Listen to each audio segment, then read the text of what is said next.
1 minute to the deadline.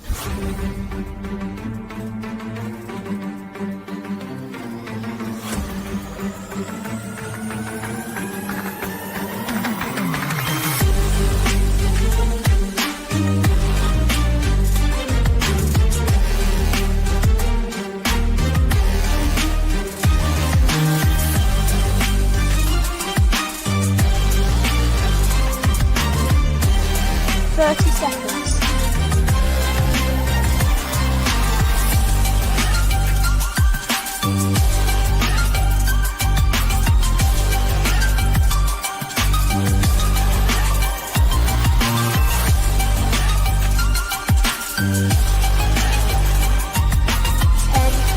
9, 8, 7, 6, 5, 4, 3, 2, 1.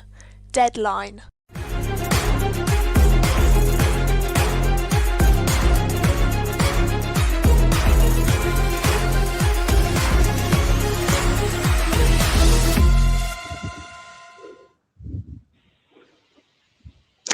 Gentlefolk, this is Diplomacy Manifest.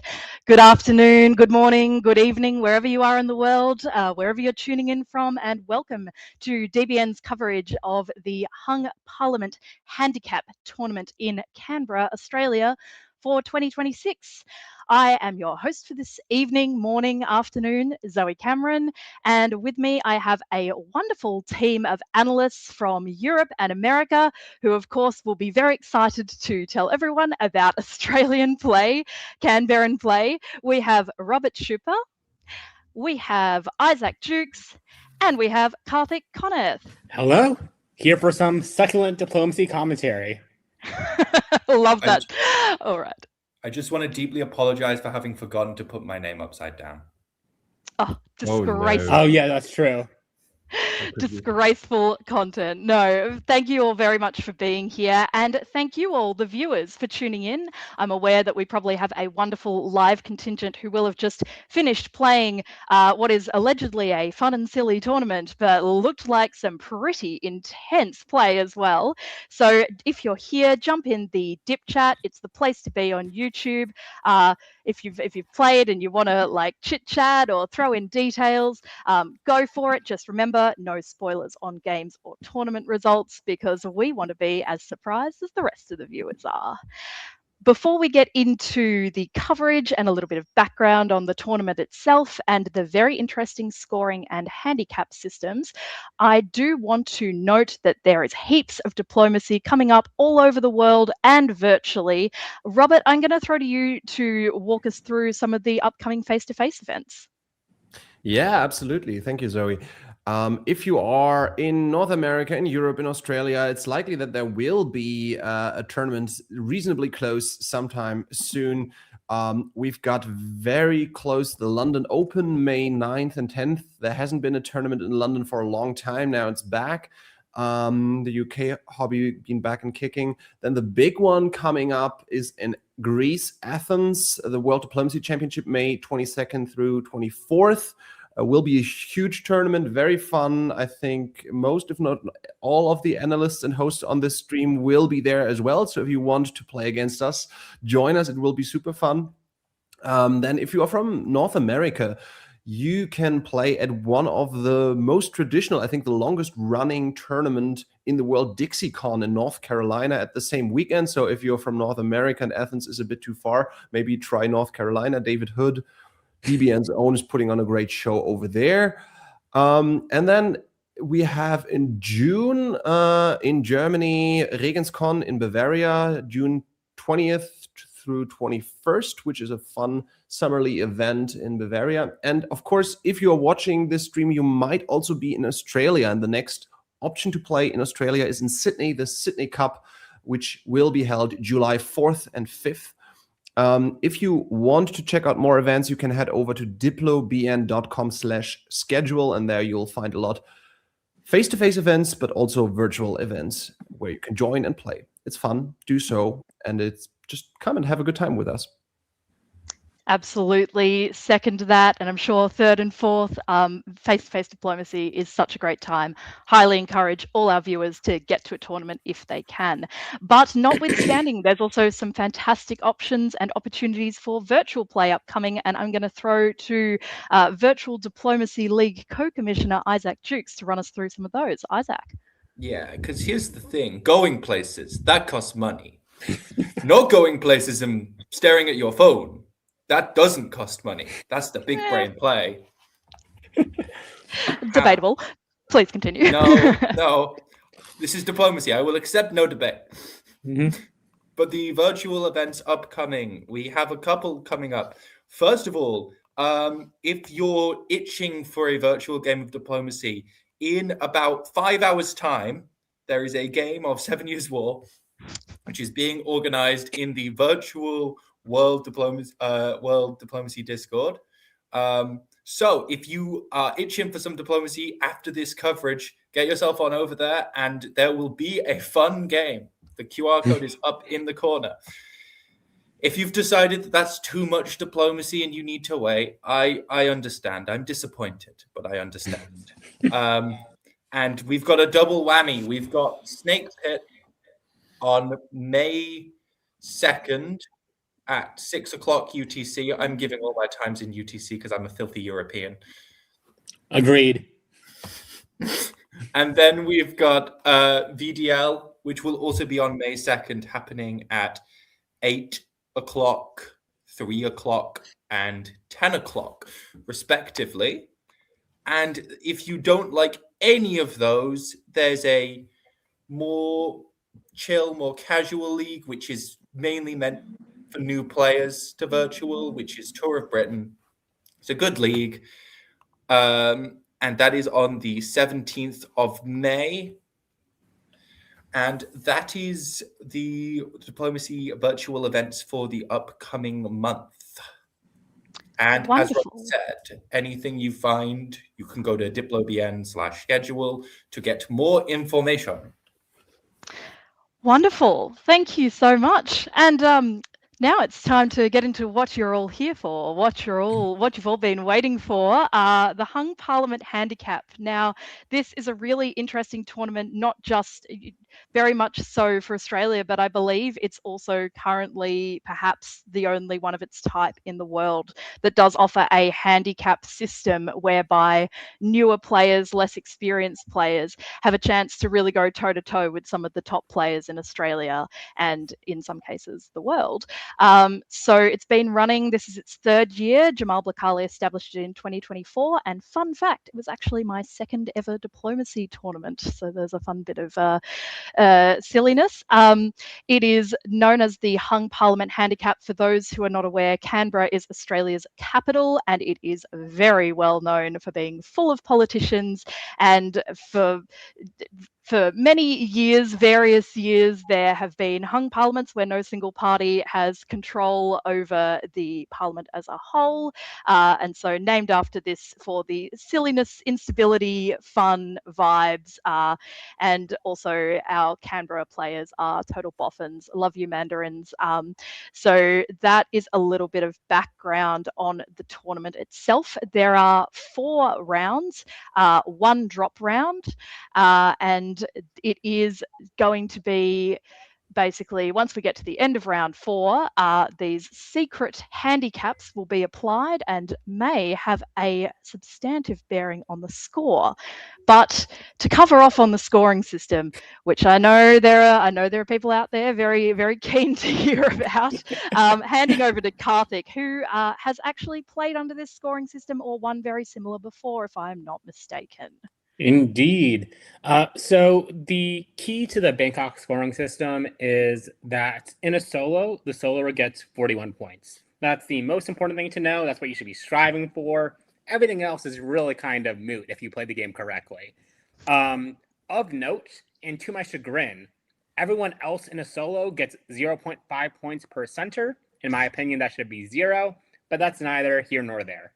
In a draw, you messed up if you got into this part. Everyone gets 1 point per center that they own. Then there are 12 points to be divided between the dominating players. 3 shares will go to players that are on top. 2 shares will go to players that are 1 center from the top, and 1 share will go to players 2 centers from the top.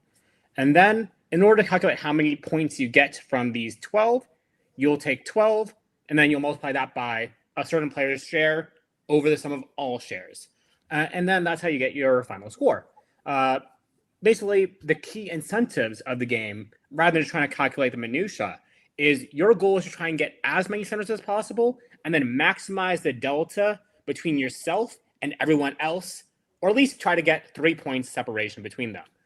Then you want to do everything you can to avoid being eliminated or conceding a solo. And obviously, on the flip side, you want to do everything that you can to get that solo and get the full 41 points available to you. Very lovely summary, Karthik. Thank you. And yes, that gap is quite important, and we've seen it in previous tournaments come into play quite significantly. If you're seeing a big gap between a board leader and their next competitor, that is something to watch out for. Now, I'm going to bring us in and show us some of the players, some familiar names and familiar faces.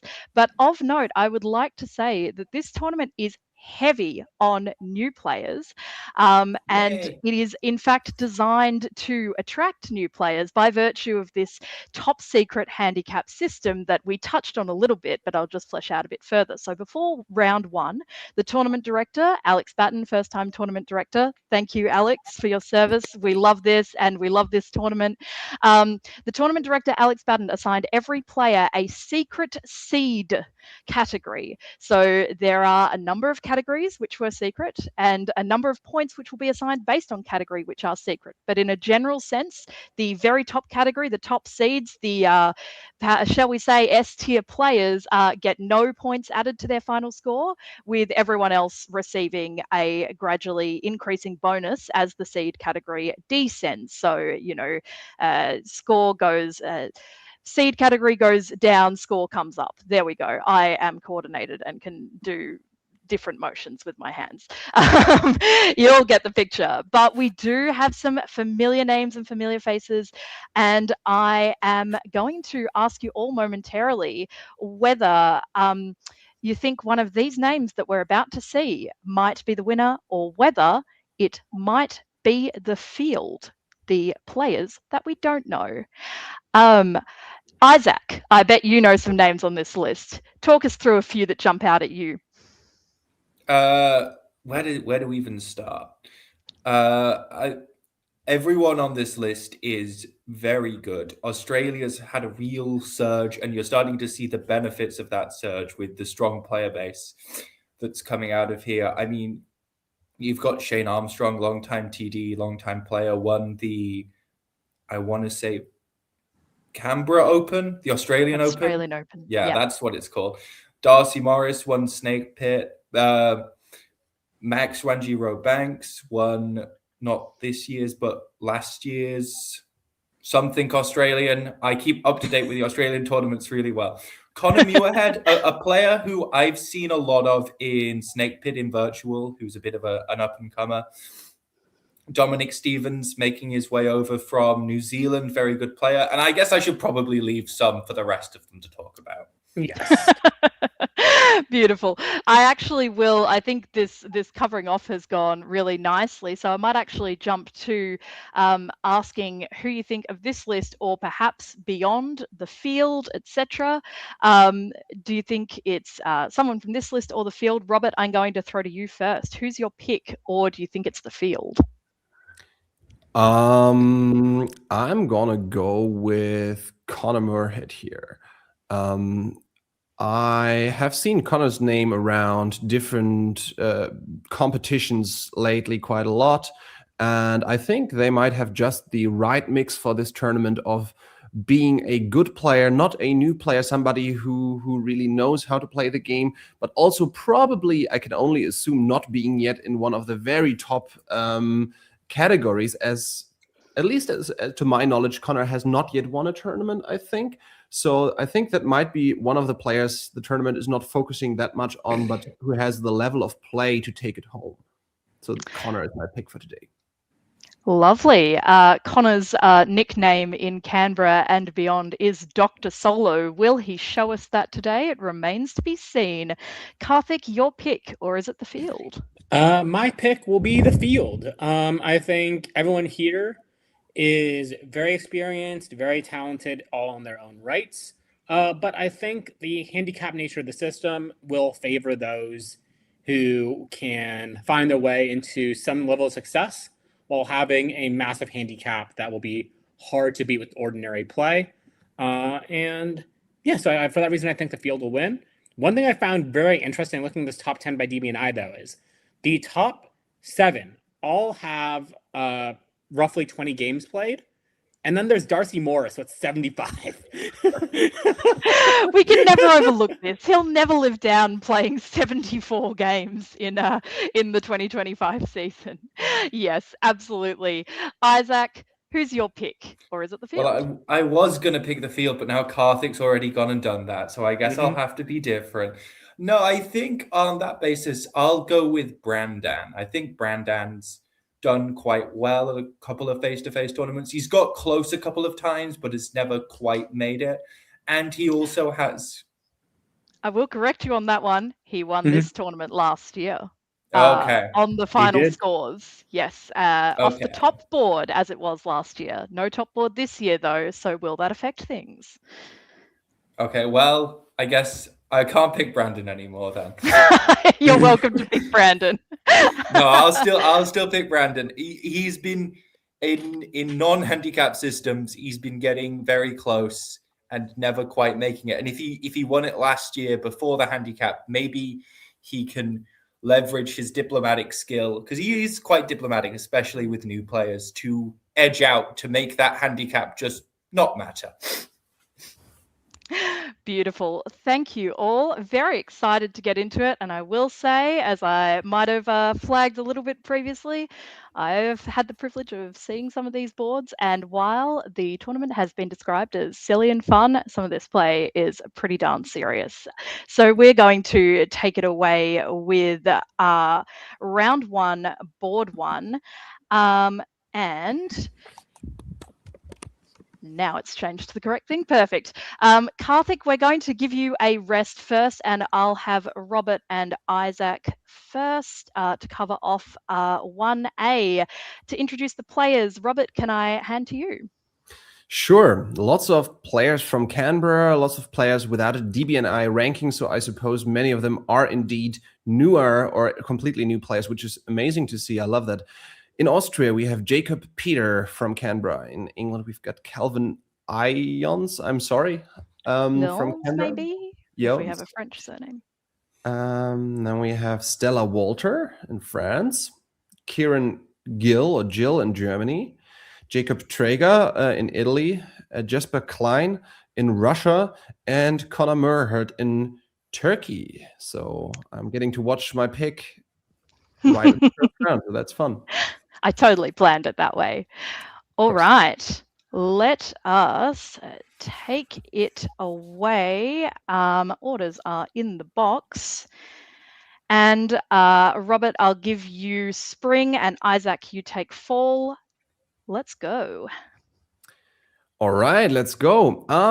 Lots of it seems fairly standard. One thing that really does not seem standard is the Austrian set of moves. We have a bounce in Galicia. Okay, that's very standard. Then Budapest is saying, I know that in Australia it's normal to open up with step to rum, but no, Jesper, you are not doing that. Bouncing Russia there and not moving Trieste at all. Very unusual. Almost always we see Trieste to Albania, or if not, maybe Trieste to Venice. It's going to be interesting because Austria will have to fight for a build here because Serbia is not guaranteed. Turkey, at the same time, as always, moves into Bulgaria, could just bounce Austria out if they want to be mean to poor old Jacob. Russia and Turkey seem to be fine on the Black Sea, have a DMZ, a demilitarized zone, so nobody is going there. And in the West is pretty standard compared to the East, just to walk into Burgundy. Okay, sometimes Germany takes offense. Should note that there's also a move to Tyrolia, so maybe we see some shenanigans around Munich and fall. But all in all, the German and English openings and also the Italian ones, pretty standard. Yeah. You're seeing this Trieste hold move a bit more, I think, in part because I think Austrians have just got a little bit more cautious about the Italians taking the Trieste loan without Austrian consent. And it's sort of a little bit of a turtle move to counter that. But we'll see how it plays out. How did it play out, Isaac? Well, the Italians sure took an Austrian dot, but it wasn't what I expected. They come out into Adriatic, convoy themselves to Greece.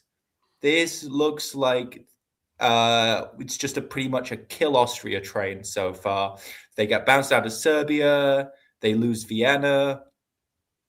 That's it for the East. In terms of the West, you see what looks like EF cooperation, which is to be expected with that move up to Edinburgh and moving into Burgundy to get the English, Belgium, and Norway so that they can both go +2.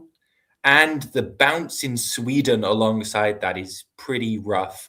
This, as Germany, is one of the reasons why you might not want to bounce Sweden, because if Russia's your only friend, you really, really want them to be able to build in the north.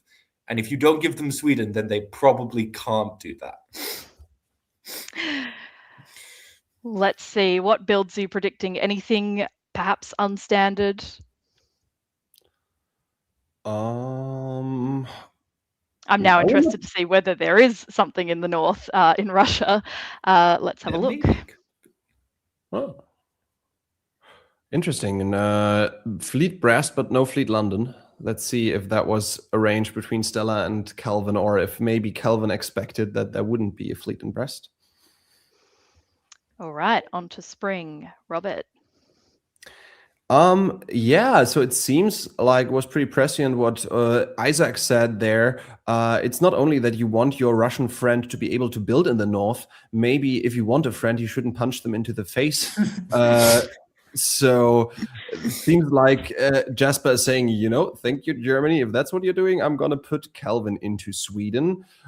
France is being pretty passive, just support holding Burgundy, shuffling their fleets into a very flexible position. So not showing their hand yet whatsoever. Russia and Turkey seem to be in a strong alliance so far. They are working together very quickly, brought out that fleet into Aegean in spring already. Now they're taking Budapest, they're taking Serbia. Italy is helping Turkey forward, but I'm a little worried for Jacob. Jacob is in a very good position right now, moving into Trieste, but they have some work to do to get Russia and Turkey to fight each other. Otherwise, they might be toast, and their nice little German surname might not help them at all, even though I'm happy to see that here. I think I missed it, but did Italy wave in winter? Oh, yeah, right. That is a good question. No. Oh, yes, they did. Yeah. Right on. Okay. So they're not in as bad a position because of that. That is, yes, absolutely. And I will note, we'll probably have to start saying Jacob Italy and Jacob Austria, because otherwise I'm going to get mad confused. Isaac, what are we seeing in fall? In fall, we see C. Jacob take Tunis as K. Jacob makes their way into Galicia, as there's a push into Vienna, but it looks like the IT seems to be off the ground. I don't know that I love an IT where Turkey's in Aegean, but it's manageable for the moment. But they push up, take Romania. So that diplomatic work was done to get RT fighting. Good work. The Austrians are losing that. Thank you very much for playing. I'm afraid sometimes this is just how Austria goes. EF seem to be sticking together, pushing up to Ruhr, taking Holland, all the standard moves you'd expect, as the Germans sort of continue to push down and defend, whilst also seemingly moving to Livonia against the Russians, maybe? Yeah, I think the Germans might pitch to become the spear, the tip of the spear for sort of like a Western triple or an EF with a German junior partner saying, hey, leave me alone. I can help you with St. Petersburg. Ooh, interesting. All right, we have builds. Anything jumping out? Lots of fleets for England. Leaving Liverpool open like that when France is in mid-Atlantic Ocean can be dangerous. I was reminded of that at the 7 Years' War top board last season, when Sigurd Eskeland came in and said, Liverpool is mine. Oof. I should have known better. Let's see if Calvin faces the same issue later. And or... another thing, yet another wave from the Italians, who just don't seem to believe in building all their units, which I think is good. I've heard arguments for and against waving. One of the reasons for it is a build is the biggest commitment you have to make. So if you can keep holding that off, you have more options for how you can go. Yes, indeed. Let's see if the commitment is made clear. It's spring, Robert. Interesting. So it looked like Italy and Turkey formed an alliance. Now Italy is supporting themselves into Serbia. On the other hand, Serbia wasn't even attempted to defend by something like Bulgaria. So it might be that it was halfway arranged. However, there's still a retreat to Albania. So I'm not quite sure what to make of this East. It looks a little messy. Maybe they were not entirely sure or not entirely in agreement what would be the plan of how to proceed here. In the West, EF, England, France continues rolling forward. Calvin has the same worries I uttered before and is going to Clyde so they can cover Liverpool in case Stella would come up. But Stella is just saying, no, I'm happy to hold my 2 fleets here. Unfortunately, Germany's potential offer of, hey, I can work with you was not taken up. They just take Munich, they take Denmark. And this is a game that develops incredibly quickly. We are only in spring of 03, and it looks like England, France, Italy, and Turkey have almost cleaned up most of the board so far. Germany and Russia very much crippled, and Austria already out of the game. And fall, Isaac. We see push forward. This move set, although this looked offensive from Turkey and Italy, may have just been a bit of alliance hygiene, putting the Turks into Greece and the Italians into Serbia, which is just a much more stable centers for both of them to hold than it being the other way around. And you see that pushing forward as the Turks pick up Sev, and then the Russians get to keep Munich, so they seem to have made a successful tip of the pier pitch, which makes sense in this position because you want somebody in the north. As France finally pushes down into the Med, as Clyde moves out to now in what I can only presume is defensive, but we'll see, because England is also picking up just Kiel here because Denmark gets bounced. All right. Builds. I notice Italy is committing fully, using all builds. Building all their units. Yeah, wow. I mean, the fronts have become fairly clear. It seems Russia, Italy, and Turkey have teamed up to defend against this EF, and the interesting question will be, does something break? If this game is just about these 2 alliances against each other and they know their tactics, this could get boring pretty soon. Then maybe Denmark and Berlin will fall in St. Pete, and then they might draw. If somebody's flipping and going to the other side, then something completely different might happen. But with their current position as well, this is why small powers are still relevant. With their current position, the Germans have a lot of influence on whether this game ends at the moment or not. Because if they want to try and push the East through, they have the units to probably be able to do that. Very interesting. Let's see how it continues to play out. England is pretty passive. Either they ran out of time, which is a common thing. I mean, if you're playing virtual, it's easier to sort of have it on the second screen or something at the same time, just looking at the map, entering your orders already. And face-to-face, it often happens, especially to newer players, that you're negotiating, you're running around the room, trying to grab the people you need to talk to, and then time is ticking and you're trying to scribble down what you want to do, and then you haven't written orders for all units, which might be what happened. Or actually England was trying to make some sort of diplomatic play and tried not to be too aggressive this turn. France was, on the other hand, proceeding to move forward into Gulf of Lion. Italy and Turkey keep working together. However, if I'm Italy, I'm doubting whether it is really necessary for Turkey to support themselves into Bulgaria. Like that is something where I'm not so happy. If you wanted to be a little bit safe, maybe self-bounce in Bulgaria or something. But this is a unit buildup around my centers that I would not like to see as Italy. Might not do anything at all. Connor might also have sneaky plans in mind. We do not know yet. Yeah, that especially paired with the drop back to Black Sea, that you do things like convoy to Bulgaria, for example, while you take Serbia. Not that I'd ever do such a thing, of course. Just hypothetically, you could do it. Oh dear. All right. We seem to have briefly lost Robert. There he is. He's back, but that's fine because we have Isaac on board for 404. Yeah. I say, there we go. So England pushes down into Mao based on and picks up, as France picks up Belgium. I think this is probably all arranged. I think they want the fleet down there to have that extra force down in the Med to be able to give them more options. Or this is a French stab, but I think with the Med War, you can't really afford a stab. You don't have the spare units for it. In the East, the Turks are nicer than me and don't take Serbia. They just hold position. But this is good play from Connor because as Turkey, you have to be allowed to move closer and closer to your allies' dots. And if you just hold off on taking them, maybe you stay as a good ally. Or if not, you get great position to be able to take them later on down the line. The Russians get pushed forward up into Berlin as Denmark is lost. So thank you for playing Germany. The Russians, having done really well to come back from this position, given that they had an IT desperate to kill them, and now they seem to be going up a build. But other than that, everything stays pretty much the same. All right.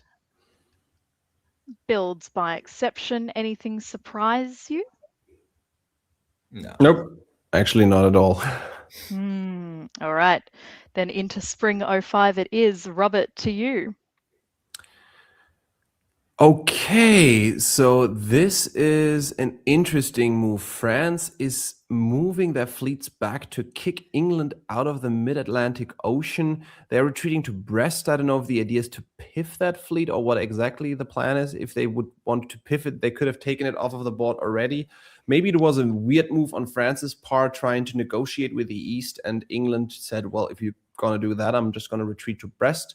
Should not be the biggest problem as they can kick them out in fall, but a bit of a curious set of orders. We will see what happens around there. Italy takes Munich. Yeah, sorry, if they do kick them out in fall, they'll lose Belgium, presumably. Yeah, at least if England is wants them to. Offered. But the problem is if they start fighting here like that, they will open the door to the East. Because if North Sea is getting involved with Belgium, then all of a sudden Norway becomes vulnerable. Or if Ruhr gets involved around there, then Kiel is vulnerable. For now, Italy is in Munich. Potentially the plan is here to shove it forward into something like Burgundy. But that should be interesting whether EF sticks together or this is the beginning of a bit of tension in that Western alliance. And we see in fall how that works. It is the same idea, except it's Kiel instead of Burgundy, but same idea. You see the Russians just playing for position as the Turks position around the German centers, which, that also conveniently happens to put me next to Warsaw. That's what a shame. That's so crazy. The Italians lose Tunis because they go to Western Med without covering, which is, you've got the fleets there. You probably want to cover Tunis in this instance just to avoid a little sneaky move like that from North Africa. But it does, to bury the lead, it does seem to be an all-out conflict because England stays in Brest, they take Belgium, and France seems to be coming back as the English push their way into Wales. So the EF war certainly seems like it's on. Oop.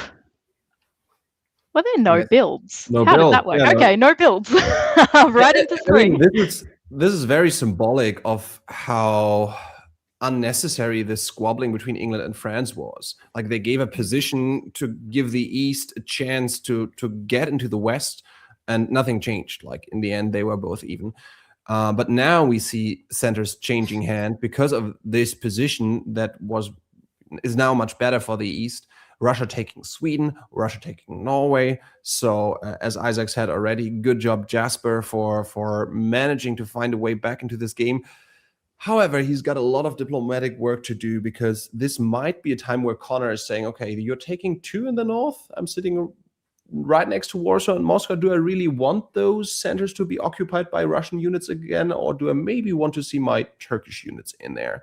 France is jumping in on England, taking Belgium, moving up to North Atlantic and Mid-Atlantic Ocean. Very interesting. The East sticks together so far. The West starts to fight. And I note that it looks like in some of that changing, there is a little bit of IF cooperation. So a nice little tidbit from our Italy, Jacob Traeger. Thank you for that. And encouraging everyone to jump in Dip Chat, because it's the place to be. If you can make the other side of the board fight, absolutely. It's one of those things that seems crazy until you've played a couple of games. If you can, for the cost of 1 dot, cause the alliance on the other side of the board to break, you take that deal every day of the week. Yeah. Alrighty. But not for long. No. Well, the Russians, unfortunately, their fate seems to have been a little bit hampered, because they get Denmark and Sweden here, but they blow up Norway, presumably so they can rebuild it, and they lose Warsaw and Berlin here. So, rough situation. The French get pushed forward into Belgium, into English Channel, so you are seeing some IF cooperation, but that IF cooperation does come at the cost of Tunis, which is pretty reasonable. Probably a pitch like, I'll get into Belgium. I'll get you into Belgium if you let me take Tunis back. And yeah, this is good position as well for the IT, because those units have started moving further away. And now they've taken some Russian dots. Although I would still be a little bit concerned about a Turkey going up 2 in this position if I was the Italians. So if you are Italy and Turkey, what are you building here? Got to be an army for Italy. You have got enough fleets. France and Turkey don't have that many fleets in the Med, so I would put down Army Venice, and I'll let Isaac take the Turk. For Turkey, if I'm stabbing the Italians, I'm building Army Ankh. I probably have to build like Army Ankh, Army. Even if you're stabbing the Italians, you can probably still only get away with building the 1 army. Well, this is quite declarative. Yeah. Fleet Smyrna. This is the issue with an IT, to steal from the Michalis playbook, is the thing about an IT is, unless you can get position in the Balkans, you have to stab in the builds phase. And stabbing in the builds phase is just so terrible, because you signal your intentions before you make a single move. So Italy can now go, cool, I'm going to move all of my units so that I can defend against this incoming Turkish attack.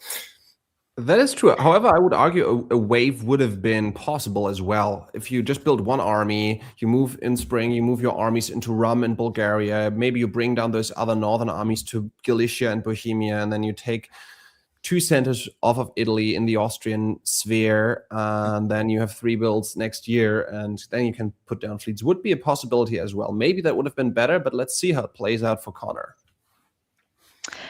Well. It plays out just fine, as it turns out. Wow, that is well negotiated by Jacob Traeger. It may well be one of those situations where, because I've seen this before, it is well negotiated by Jacob. I don't want to take away from that, but it may be one of those situations where Connor goes, right, I'm putting down this build because I want the game to end, and I'm saying the game is going to end, or I'm going to take more dots, and those are the choices available to you. Completely true, yeah. I'm going to bring Karthik back to the stage. Karthik, I believe you may have been watching parts of this game. Any thoughts on the story, on the takeaways? Yeah, no, fantastic. I mean, just like McCullis, I have been a big proponent of the IT for a long time. You know how I like to do my little IT opening. But yeah, I think there's actually a really good winter stab here because the position is so overwhelming, right? So Legia can go to Bohemia. Sure, Munich may bounce it out, but that freezes Munich in place. And also, Munich needs to fear Berlin supporting Silesia there, so it can't easily do that either. Warsaw can go to Galicia, Con can be convoy to Romania. There's like a lot of pressure that can be put on, and Italy doesn't have much of a response to any of it. So like, as far as winter stabs go, I think it's actually a pretty decent one, and it's probably going to get at least one center, if not more. So, yeah. Yeah, stuff. well ended, well drawn, and congratulations to Jacob Traeger and Connor Muirhead for the shared top on the first game, first board. I'm going to pivot us over to the second board of this round, and Robert, I'm going to give you a break for a moment. We'll see you back shortly. Isaac and Karthik, I'm just going to pull up our players. Karthik, run me through who we see here. So we have some new to us players in Kaiten Lee, Aaron Papar, and Alex McCutcheon, all Canberra locals, it seems, who have not been playing in DBNI tournaments prior to this. And then we have Stefan Kumar, Dominic Stevens, Darcy Morris, and Tian Yu Sun, all well-known players to us. Very excited to see them play. Darcy versus Tian Yu is going to be very, very interesting to watch in the RT. Excited to see where that one goes. I think that will help determine a lot of where the board goes. It'll also be interesting. Sorry, it'll also be interesting to see some of this new school versus old school players, because you've got quite a well-established East with a wild card Austria and a less established West. So it'll be interesting to see who can get themselves moving faster. Absolutely. And probably worth noting as well, a lot of players in this tournament. So I mentioned there's a lot of newer players. There's a lot of players, particularly from the ANU Diplomacy Club, of which Alex Batten, tournament director, is, I believe, the president. And as I understand it, ANU Diplomacy certainly has its own culture, even within the Canberra culture. Still many players identifying as Mandarins as well.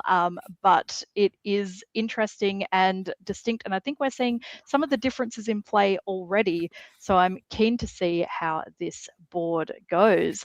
Isaac, I'm going to give you spring, and Karthik, I'm going to give you fall. Perfect. So take it away. The West seems pretty standard. I'm guessing this bounce in Burgundy is agreed, which is fine. It keeps the French out of Burgundy at the cost of a build, but it keeps the French out of Burgundy. Then you have fairly standard openings in the East. You have the fist bump, which is where the army and the fleet bounce in Armenia so that the fleet in Black Sea can get out to move against the AT. Beyond that, yeah, nothing really to write home about. Just everyone making pretty standard, pretty expected moves. Vienna to Trieste and the Galicia DMZ is interesting, actually, because it allows the Russians to push up north, put some pressure on the English around Norway, either diplomatically or tactically, and shows that Dominic and Caton may not be super trusting of one another. Alrighty, into fall. Karthik. Perfect. So yeah, this is a very, very passive play by Darcy in a good way. Like, this is Darcy basically saying the entire East is allied to me. I'm going to play up north and in the West and see what happens. But kudos to the West for responding kind of immediately to it. As you mentioned, Isaac, there may have been friction in the West. There may not have been, who knows? But there is certainly none now. I think everyone's sort of come to an agreement that the East needs to be dealt with, whether it's a rat or what have you. They can simply not let this go on. So that's why you have the fleet going to Romania as it does, the fleet getting into Aegean, and the army getting convoy to Tunis, but then also Belgium getting taken by the French with no opposition, the English convoying to Norway with support, and most importantly, the bounce in Sweden. So that's probably the only black mark in an otherwise very, very good year for Darcy. 2 for But 2 Silesia. bounces in Sweden. And Silesia. It's Silesia. You probably don't love Silesia if you're Darcy. No, absolutely not. All right. Builds. Anything jumping out? Yeah, double fleets. Always fun to see from France. So much flexibility comes there. Everything else is relatively standard. I want to call attention, though, to Germany not building any fleets, going all armies. Huge benefit to Aaron Papar, and I'm sure they're very happy to see this. Germany goes all in on Darcy. The tricky thing about this is that if you don't, it's a thing that you learn as Germany, and it doesn't eat you every game because you don't always need to. But if you don't build a fleet in winter 1901, it's really hard to justify building a fleet at any point after that unless you're attacking England. Yep. Though, honestly, I think England may have wanted one there because if it was in the Baltic Sea, that's a lot of help on Sweden, a lot of help around everything else up in Scandinavia. So, yeah, we'll see. Good points. Spring. Well, the English just get pushed forward into Sweden themselves as Germany pushes forward way into Russia, which I think the Russians will be able to defend. No, they're losing Warsaw here, I believe. But now they have guesses around Kiel and Berlin. So it's potentially a little bit of overextension, which is when you just push your units a little bit farther away from your home centers than you should before you're as stable as you think. You see Italian response here where they push over to Piedmont, convoy the army back, go to Tyrrhenian. It just seems to be the East sticking together against the West. So far, it seems to be a Western triple versus an Eastern quad. Except for the Greece supporting Serbia to Albania. Actually, that's probably agreed upon to some degree. Yeah. Maybe. I do want to call attention, though, to Darcy's tactics here because I don't understand why Ukraine goes to Warsaw here instead of Galicia. Like, given the way the German armies are set up, there's not really a frictionless move for Germany to make other than the one that they made. And letting that happen basically guarantees that Warsaw will be lost, whereas other moves would have allowed a guess. So it is what it is. And fall. Okay, so I did speak incorrectly. With Austrian diplomatic support, all things are possible here. And so what ends up happening here is a good guess and a brace occurs as Budapest supports Warsaw to Galicia, while Silesia supports Galicia to Warsaw. And the move to the Baltic Sea, which was a good move by Darcy, puts enough pressure on Germany that they kind of overreact to the defense. It's not going to be a long-term solution, but it will buy a short-term reprieve of pressure, allowing Darcy to stay on 4 in his home centers and then +1 in Romania. So that's huge for him. In the rest of the East, I think they've decided there's no more point in dipsy doodling around Bulgaria. Every unit matters now. So we have the Austrian armies going up into Bohemia. We have the Italians in Tyrolia basically forming a line there. Italy and France, I think, are kind of saying, I want no part in this war. Let Darcy do Darcy things. Let EG handle Darcy. We're just going to sort of bounce in the Western Mediterranean safely and not get in each other's hair. I really like this move from both sides to Norway. Because 100%. you need it as Germany. You're on the front lines. The EF is pretty safely behind you. You need to be getting that extra build. And England being cognizant of that, because the East probably breaks through the line if they don't do that here, and sacrificing their own build is good. And then you can just push that unit forward into Russia and take Norway behind later. Yep, absolutely. All right. Just the like one build. Can be held, so. Just the one build for Germany. So let's roll right into spring, Isaac. We get a blow up in Prussia, which is a bit painful, but we see what I presume is an arranged bounce in Holland as the Russians try to tempt the English into taking Denmark. EG seem to have got themselves being too polite. No, you take St. Petersburg. No, you take St. Petersburg. I insist. I insist. Chivalry. the Germans push themselves forward into Ukraine, so it's probably about even in that war because losing Prussia is pretty big, but losing Ukraine is pretty big as well. As Galicia comes up to help the Russians in Warsaw, we'll see which one it ends up being, and the French decide, I don't really need the English. What I would rather have is Liverpool. Mhm. So A when we saw valid the choice. bounce there in Western, I thought it was going to be a little while longer before they went to the Irish Sea. Like I thought we were going to do a 1904 type stab, but hey, this works out perfectly for them. So Oh boy. All right. And fall. We oh, love this Liverpool. is oh man. I am very, very jealous of Stefan. Oh man, this is a game that I like to play as France. Liverpool is taken. London is guaranteed next year. Holland is taken. These are just free walks that are occurring, and there's simply no opposition to any of it. Beautiful. England, rather than going for a guaranteed shot on St. Petersburg, I think all of the West is simply imploded now at this point, and it's every single person for themselves. In the East, they're responding to that chaos, and it's beautiful. Italy just turned on Austria. Austria is doing whatever they were doing to the Russians. Italy is supporting the convoy of Constantinople to Greece because of why not? It is just a beautiful, beautiful turn of chaos here. The dams have broken, the die has been cast, and here we are. I could actually see this. I mean, granted, I don't think they were supposed to be doing. The French have a pretty good position, but I could actually see this being arranged between France or potentially even EF and the IT saying, hey, I'm going to make a move. So if you're going to do something to shake things up in the East, now's probably the time to do it. Yeah. Because you don't want them staying unified if you're stabbing. Right, another little thing, because David Hood will yell at me if I don't. Support yourself to Denmark here with Sweden. You're not doing anything else, and it just means Kiel can't bounce you. I'm assuming Sweden was just misordered, not that it gave no order. Or is it possible that Kiel was misordered and that was meant to be a bounce? Unlikely, right? Not with taking Norway, No. I would imagine. Yeah, I wouldn't have thought so, but yeah. All right.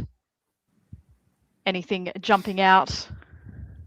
Fleet build is interesting in London and makes it much harder to cover Edinburgh while still having to defend the north. I mean, it's still doable because you have Sweden, Finland, and Denmark, but Baltic ties up a lot of units. So interesting choice to build a fleet instead of an army. Aaron may have just decided to try and pitch a junior partner position here rather than trying to actually defend themselves, go on the diplomatic route.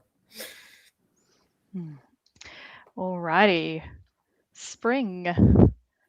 So the death of the Austrians continues as the Turks get pushed up into Serbia, but the Italians lose Tyrolia. So excellent value for the Turks here because they're gaining while Italy is getting nothing and actively losing ground. The Russians push back down. They push the Denmarks over into Kiel, and it does seem like EF are still at war, given that move up to Clyde and that support over down into North Sea. Darcy doing some pretty good board balance work here, pushing the English forward into Kiel to try and keep them alive against the French as they push into Ruhr to try and take more German docks. Fall. Yeah, this is why I said Darcy buying time was so important, because Darcy's a really good diplomat. So when he was able to reset the board and buy some time, he's now able to work the situation massively to his benefit, right? He picks up Vienna here while Vienna walks into Trieste with Turkish support, right after Italy helped out the Turks, mind you. Wildness in the south. In the north, we see the Russians helping the French and the Germans against the English, despite having worked with the English just a few moments prior as well. So this is a very, very chaotic board. This is very, very different than the Australian boards that I'm used to. So this is beautiful to watch. I'm very, very excited. Yeah, definitely seems like ER cooperation to Isaac's Yeah. point, and seemingly very great alliance for Darcy, as Carlton was pointing just out. to shout it out as well, given that you have all of those units facing you, this is good defense from Aaron to not only not be losing anything, but actually to be gaining a build here.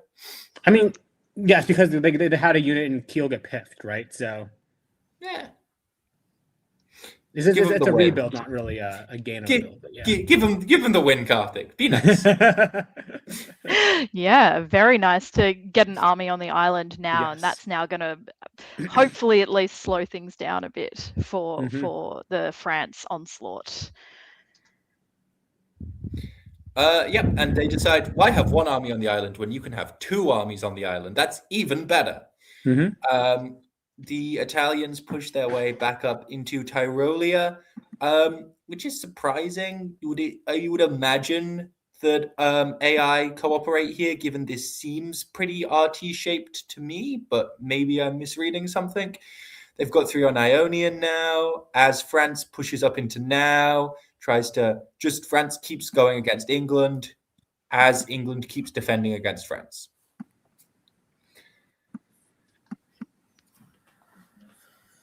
Okay.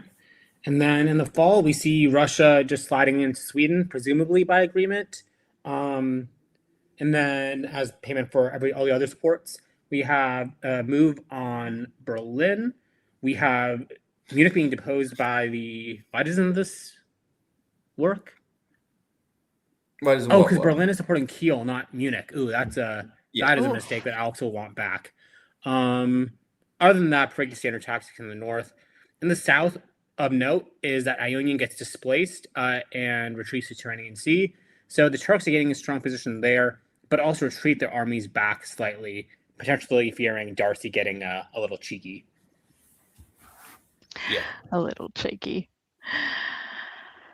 All right, we have fleet builds and a blow up of the British army in Denmark into 06, and it's spring. Everyone wants to go to Denmark. Everyone wants it. Hot new property. The Russians push their way up into Barents as well and keep playing around the German line, leaving Austria as is. The Turks continue to get their position on the Italians and the Austrians as the Turks sort of Italians taunt a little bit. And Italy makes some nice defensive moves here to try and make sure they keep some stuff. Because if people want to take Venice off them, they'll lose Venice, but they can defend the rest of their dots. The EF war continues to EF war as they continue the two-way bounce against Liverpool and keep trying to force North Sea and defending North Sea successfully.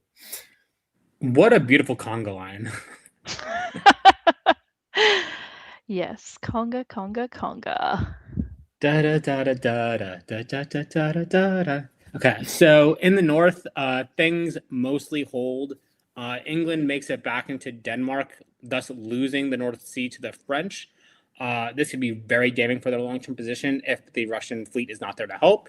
But given the fact that it didn't walk into Norway, my guess is it probably is there to help. My guess is also that the German support for North Sea to Denmark was unwanted. If so, brilliant stuff. We see in the south that Tunis is supported into Ionian and makes it back in, while the Turks in the Adriatic Sea support the Austrian army forward into Venice and just follow in behind.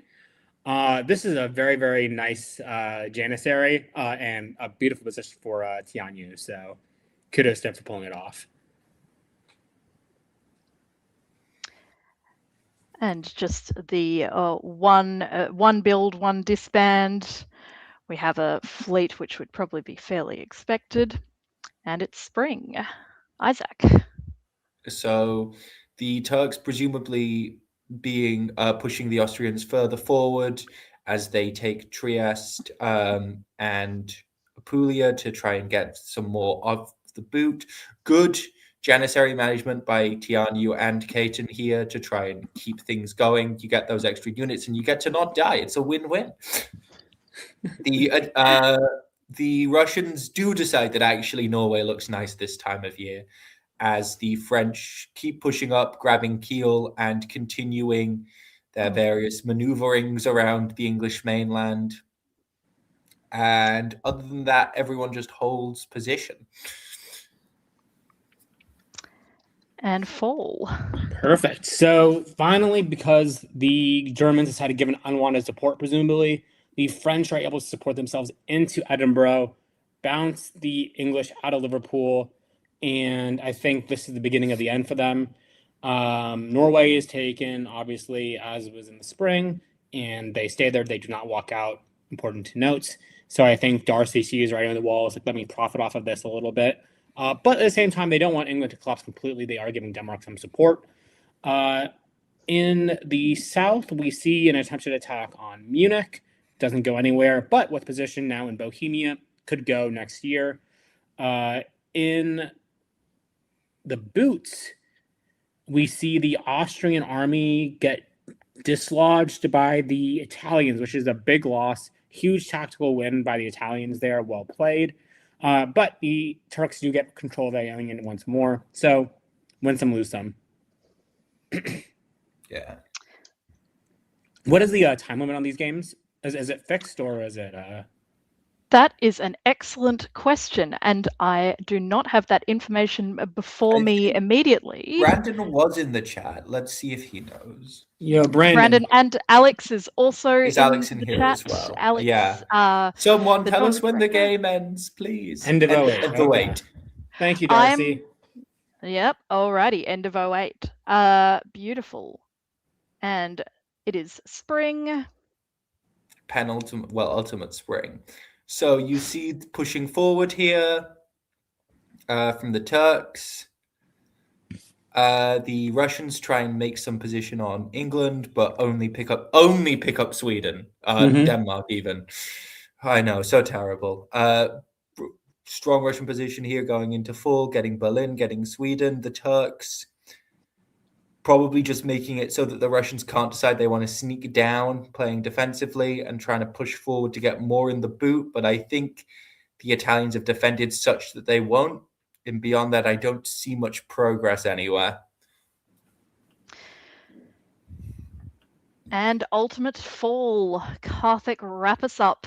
Yep, masterclass by Dominic in defense and wearing them down. Sometimes you cannot win diplomatically, like things are set in stone and there's nothing you can do about it. But you can always fight until the bitter end and hold on to every center you can get. And Dominic did a great job there. The Austrians end up getting Venice off of Tianyu's magnanimity to ensure that Darcy has... Sorry, no, it doesn't matter because Stefan has a lone top. I'm not sure why Tianyu's giving up the center, but I guess he's a nice guy. Hell yeah. And let's see. Berlin walks into Kiel successfully. That is huge. So that means Darcy is going up 3. I wonder if Tianyu was supposed to be getting a dot from Darcy here. Yeah, maybe Darcy was supposed to be giving him Romania or something like that. That'd be my guess. All right, let's see the final state. And we have Darcy Morris topping on a commanding 11. And I think that might put him clear of next place finisher Stefan. So I think that might be, I can't count, all 12 9, points 10, go 11. to him, Yeah, beautiful. Shares to Darcy and none for anyone else. He will eat the bread himself, as the little red hen once said. All right, so we've got a commanding Russian top from Darcy Morris for our second board of the Hung Parliament Handicap. Yeah. And for context, basically this is just Tianyu honoring his Janissary deal with Austria. The point, I guess, really didn't make too much of a difference to him, 1 point versus 2. So he's like, hey, like, if I'm not going to have any shares of the top, I may as well give this under to Caden and honor my deal. So kudos to Tianyu. Yeah. Good stuff. Robert, any thoughts on that one? Very well played on Darcy's part. I mean, we as a hobby tend to give Darcy a lot of shit, and often deservedly so. But you got to put credit where it's due, and I think this was just very well played. And I think it's it's really, for a while, it has been showing that Darcy, even though he has not been in the hobby for a long time, we've seen this insane high number of games he has played. He's like going through the development many diplomacy players are going through in a couple of years in rapid fashion. And I think this was just very mature, very good play on his part here. Darcy, Absolutely. speed running diplomacy development. Right. We love you, Darcy. Good job. All right, Isaac, I'm going to give you a quick break and we're going to jump to board 3. And let me find some players. Here we go. Karthik, do you want to run us through the names here? Absolutely. I'm very excited because here the only name that I know is Brandon. Everyone else is new to me, new to DBNI, and I'm excited to see it. We got Max North in Austria. We got Brandon Austin in England, Cooper Lake in France, Isaac Barrett in Germany, Matty Guthrie in Italy, Kyle Dean in Russia, and James Lieb in Turkey. And we got a little smorgasbord of Australia right here. Melbourne, Canberra, Sydney, good times.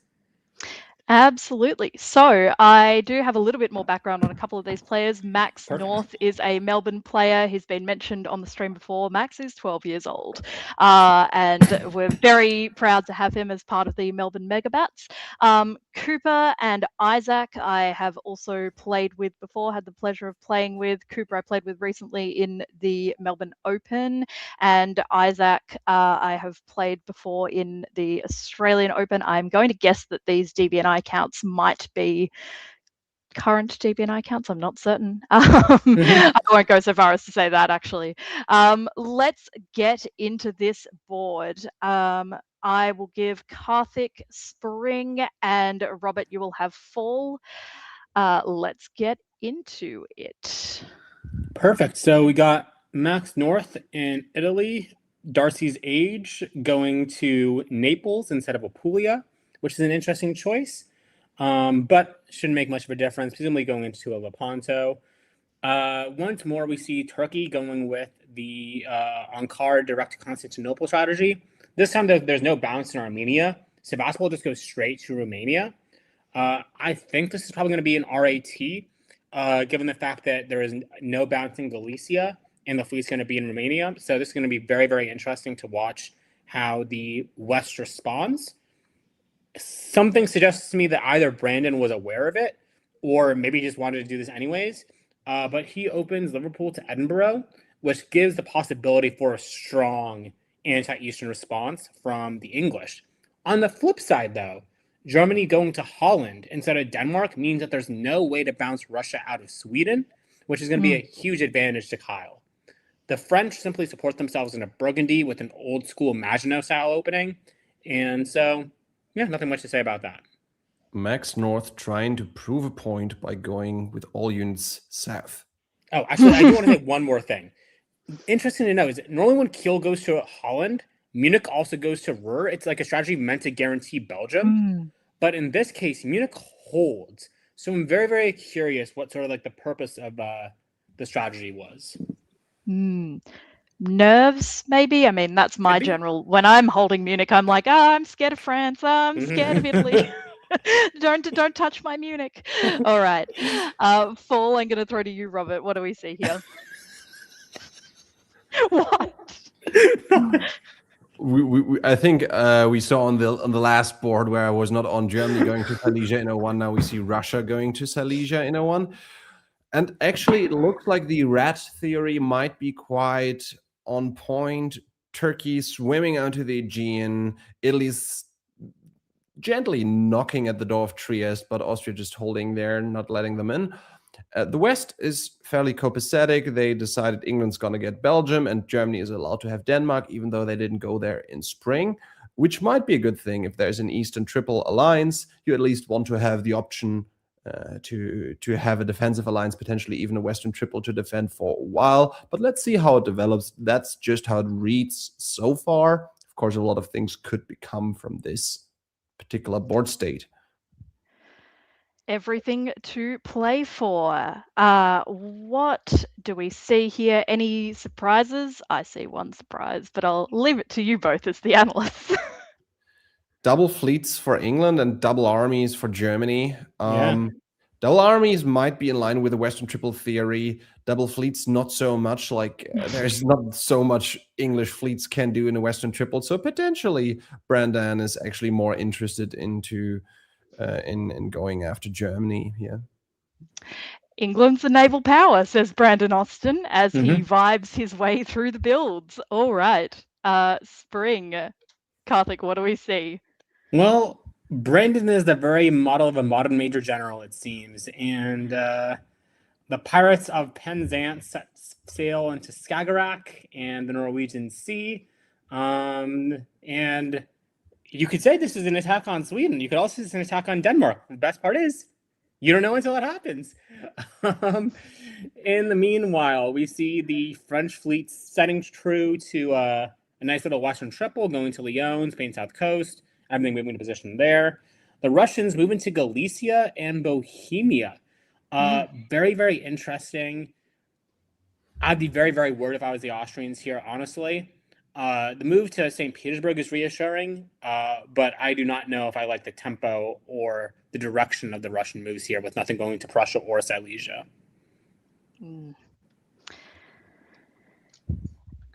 And how does this play out in fall? So we see England take Sweden.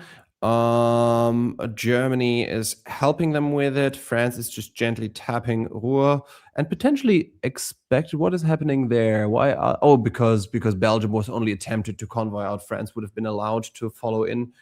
And then in the east, we see Turkey being supported into Greece by Italy.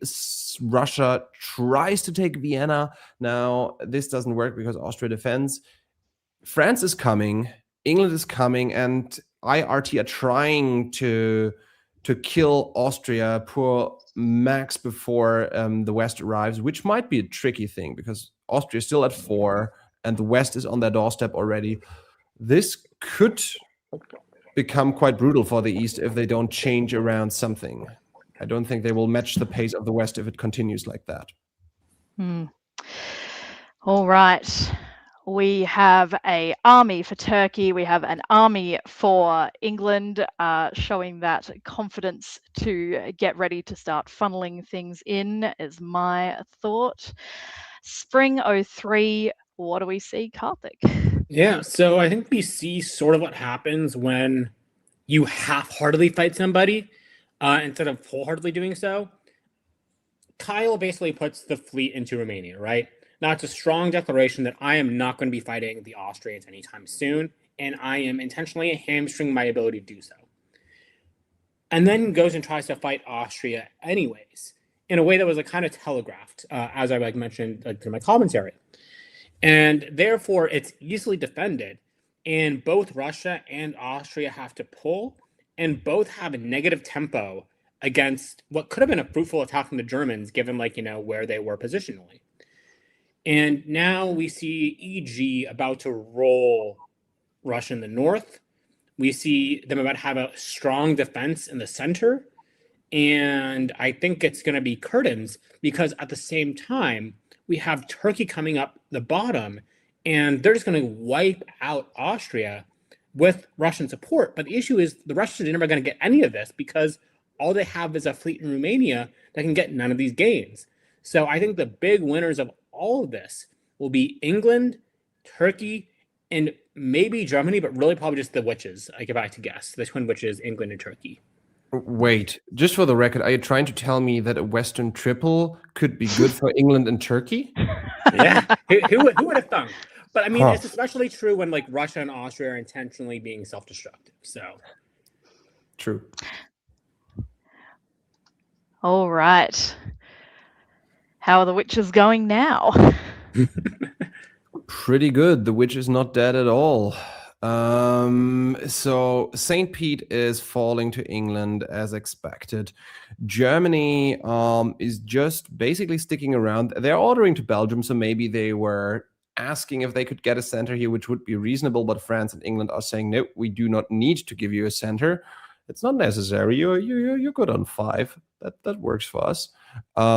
But Turkey's position, they don't take a center right now, but the position is getting better and better, being an Adriatic and Ionian. This is just a lovely position for James, and Italy successfully holds off the French attack. Nice tactics, bouncing every single move right there, guessing right. They could have lost Tunis, but predicted correctly that Rome was the line of attack France would go with. Beautiful. We have a few small adjustments here. We have a fleet in Brest, and Russia pops the Baltic fleet. We'll roll straight into spring 04. Karthik, take it away. Indeed. So this is simply, now that the North is won, Brandon laying down the hammer on Germany, sliding into the Baltic Sea, putting the army into Sweden, basically ensures that there's no way Germany could ever win this fight, which is already just never going to happen with Germany only having one fleet. And I don't see any way that Brandon doesn't top this board, honestly, at this point, unless Turkey can outrace him. And that's going to be a tall order. But to that point, though, Turkey does successfully take Trieste, which is a huge feather in their cap towards doing so, because even if they get displaced from Trieste in the fall, by virtue of being able to potentially tap Budapest and get Serbia, you then have the crown jewel of the Balkans in terms of tactics and the ability to take out the rest of it. And from that point on, you can get a lot of supply centers in the area.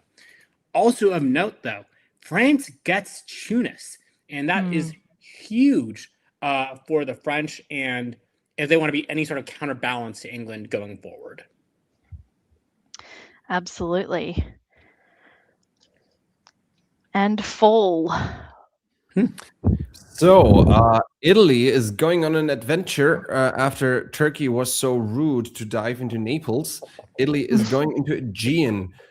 So it seems like Italy, who had worked with the East, with Turkey for a little while, took offense in that, understandably so, and is now trying to hamper Turkey's progress a little bit.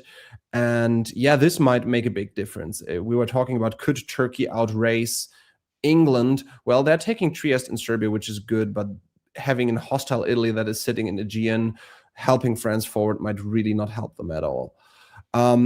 England is now dropping the hammer on Germany, and so is France. But it seems like France maybe intentionally misordered. I don't think France should have supported North Sea into Holland, but it looks like that was maybe what England expected. What did Belgium? I believe Belgium might have accidentally supported North into itself. Yeah, That is what it looks like. Accidentally, because there's really no reason that Cooper should support Brandan here into Holland if Brandan is also taking Denmark. It should rather be the other way around, I would say. But yeah, great for EF. Germany is moving east at the same time. Their dots are being taken. Interesting question. Will EF shoot for a shared board top, or will there be some sort of a fight between the two of them at some point? Let us see. A few adjustments. Ooh. Some thoughts? Two fleets from James. I don't know if that was a choice I would make, but it's going to be very, very interesting. And I think it's just coming up. James' priorities, basically, that he views defending against the French as a higher priority than defending against the Russians and the Black Sea Fleet. Could be reasonable given how the Austrians are being sort of used as a diplomatic janissary. So kudos to James. And Aegean coming off of the board is not irrelevant. It Huge. looks like Italy is not as mad at Turkey as I first thought, and just like did it for funsies, and now it rather prefers keeping the units that are protecting their home centers. That's actually great for James. So James is still very much in it, despite what I said earlier.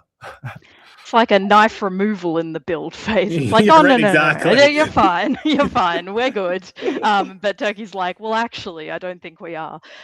All right. Spring. Well, so, despite your point there, Zoe, it seems that Turkey did say, well, actually, you know what? Yeah. I guess we are fine. You're right. Yeah. Turkey's like, I'm mad. Italy's like, I'm sorry. And Turkey's like, you're right, Maddie. I love you. Who am I kidding? Yeah. What I once thought was going to be a Austrian janissary for the Turks turns on them immediately. And we see Serbia being used as sort of a fulcrum now, as I love to see, supporting Bulgaria into Romania successfully. And initially, I guess I wanted Adriatic support Trieste to hold, but then I think realized it's much, much smarter to have it be used to tap Budapest. This does mean in the short term that they lose Trieste, but that's very, very easy to take back. So, yeah, kudos to James, because I'm now finding out this is his first ever competitive game, which I already thought he was playing a very good game. This is even more impressive in that context. So shout out to James. Absolutely brilliant. And yeah, the Turks take Rome, and the English take Holland with the army, while also taking Kiel with an army. This is huge tempo for Brandon. Gives a lot of potential pressure on Berlin and Munich in the coming turns. The old "don't touch my Munich" coming back to the fore. Yes. What do we see in fall? Speaking of.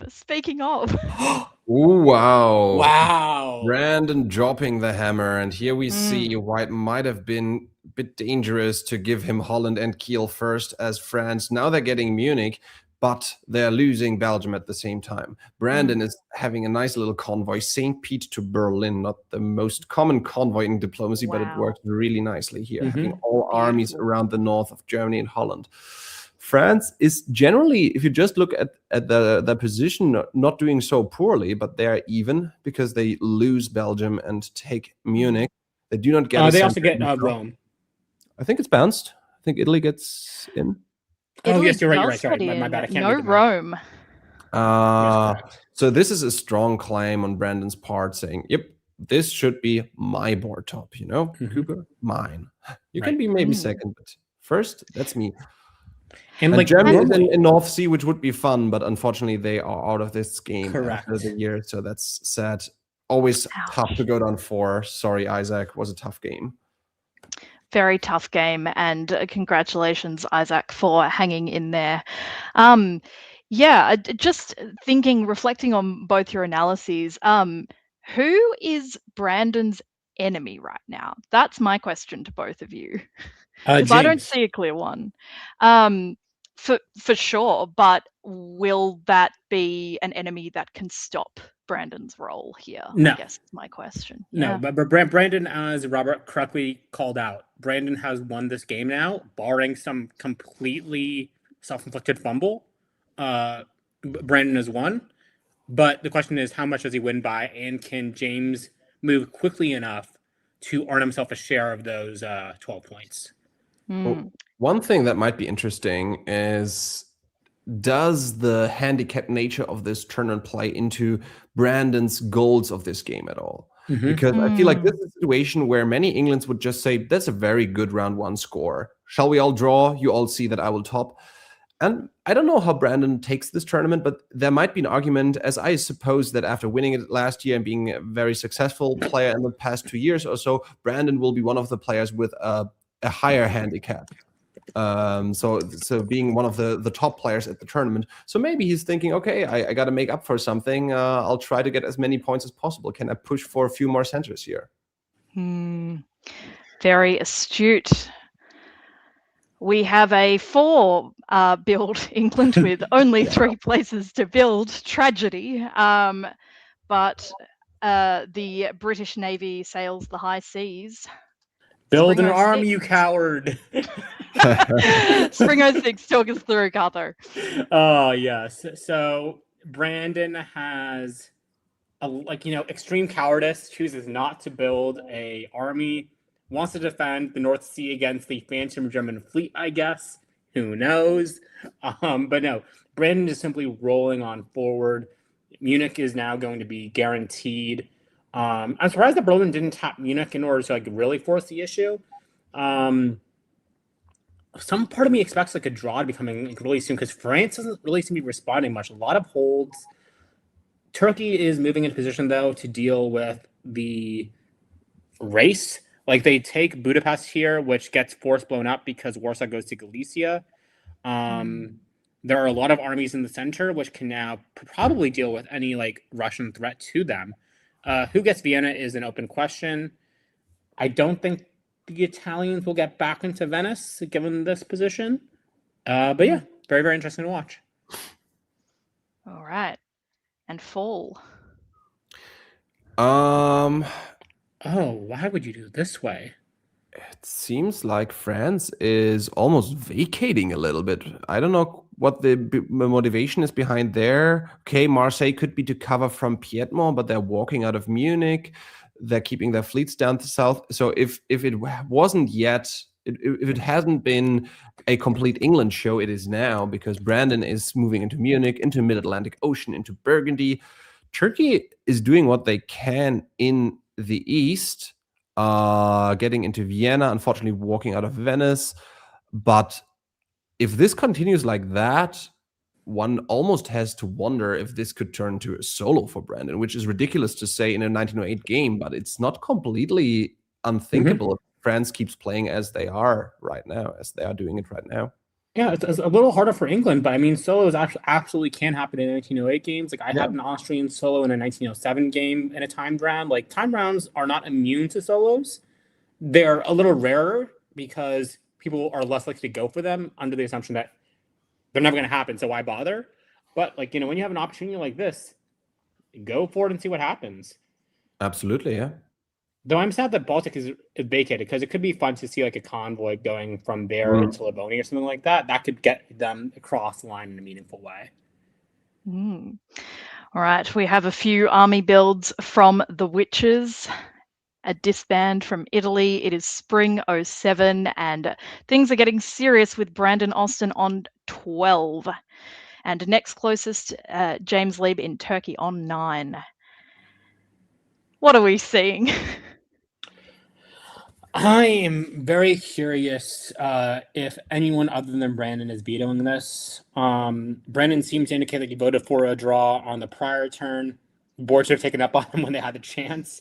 And yeah, so I actually did a convoy to France is actively helping this effort now at this point. This is crazy. So now walking out of Tunis, and that's why England didn't convoy to Portugal.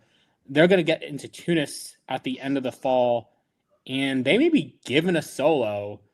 I'm not sure why Cooper feels so aggrieved by the rest of the board, but yeah, Brandon may be able to walk himself into a solo here. Yeah, I think if France wants Brandon to solo, there's nothing the rest of the board can do. I think they just have just about enough time. If anything, Turkey really needs to make good with Russia now, because the last thing they can afford right now is England also getting into Warsaw, because Russia is more annoyed at Turkey. Yes. But even without Warsaw, as you said, if France just gives up their centers, and there's still this year and next year to come, I think it's just about enough time to get England to 18 centers just with English and French dots right now. Yes. If France wants it, it will happen. Yeah, very interesting to know. My thoughts running through my head over what might have happened in the draws if someone were vetoing other than Brandon. This is total hypothetical, but I can imagine perhaps France being irritated if someone else voted it down and saying, okay, we'll prove the point to you if you think that there won't be a solo off the back of this. Yeah. One question is it common in Australia to do secret draw votes? So my understanding, and Alex can jump in and correct me if I'm wrong, is that this would have been, it would have gone to a secret draw vote unless someone openly vetoed, which is permitted and people do.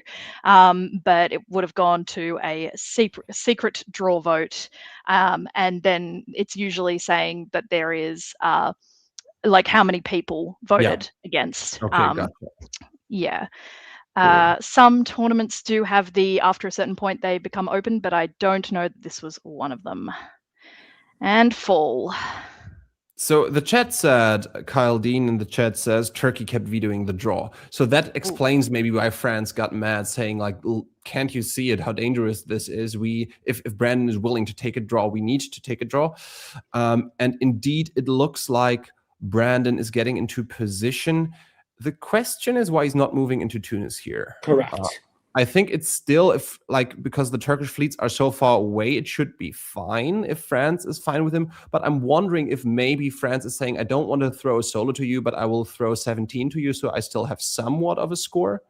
I mean, but he has Warsaw here, so it doesn't make Oh, yeah, a right. difference. I overlooked Warsaw, so that actually doesn't make a difference. Tunis is the more defensible one if you want the solo, yes. But like, I mean, maybe that's like France's like, like line is like, hey, like, Yeah, I'll but give no, you 17, but I don't want to give you 18. And Brand's like, well, I'll find 18 my own way then. you're totally right. You're totally Yeah. right. And this is exactly what I said before, that Russia really needed to be on side here to have any chance for the East to stop the solo. But it seems like Russia is indeed more annoyed with James.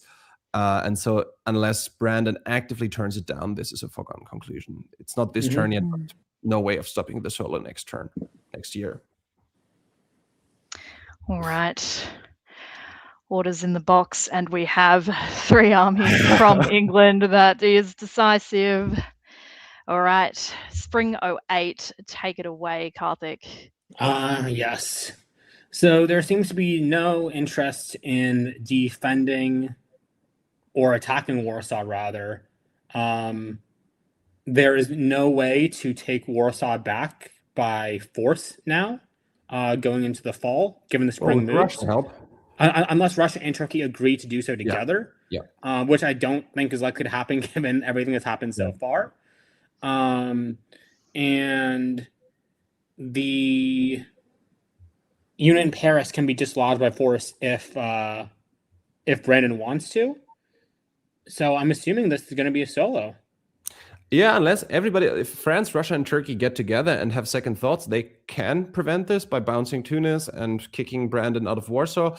But it doesn't look like this is what's happening. But maybe, after all, they had second guesses and didn't want to give Brandon a solo. That would be the only option of stopping it right now. Mm-hmm.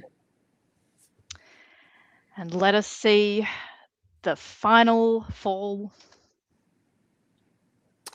They do not. And they do not. Warsaw supports Ukraine to Moscow. Wow.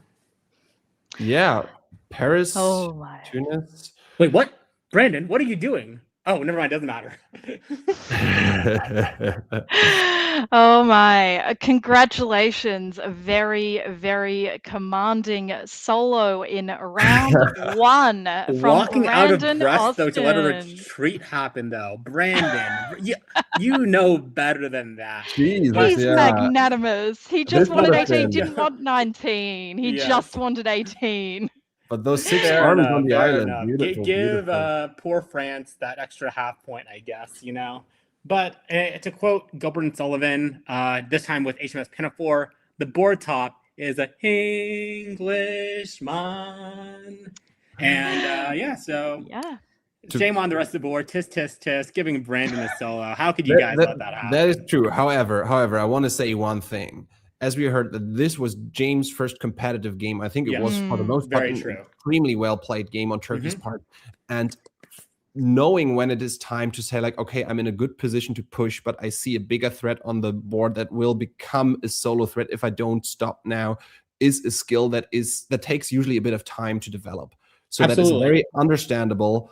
And I think, James, if you continue playing competitive games, which I hope you will, I think you will be a threat for winning a tournament sometime in the future. Maybe you will still win this one. I mean, it's just the first round. But 100%. Yeah, I just want to point that out. Oh, yeah, Very well absolutely. played, I was being more sarcastic and joking with the shame on the board thing, because this happens all the time with new players. It's not the first time it's happened. It's not going to be the last time it's happened. And all it really takes is it happening one time to learn. I remember a young player that most people didn't know at the time.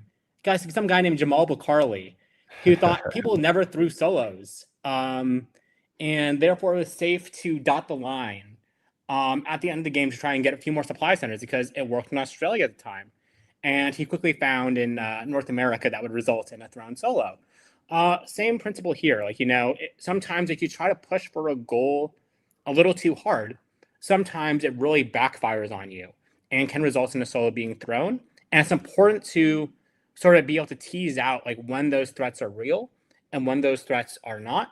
Yeah. But regardless of that, it's really, really impressive to me that James was able to, in their first ever face-to-face tournament game dominate the East in the way that he did. Like, Absolutely. working Russia, working Austria, working Italy so effectively was just absolutely brilliant to watch. So kudos to you, James. 100%. I'm going to bring Isaac on. Isaac, thoughts, additions to the very insightful commentary from Rob Karthik? You've missed the most important thing, which is we have 6 armies on the English mainland. Oh my goodness, population boom. Yes. Yeah, just to reiterate those points about, you know, the when the solo threat is real, when a solo could be thrown, etc., and that being a very important part of learning competitive play. 100% agree with both of you on that, and it is. I think everyone remembers the first time they get soloed on, and it occupies a painful spot in the heart. At least it does for me. Almost all of us have been there. This is a rite of passage, and we hope you keep coming back, all the new players on this board.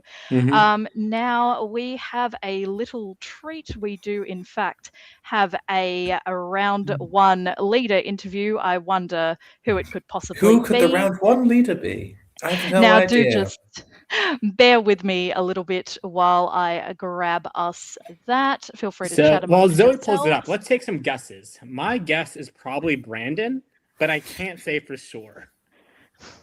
I do think there is a question here, rather than going into this comedy, which I do enjoy. But is the solo here a mistake to be putting a target on your back this early?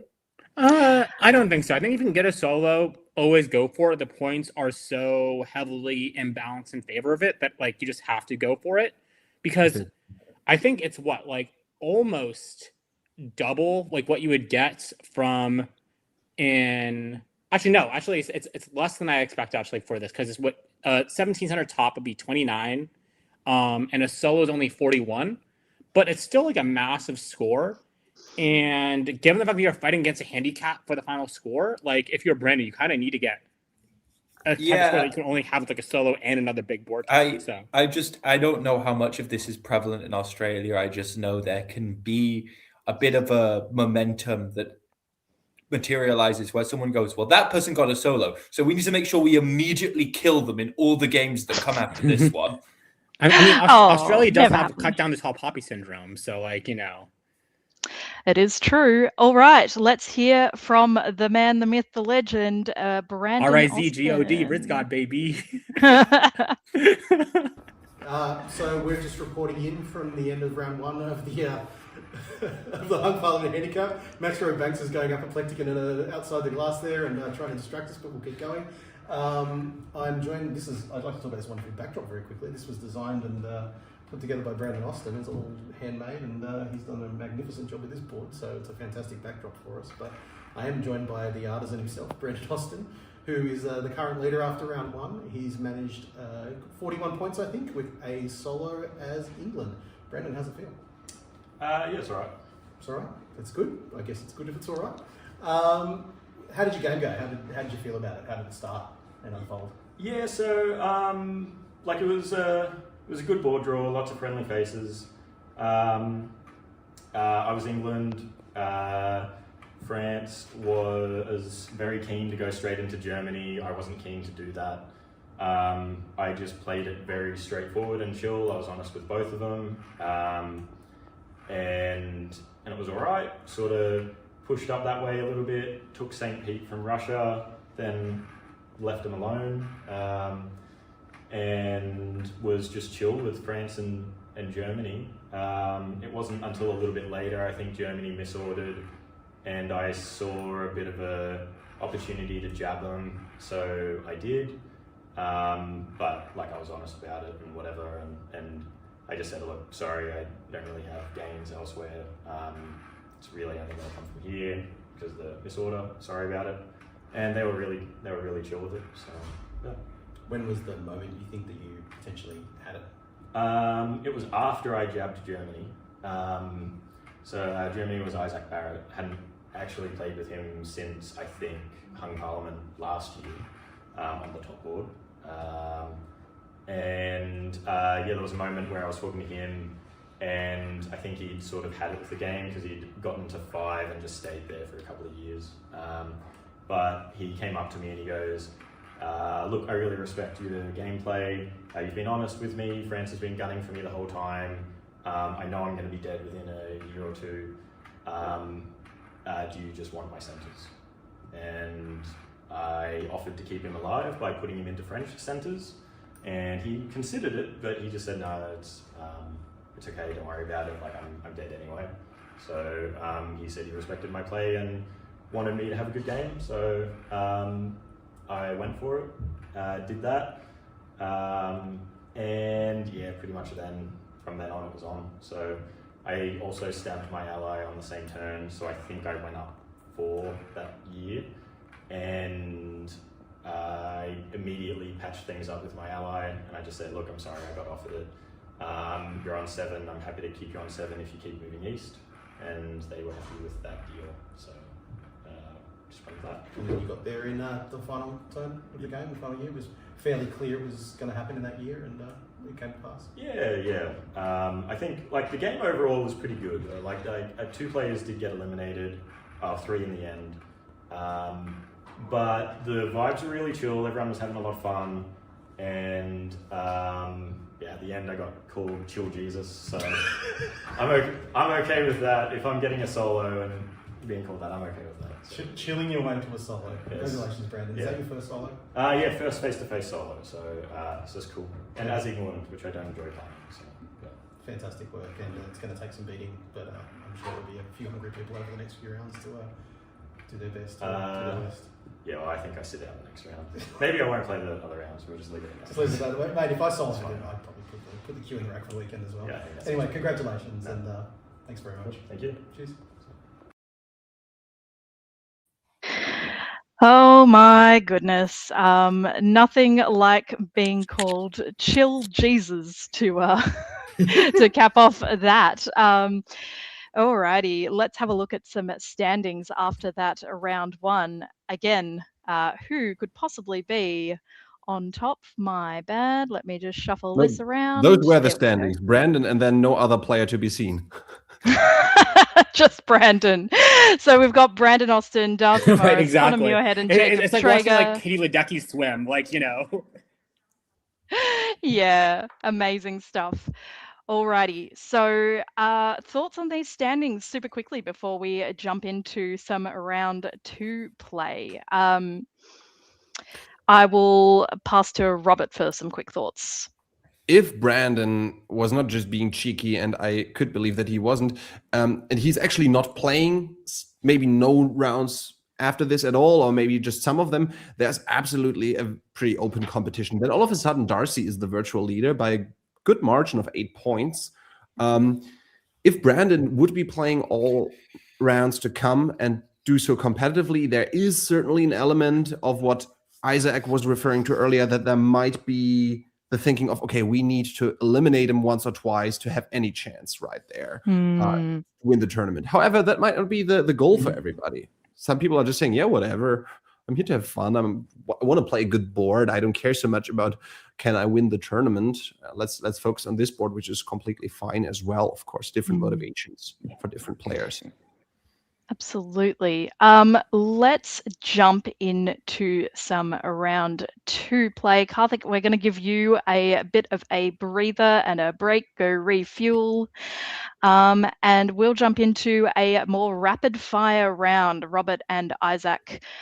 So this will be board 2A. We have Connor Muirhead up in that top 4 in Austria.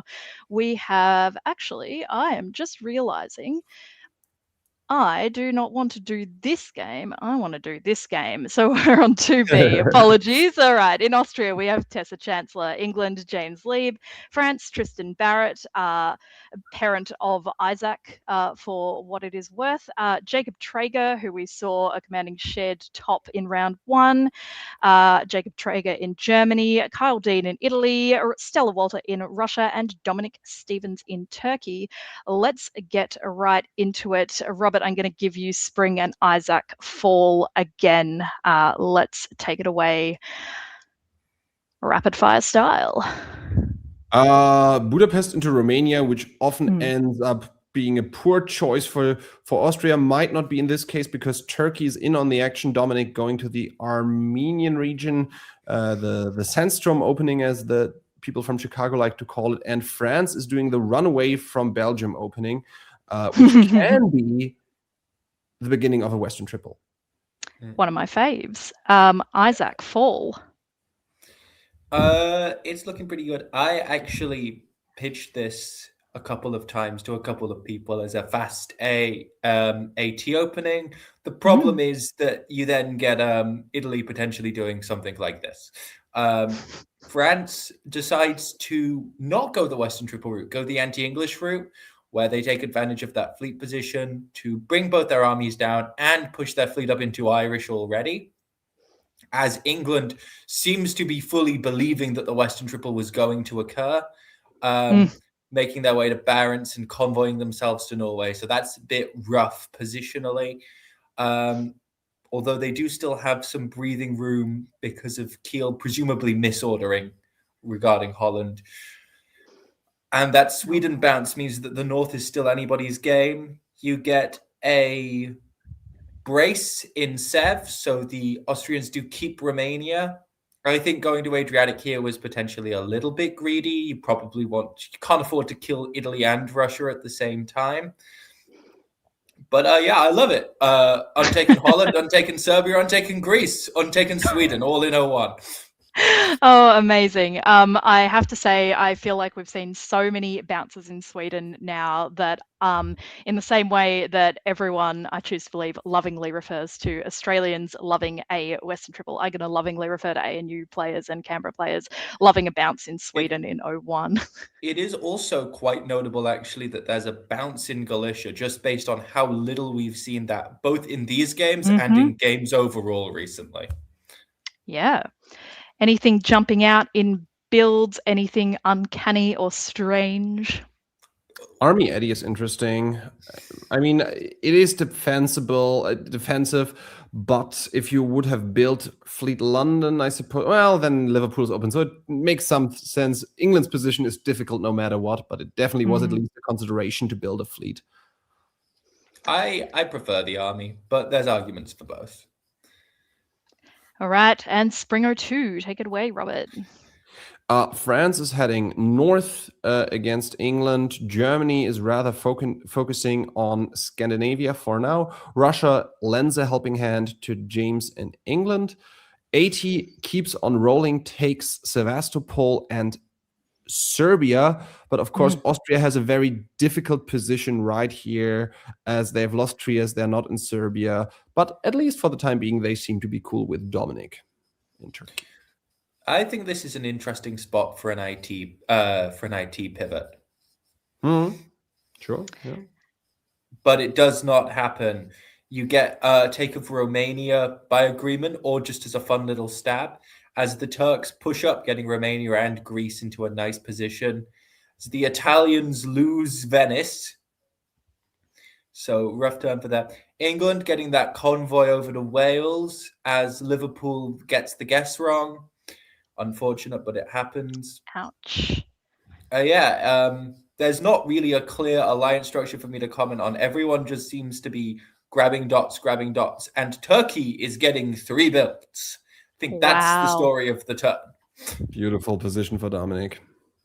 And they build 2 fleets and an army. We have an army in Munich for Germany, an army in St. Pete for Russia, and spring 1903. Austria apparently is fine with being the junior partner to Turkey after this opening, moving to Vienna, Turkey, filling in from behind, going to Budapest. Those fleets clearly are screaming, no, Italy, we're not doing an IT. I'm coming for you.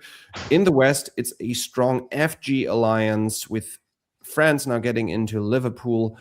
Germany apparently now has turned Russia around. Stella was working with England the year before. Now maybe Stella thought I need some friends and England will be not long for this world. So I'd rather team up with the West than being eaten up by AT completely at some point. Yeah, this is This is good play because you need to move quickly here if you are the West, given I was going to say the AT position, which it is to a certain extent, but really the Turkish position. You got to respond to that fast.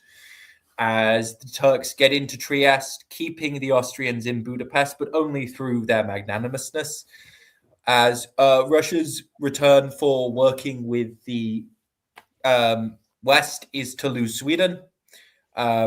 As they get, is that them supporting the English back into Norway? Is that? I think so. We have England supporting themselves in, What's I Sweden believe. doing? What is Sweden doing? That is a great question, and I wish I knew how to pull that up on You can Dipcast. You can click on the O key, I think, on the keyboard. Oh, look at that. Yeah, so it Russia indeed support Finland to Norway. Yeah, Robert has the secrets. Russia flips back to the English, losing Sweden for their troubles, as the AT just continues to roll. Alrighty. Winter, let's see some builds. Some nasty disbands for England. Ouch. Sorry. And anything of note? If not, we will roll straight on to Spring 04. Robert, to you. Austria's pushing Turkey north, Austria's pushing Turkey west, and Italy is running towards France as well, saying, okay, if England is becoming the tip of the spear of the West, I want to be that in the East. So we sort of have two bigger alliances with a junior partner. Well, let's face it, actually, we have Turkey with two junior partners in the East. And Russia is having a hard time in between, losing St. Pete. And yeah, I do not want to be Stella in this position, I'm afraid. Must be not so much fun. Not at all. This is nice. This is good for Tessa, though, because they are getting back some of their home centers potentially. They seem to have managed to at least go, okay, you can have most of the things, but you've got to give me something to keep working with you. So it's good alliance management on their part. All right. So we have Jacob on 8, Dominic on 8. Who do you like? Quickly. Dominic. He's Turkey on 8 in 04. Yeah, yep. I think if anybody, I would have preferred France in the West, even though they are one behind. Or Germany. Very good point. But yeah, Turkey is, I think, the best position here. I agree. All right, Isaac. The position that they used to get Naples forward retreat into Piedmont to be able to play around with France. As France sends an army down to Portugal, you probably would rather have sent that to Spain to bounce it because you want to keep the dot, but fair enough. And then just more AT pushing as Germany keeps England in St. Petersburg. Yeah, just more AT versus FG. Mm. And the A is definitely lowercase. Not wrong. Spring 05. Germany convoying into Livonia, going back to Norwegian Sea. Not quite sure what that is all about, but I'm sure Jacob will have some plan with it.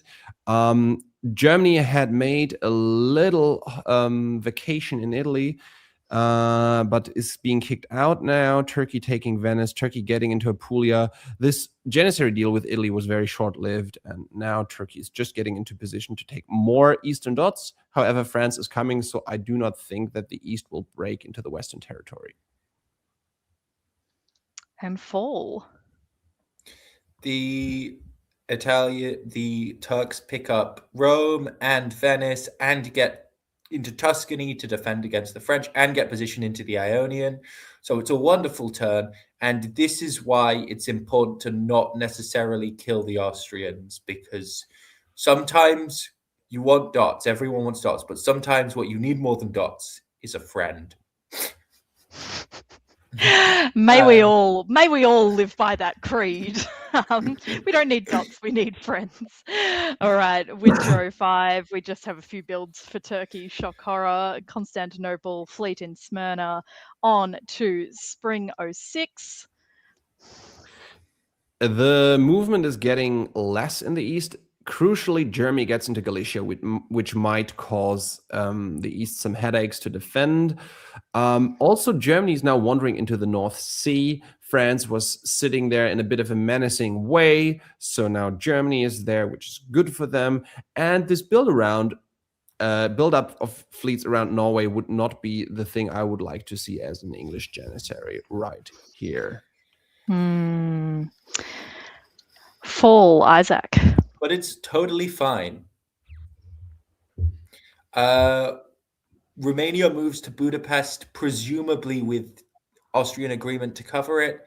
As the Turks pick up, as the Austrians pick up Greece.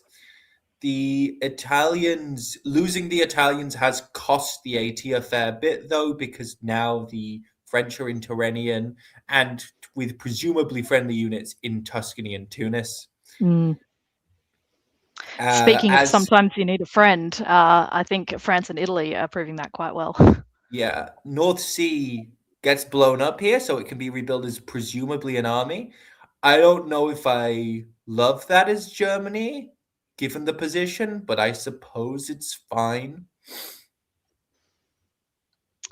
All right. Indeed, an army is rebuilt. And as it was written, so it shall be done. Spring 07, we're getting down to the pointy end, Robert. The East doesn't have a line anymore. They lost a few guesses before, so the stalemate position around Vienna, Budapest, Rum, Sevastopol that can be completely secure is not, but they guess right around Romania, so they don't lose anything around there. In the West, nothing moves, but as Isaac pointed out, France is in a very threatening position. So if this game goes to 1908, as well as we've read in the chat, the big question is, does France go for a stab in the end, going for centers like Holland, Belgium, Spain, Tunis, and try to race Dominic to the finish line? That's the big question to me right now. All right. What do you have to say about that, Isaac? The Germans taking Norway is good for them. They need that extra unit to try and prevent that exact French attack that Dominic was on about, that Robert was on about. And then you see this has actually been a masterclass in turning around. The FG have managed to respond quickly and then push their way forwards through tactical correctness and diplomatic skill into a strong position where they're now sitting in like Western Mediterranean, Tyrolia, and Galicia. Absolutely. We just have one build, Winter 1907, and it looks like we are at least playing through this season. Spring 08, Robert, to you. Cheeky. It seems like France actively prevents Germany from taking the last dot in St. Pete. Germany is covering from that suspected stab, but so far France is not dropping the hammer. And in the east, there's a little bit of repositioning. An Austrian army is blown up, which might be significant in fall. I think now Vienna is quite vulnerable to the west if FG can work together. If they're both too paranoid and think this is the last turn, we will just stab each other, maybe actually Vienna is safe. But we shall see. Yeah, it is worth considering that the move on Norway could be arranged. Yeah, maybe giving England their survival as promised. Yeah, I know I'd be gunning for that if I was England. Sure, for sure, yeah. It's very much worth surviving and in this scoring system too, but alack. England does not. And you see that stab at the end of the game where the Turks pick up Sev. I think Trieste gets braced. Possibly, yeah, Trieste gets braced, I think, as Vienna is lost to the French, and the FG manages to stay together, with France just sniping Spain at the end, presumably by agreement. And Tunis. Oh, and Tunis. So, yeah, definitely by agreement. Yeah. So, does this end up with a French? No, it's probably still a Turkish victory, but I imagine French get some of those points. France absolutely get some of those points. So within 2 of the top, Dominic Stevens, very lovely 12 centre Turkey. Tristan Barrett in France, not far behind on 10. And then we have Jacob Traeger bringing up that top 3 on 9 in Germany. I will bring Karthik back to the stage momentarily when I can see his face. There we go. My pretty Karthik, face. your thoughts? Any thoughts on this one?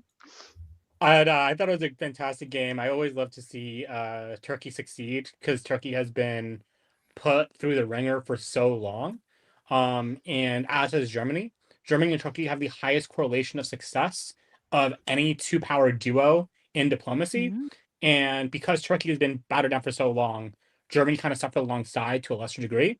So always good to see, like, two powers working out well when they can manage to make that thing work. So Beautiful. We will power through this next one again. Robert, I'm going to give you a break for this one. And I'm just double checking my details. So now we're going to jump to Board C. We have Cooper Lake in Austria, Jasper Klein in England, Shane Armstrong in France, Max Wanjiro Banks in Germany, Isaac Barrett in Italy, Tianyu Sun in Russia, and Darcy Morris in Turkey. Let's get right into it. We're going to be doing a relatively rapid fire again. I'll jump straight in. Isaac, you have spring. Karthik, you have fall. Let's take it away. Armenian fist bump, Galicia DMZ, Venice holds, so no possible. And this move to Tyrrhenian. Now, I know we're being fast, but there's been some thought on this from a couple of people that if you want to go after France's Italy, this is the best way to do it because you send the army to Tunis now, and then you can go straight to Gulf of Leon in spring 02. That's the logic. We'll see if Italy applies it. But other than that, all the openings look pretty standard to me.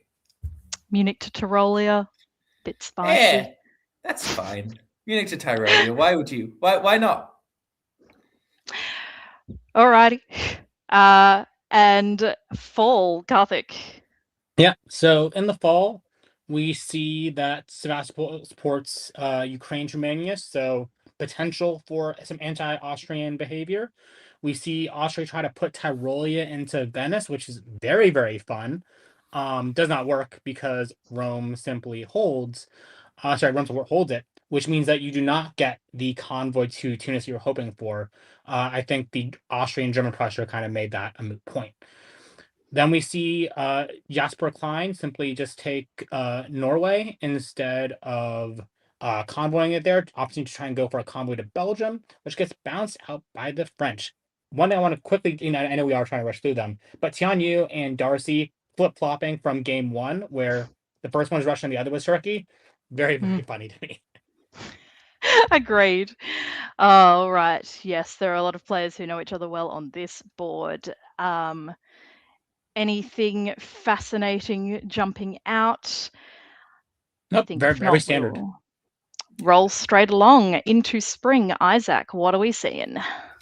We get the Italians pushing into Ionian. This looks like straight RT cooperation so far with the taking of Greece and pushing into Serbia, as Russia has some issues in the north as the Germans get into Baltic and the English make an attempt to convoy into Barents.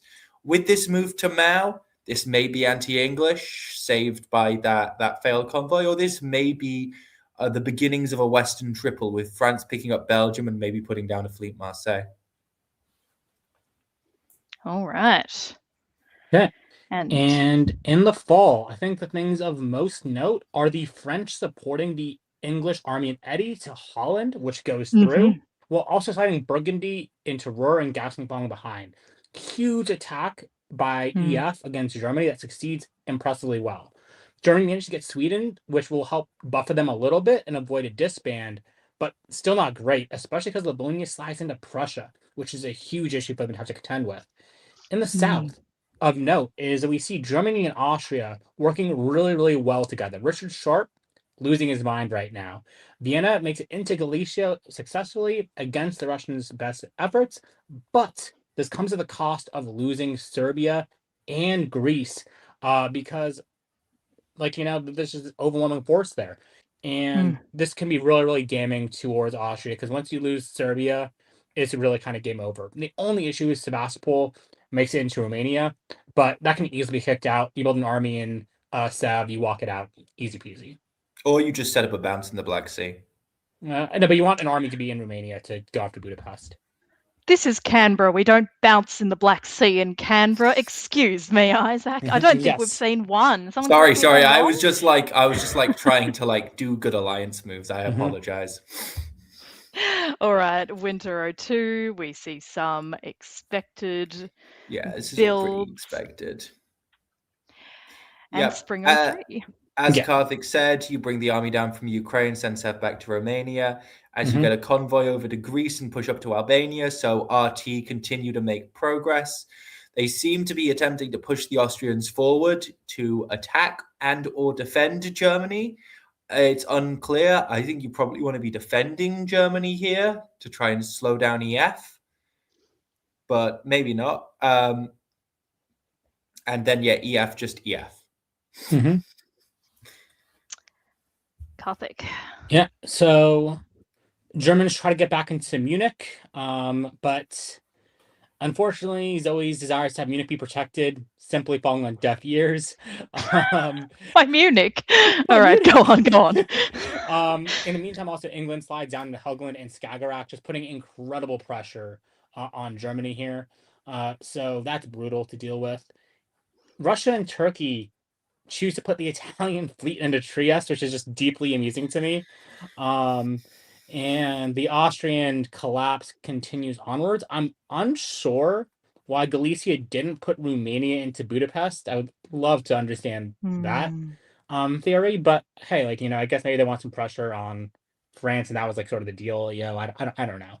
Anywho, yeah, that's the turn. Hey, they did the bounce in the Black Sea, like I said. I was right. There you go. All right, I'll pay that. Good one, Isaac. Checkmate, I am Zazo, wrong. checkmate. You are right. Checkmate. Yeah, Munich's been touched, and the Black Sea It's is even being bounced. it's even being brought up in dip chat. That's how right I am. Yeah, and Yep. embarrassing display for Zazo right now.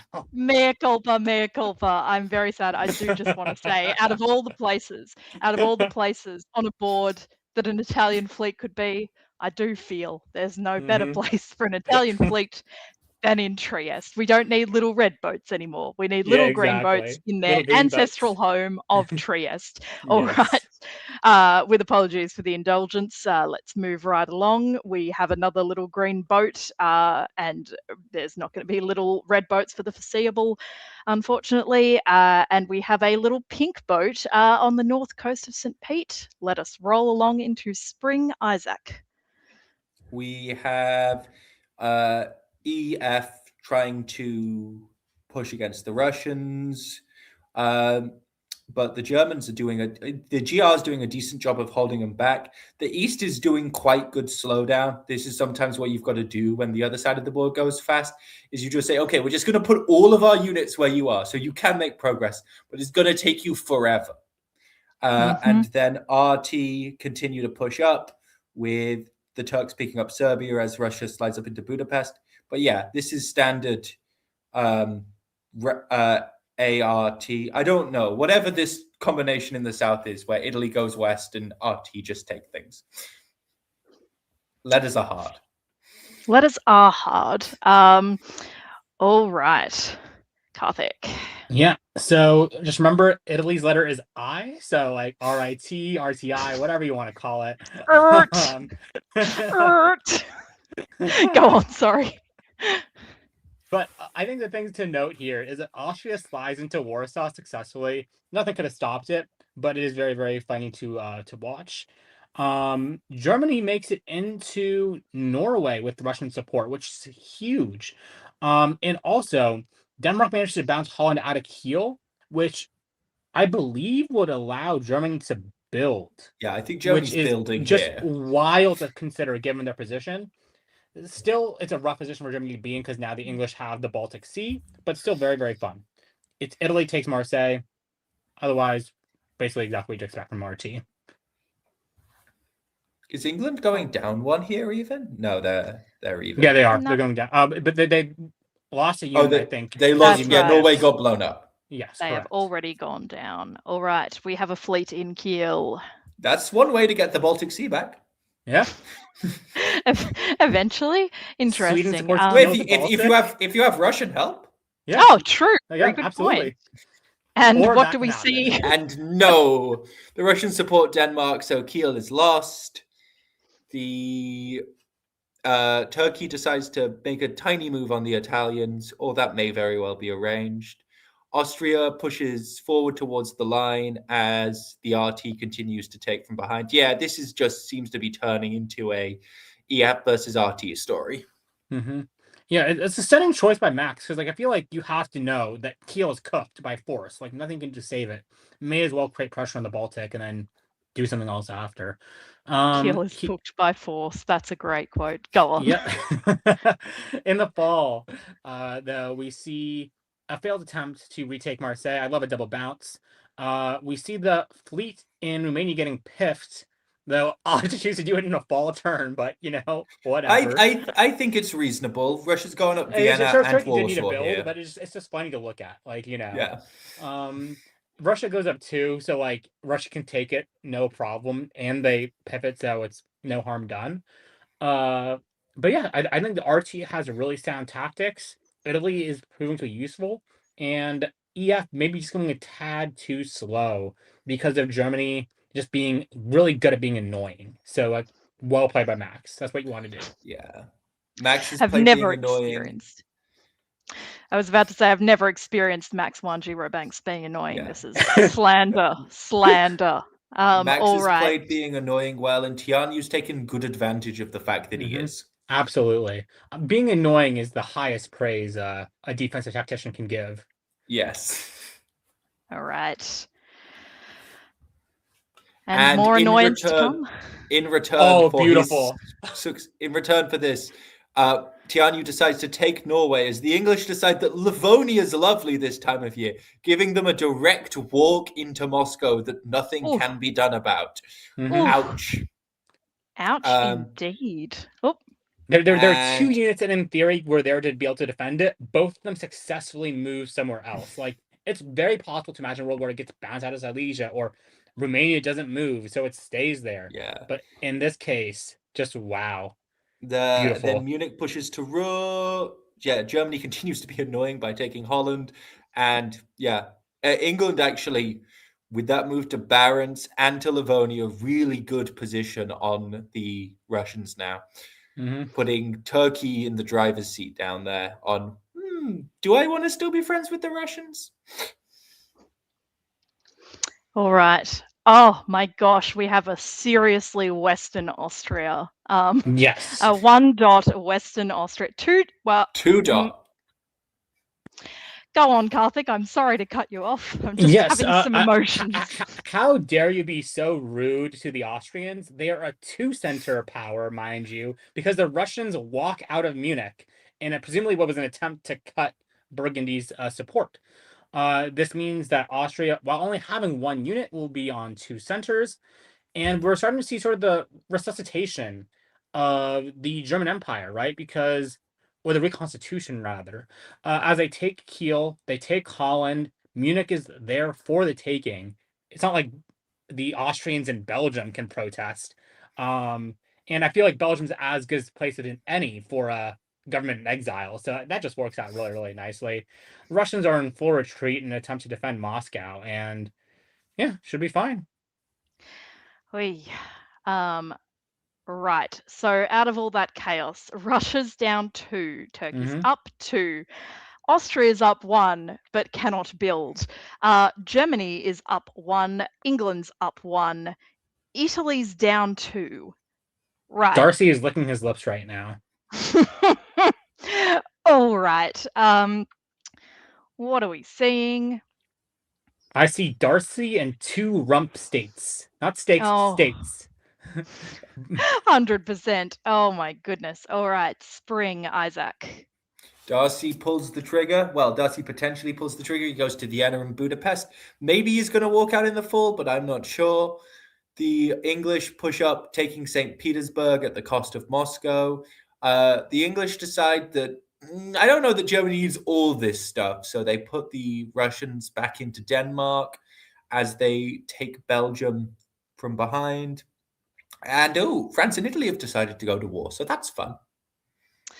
Yeah, well, I mean, wasn't Italy continually going west over and over? I mean, Yeah, I but guess then they turned around and France decided, I'll go east. yeah, why not? All right, Karthik, fall. And yeah, I mean, we see the caissons go moving along in the south. We see Serbia go up to Budapest, Bulgaria up to Romania, Budapest into Galicia. They're just moving and moving and moving. We see the Russians take Berlin, which I didn't expect. Now we see a turning of those forces. And beautifully, again, Munich is vacated. The Austrians have had like Munich for like years now, purely because people walk in and out of it. And they every get to single keep time. Belgium. Yeah, they keep Belgium as well because look, Austria is meant to be a two-center power in Munich and Belgium at all times. Italy is just holding in place. Yeah, life is good in the neighborhood. I kind of love this. Am I recalling correctly? In one of the earlier games, I think someone mentioned was Tianyu saying that he was going to let an Austria live on too, or am I misremembering? Yeah, it he did was the say last that. time when Tianyu's was son. yeah. Benevolent Absolutely. overlord of Austrian Janissaries, Tianyu's Yes. son. All right. Okay. All right. Germany goes down 3. These Turkish builds are what we in the industry like to refer to as a stab. Yes. You don't say. Alrighty, it is winter 07. Do we get another delicious year, or does it draw here? Thoughts? I think we get another year. It could go either way. I don't know who has real incentive to veto. Maybe England. Maybe England. There's still a bit of nonsense that could be done around German centres, but let's see. We are playing on, friends. We are playing on. All right. Isaac. England does indeed play nonsense around German centres, grabbing Denmark. As the Austrians push up into Kiel, are they going to become a 3-centre power? France can walk out. France can walk out. This is very true. As the French go push into Belgium. Yeah, basically, Germany's being murdered. Turkey's taking Russian dots. That's about all there is to report at the moment. And full 1908. What do we see, Karthik? We see Tianyu being once again exceptionally kind to the little Darcy Morris, offering him Warsaw, offering him Moscow, and just being the best friend possible, actually. So Darcy takes another 3, which will put him on 13, and Austria walks out of Kiel, gets Munich, but loses Belgium. So unfortunately, the 2-center Austria will go down to 1-center. And unwanted support by Shane. Shane sucks. I kind of love it. Unwanted support in the final Shane. turn. You gotta love it. Hey, you gotta respect an unwanted support. Yeah, but no one denies me a 2-center Austria. Although it does also guarantee a 1-center Germany. Yes, I will it note does. there. And we got to be friends. We got to respect game with Germany. Germany wanted Moscow, but it did not come to pass. So they must retain Kiel. And it is game over. And we have every single player still in play. A couple of 1-dots and a commanding Turkish board top from one Darcy Morris on 13. Darcy's second 3-point gap board top. Yep. Youch. Yeah, that is substantive and substantial. bringing back Robert. Any thoughts on this game and the wild topsy-turvy happenings? I mean, this is really putting Darcy into contention with Brandon, even if Brandon is playing and competitively.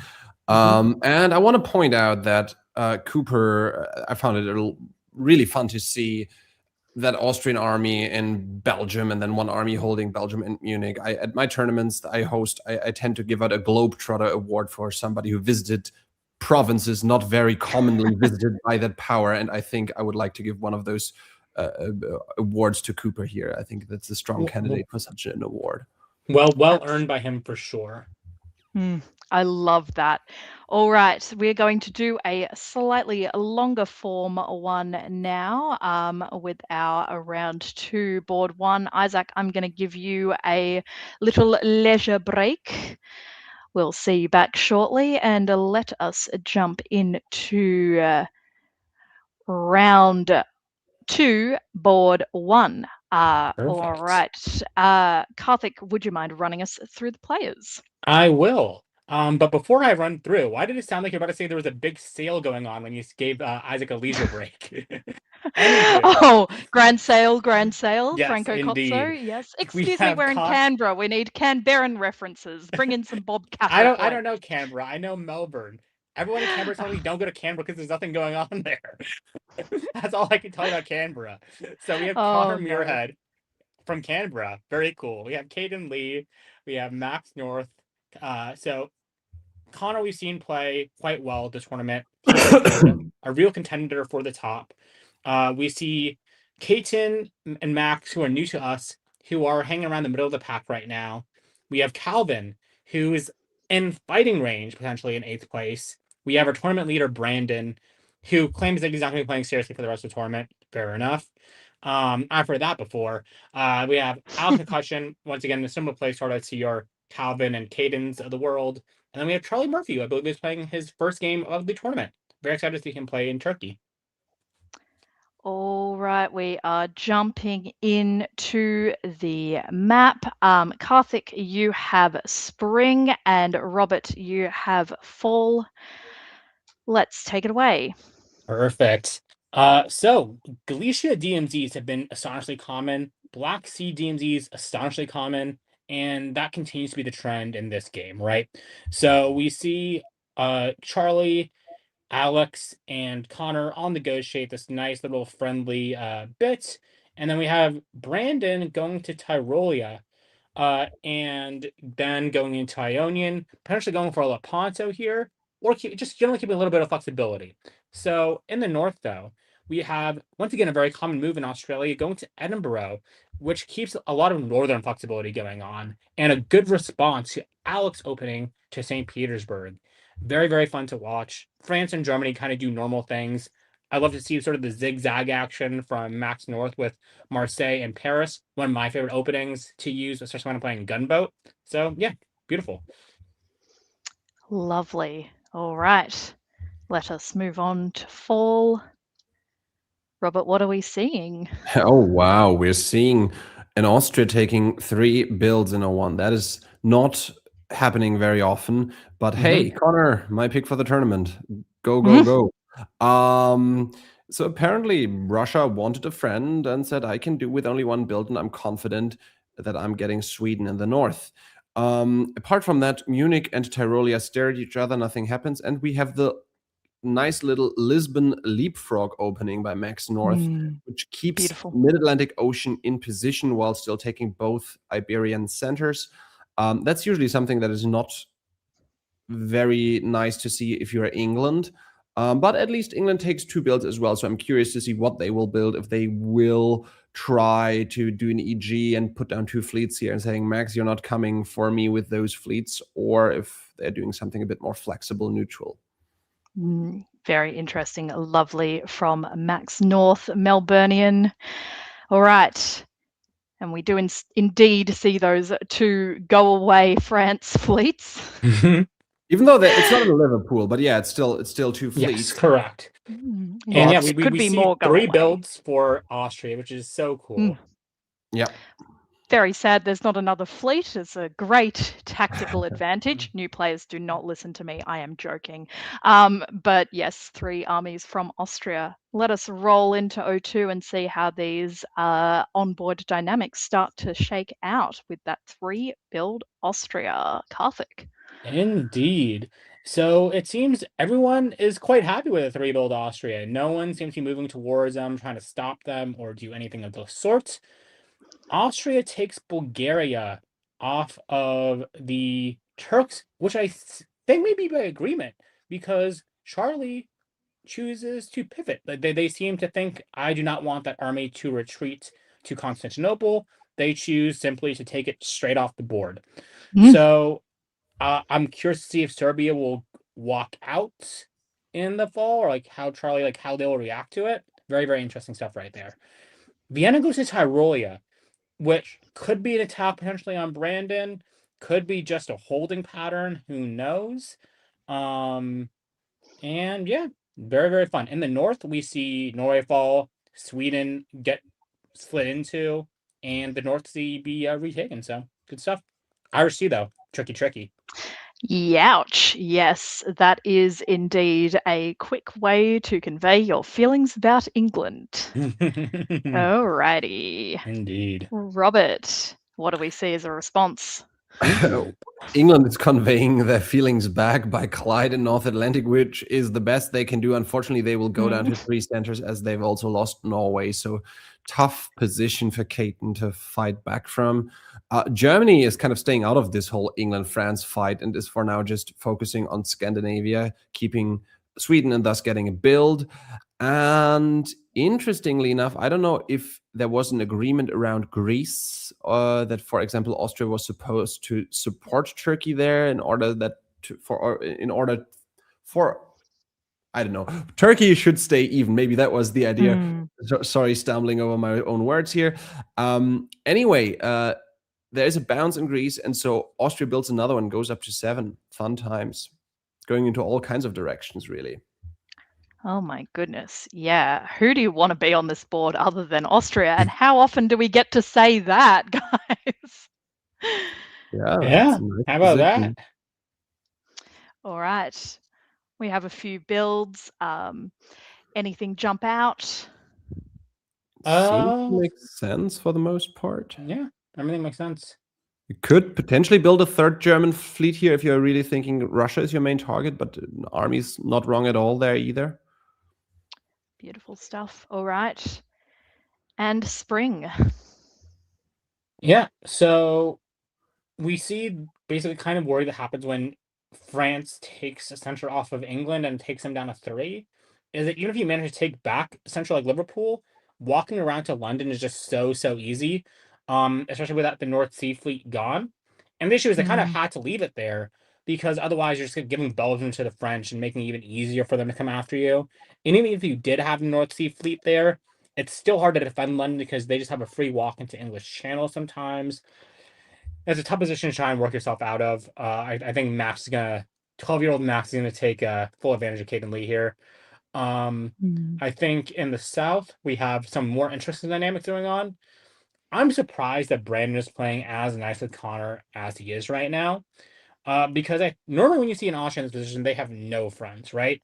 Because they've kind of mildly stabbed Alex and they hard stabbed Charlie. And Charlie, like, they're fighting back, but there's only so much a 3-center Turkey can do, especially when only 2 of those units are facing Austrian possessions. And then you just have like isolated Russian units. You have an army in Warsaw and a fleet in Seb, none of which can work in like coordination with each other.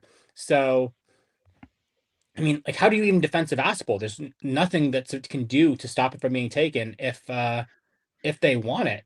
So it's just rough. Youch. And judging from that little support into the intended support of Silesia to Warsaw, I suspect they might want it. All right. Robert, what do we see? Austria does take Sevastopol. They don't quite do it the guaranteed way, but it works out. Warsaw does not tap Ukraine. At the same time, as expected, France is walking into London. England and Germany are now working together firmly. No, actually, okay, France also looks like everybody wants to work with Germany in the West. England is walking out of Belgium into English Channel. France is supporting Germany into Belgium, and Germany is saying, I don't even need to support myself into there. I know I'm getting in. It's easy. I can just walk. And I'm not quite sure what's around Sweden. Maybe it was a bit of a misguess. Maybe it is a deal. I tend to think it is a deal that Germany is saying, okay, Russia needs a bit more substance in the south. They need something to defend. Germany's also helping them in Warsaw. So I guess Germany's saying, I'm good. Everybody likes me. I do not need Sweden right now. Alex, take it so you can defend from Connor, who's quite a threat. Yeah, I really like the diplomatic choice by Calvin here. I think it's very, very prescient and very, very wise. Yeah, absolutely. The only thing that pings in my mind is, what is Russia sensibly building here that will properly stop the Austrians? I mean, an army in St. Pete, sure. How much time does that buy them is my question. But I guess we shall see. It is indeed an army in St. Pete. Meanwhile, England goes down 1, pops North Atlantic. Austria goes up 1 and builds an army. Because, of course, Trieste was not free to build a boat. So, yeah, I'll allow it. All right, spring, Karthik. Okay. The South, basically what you expect.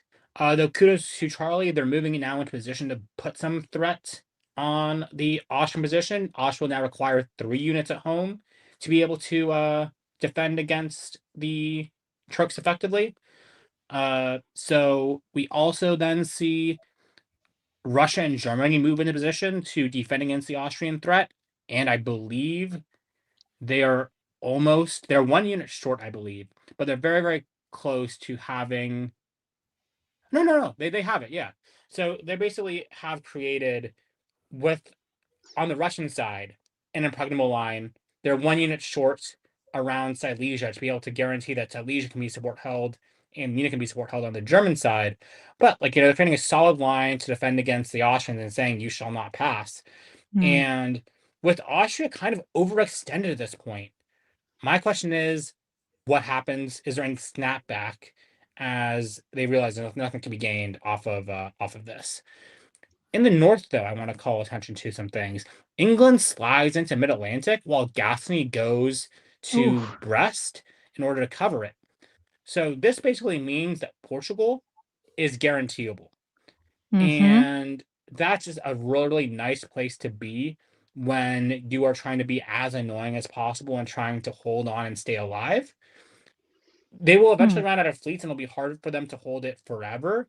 But you don't need to hold forever. You don't need to hold until 1908, and you just need to be a pain. And I think that Caton can do that really, really well to Max if Max isn't careful. Portugal or Spain, unless I'm much mistaken. Yes, Spain is also guaranteeable. Presumably, you'll take Spain first and walk back in Portugal at some point. But yeah.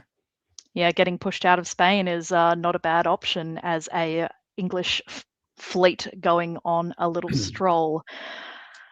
And fall, what do we see, Robert? Turkey and Italy do not drop the hammer on Austria. I was wondering if that would happen. So good job, Connor. Rather, Italy is going in on Turkey, sliding into the Eastern Med. And Austria convinces Germany to stab Alex after having granted them Sweden last year. And they've now retaken Sweden. They have taken Warsaw, and I think they would have taken Norway as well had they written what they meant. It looks like they tried to write support North Sea into Norway, and they wrote just Sweden supports North Sea, which is a fairly common face-to-face mistake. I've seen that quite a lot, especially with newer players. Unfortunately, that means something else, and you have to write support North Sea to Norway. Happens very easily. It should still be okay for Germany. I mean, they're still getting 2 builds, and they only have 2 home centers open. But it could have been even more of a blow towards Russia's game. England is taking Spain north coast, which is unusual. Usually south coast is the better option. I think it would have been here as well. while France is taking Liverpool again. So England is down to 1, which will be the tourist fleet in northern Spain, presumably, or maybe they actually keep Mid-Atlantic, probably the better unit, actually. From what I know about British holiday habits, northern Spain seems quite in line. All right. So winter 1904, we have 2 builds from Turkey. We have a 3rd German fleet and an army in Berlin, looking to continue that push into Russia, I would suppose. Spring 05. Take it away, Karthik. Yeah, as someone who is bouncing around like Axpe, San Sebastian, Bilbao, that kind of area, I agree. Going to northern Spain is always a good time. And this is why it's a great order set, right? You managed to bounce the unit in Gascony out of Spain and then take the free retreat to Portugal. And obviously, this does mean that Spain will be taken by force in the fall, but you managed to slow things down, right? Which means that your elimination will happen in 1906 versus this year. And if you can have Germany put some pressure on France by a negotiation, maybe you can stay alive all the way until the end of the game. On the east, though, we have Germany finally succeeding in taking Norway. And interestingly enough, rather than retreat to Skagerrak, which would cause them chaos, they opt to retreat to Norwegian, presumably maybe to try and put some pressure on the North Sea or something of that nature. As well, Moscow simply supported themselves. They supported themselves back into St. Petersburg. Don't even bother trying to hold it. I think they just wrote it off. This gives them some interesting tactical position where they cannot force Norway, but it also tries to keep them honest in a way that will likely ensure that no funny business can occur with those 2 units. In the south, we see Austria returning with full force, now working with Germany and working with Italy against the Turks. However, this does result in a little bit of a tactical intrigue because the Aegean Sea Fleet is able to retreat to Bulgaria's south coast. Normally, you'd be like, oh, come on, be more careful. But because of the positioning of the other units, it's something that can be handled with relative ease. Unfortunately, though, because Greece is open and it wasn't the Ionian unit that was going to Aegean, this does mean a loss of tempo potentially as they try to retake it. Interesting stuff. I love these annoying witch fleets that just keep sliding into places that people would rather they didn't. Robert? So for the second time in a row, we see Brandon ordering to Trieste and Connor bouncing it. So that's curious. Maybe they're just having some fun. It could also be Brandon saying, look, you're at 8, I'm at 4. I mean, I have a good round 1 score. I'm happy for you to take the lead a little bit, but I need something at some point. Anyway, Connor manages to arrange it in a way that once again, he's taking 2 builds and Italy is taking none. Connor is doing a great job of convincing his neighbors that he is good to go into all kinds of directions and take centers without really having to give much to other people. Sure, now he's giving Warsaw to Russia, very kind of him. Well, he just put Germany in the year before. So that's the kind of kindness he is showing his neighbors, but it's working very well for him so far. And in the West, we see Russia retaking Norway. So Germany, unfortunately, sort of misguessed a little bit. They don't get into North Sea. They don't get to keep Norway, while France is retaking Spain. But as we said before, England can stick around in Portugal for the time being. Continuing that British holiday. All right, we have 1 down from Germany, 2 up from Austria, 1 down from Turkey. And we see a few armies, loss of Berlin, loss of Ankara. Let's roll into spring 06. A draw? Huh. No, we still play on. Okay. So now we finally have Brandon picking up something. We see the taking Constantinople and backfilling into Smyrna. Makes sense. I probably would have done it the other way around though. That way you have a fleet in Constantinople and an army in Smyrna. That way you could take Ankara this year potentially. It's not going to happen either which way because obviously the fleet in the Black Sea can hold Ankara. But could have been done, probably would have been the wiser strategy. We see the bounce in Trieste continue. Seems to be keeping everyone honest. And for some reason, we have Warsaw getting supported into Silesia here. I wonder if there's some grand plan to support Silesia into Munich and let Munich, like, walk into Kiel or something of that sorts. Very, very fun play by Connor. I'm super, super impressed. I'm watching this and thinking about some games that I've played with Connor, and also just some games where, someone has a significant lead and they're just able to switch who they're supporting in terms of alliance partners over and over again. So always keeping the rest of the board guessing, but also making sure that you're keeping these smaller partners on side and never investing too much in one person, always keeping things guessing. I think the keeping things honest with Brandon in Trieste is definitely quite intentional as well. Couldn't resist that tiny spot of analysis, Robert, for fall. Yeah, Italy is moving back, so they seem to have a very good diplomatic relationship. And now with Trieste, we see that apparently it was all arranged, that Brandon is not desperate to get into Trieste. I think Connor just might be reading the motivation of his neighbor very well here, because Brandon is always a chill and cool guy. He's always like behaving as if he just doesn't care so much. He just wants to have a fun time and he's down to do whatever you want. But as we saw in the first game, that is not always true of his gameplay. Sometimes he's behaving that way, but just taking your centers anyway. In this game, it looks so far like, because of this solo in round one, Brandon might be very happy to just get a few centers, not get eliminated, put a score onto the board, and is okay with Connor taking the board top. That's what it looks like, at least right now.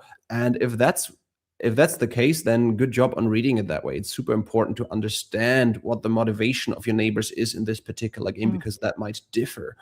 And now Brandon is moving back to Ionian. Is a good timing because France is coming into Western Med, so he needs to defend Tunis. France and Russia are working together. Basically, everybody's piling onto Germany in the middle. So poor Calvin, who did quite well for a while, has a lot of trouble. Munich falls, Belgium falls. Yeah, and the West was messy for the most part of this game. France is sort of coming out as the winner of the Western powers, but they are trailing behind Austria. They are taking 2 here, I think, so they will be at 8, while Austria is already going to 11. So they will have a hard time catching Connor at this point. Absolutely. I do note Ruhr to Burgundy is fairly delicious if you want to cause some trouble for someone who is, for France, that's putting pain on you. I feel like there are a few spots on the board that are just like, there are no bad retreats. And Burgundy, particularly when the French territory is so sparse currently, even though I will say the French are building 2 2. though, so Yeah, this is a good point. But even so, I find that army very flexible, and I really hope it doesn't get disbanded. But I suppose we shall see. Come on, Germany. not to diss Max at all. Love Max, but this is such a cheeky retention from Germany. I love how Zoe is rooting for the failure of a 12-year-old right now. Insane work. Insane.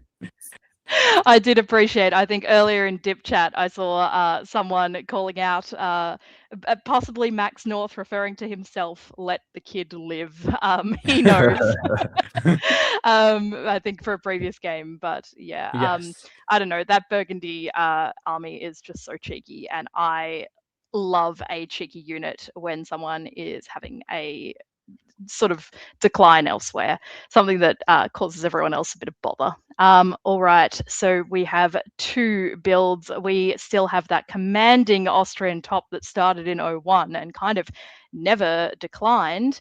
I would do Who Do You Like, but it is Winter 1906. This is very commanding. Take a guess, Azza. Who do we like? I like Connor already. 5 minutes into the stream. I still like him. Yeah, same, exactly. Very good scrying powers from Robert, and everyone else is being won over to the cause. I think I might have mentioned Connor's nickname that he really hates being used is Dr. Solo, given to him by Stephen Kumar at the Australian Open, when it seemed that Connor was getting all his allies to just consistently move away from him, and he would just take their dots behind to no avail. It's like Anyway, a Dr. Bond Solo. villain name, Dr. Solo. Dr. No, Dr. Solo, yeah. Dr. Solo. All right, Spring 07. Take it away, Karthik. Dr. Solo, more like Dr. No Centers for you. Okay, so we see Austria moving on Berlin here. That should be an easy take, given that nothing's in the Baltic Sea. We see a move into Sevastopol, just shoring up the position. Presumably trying to come around into Armenia. Like I said, this would be much easier stalled if the fleet was in Smyrna and the army was in Constantinople. But c'est la vie, what is done is done. We see Paris going into Burgundy, while Portugal slides into Spain. But the little unit could Burgundy slides into Gascony, which means there's a lot of threats to a lot of centers, all of which will kind of need to be pulled back in, and it's going to be a deeply, deeply annoying unit. Yeah, it's a rough place to be if you're France, but also if you don't overreact too hard, you'll be fine. All right. Full Robert. Austria is taking another center in Berlin, which was actually, it looks like Germany is more annoyed at the West and Russia because Austria is confident enough that they don't even need to tap Kiel. That will work anyway. So that is also in line with that raiding unit in Gascony. Brandon keeps being fine where he is. Smyrna taps Con okay, fair enough, but apart from that, he's not really bothering Connor too much. Moving back to Ionian, yeah, sure, covering himself a little bit. But so far, it all just looks very, very nice for Connor. Max is playing a good game as well, doing what he can to cover his bases, taking another build in Holland. Just seems like he's just a few steps behind Connor right now, but still want to point that out, that it's going very well for France. And he's resolved the West by now, at least a little bit in his sphere. Absolutely. I will say, very unfortunately, and possibly quite cannily from Germany, Max now has nowhere to build. And so even though Germany did not pick up a dot from that Gascony expedition, it is very clever canny play, in my opinion. Goodbye, Gascony.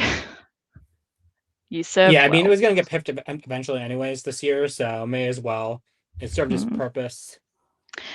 I would like to note, speaking of serving purpose, we now have a 3-dot Germany, and all those units are fleets. Yeah. Natural German All right. position in 1908. The Hansa. All right, 1908 spring. Take it away, Karthik. Yeah, so we see the Austrians sliding into Kiel. They knew they'd do it unopposed, and as they were. So no problems there. This time, it could have been very, very painful for Austria if they had gotten bounced out of Armenia. With the move to Armenia, Charlie will unfortunately probably be dead. They will not be able to defend themselves unless Smyrna is tapping Constantinople and denying the take, which is possible. Ionian slides into Adriatic while Venice slides into Piedmont, and Piedmont goes to Marseille. I think Brandon's like, okay, I had my fun. I don't think you're going to try and take anything off of Venice anymore. So I'm free now to go play in the West a little bit like I kind of wanted to. And I'll bring Ionian to Adriatic just in case, I realize that you've done a silly. No funny business. If I may point out, if this were in the 1908 game, this is at latest the point where somebody should send out the special agent to hunt down Dr. Solo, I think. Yeah.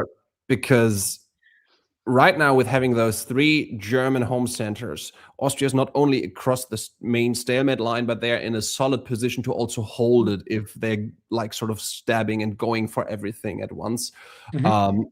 because often you have like this one little center across the stalemate line, but as soon as you make your move, it's easy to retake for the other side if they all get together. This is not that easy, actually, with Germany probably having at least one disband after the year if it goes on and so on. So I just want to give a nod to that. There won't be time for that. But great Austrian position. Absolutely. And I think something that we have perhaps underappreciated is how much this seems to, like, I know that we've referenced it, but the fact that the AI have clearly been so solid all along. If this did, to Robert's point, go on past 1908, it would be, very difficult if you've got a Italy that is prepared to be aggro, as we say in Australia, aggressive and power forward in aiding and abetting Austria as well. And this is why, like, if you have a strong ally you can rely on, like, the sky's the limit. Like, a lot of the time you have to get like bogged down by silly stabs, holding positions far back. Like, when you can just go, you can have a lot of fun like you are having right now. Absolutely. Ultimate fall. Robert, wrap us up. Yay! Germany is willing to give even more to Austria. They also put them into St. Pete because Russia has wronged them one too many times in this game.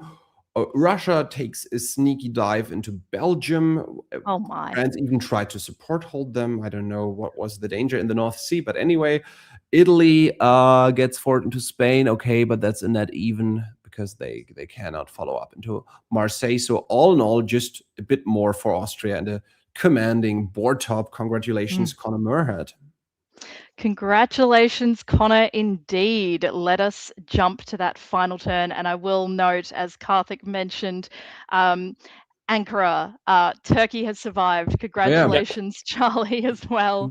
Big props to Charlie in negotiating that. I love it. Yes, and very funny that Armenia tapped Smyrna instead, obviously saying, if this game went past 1908, don't think I don't see you, Brandon Austin.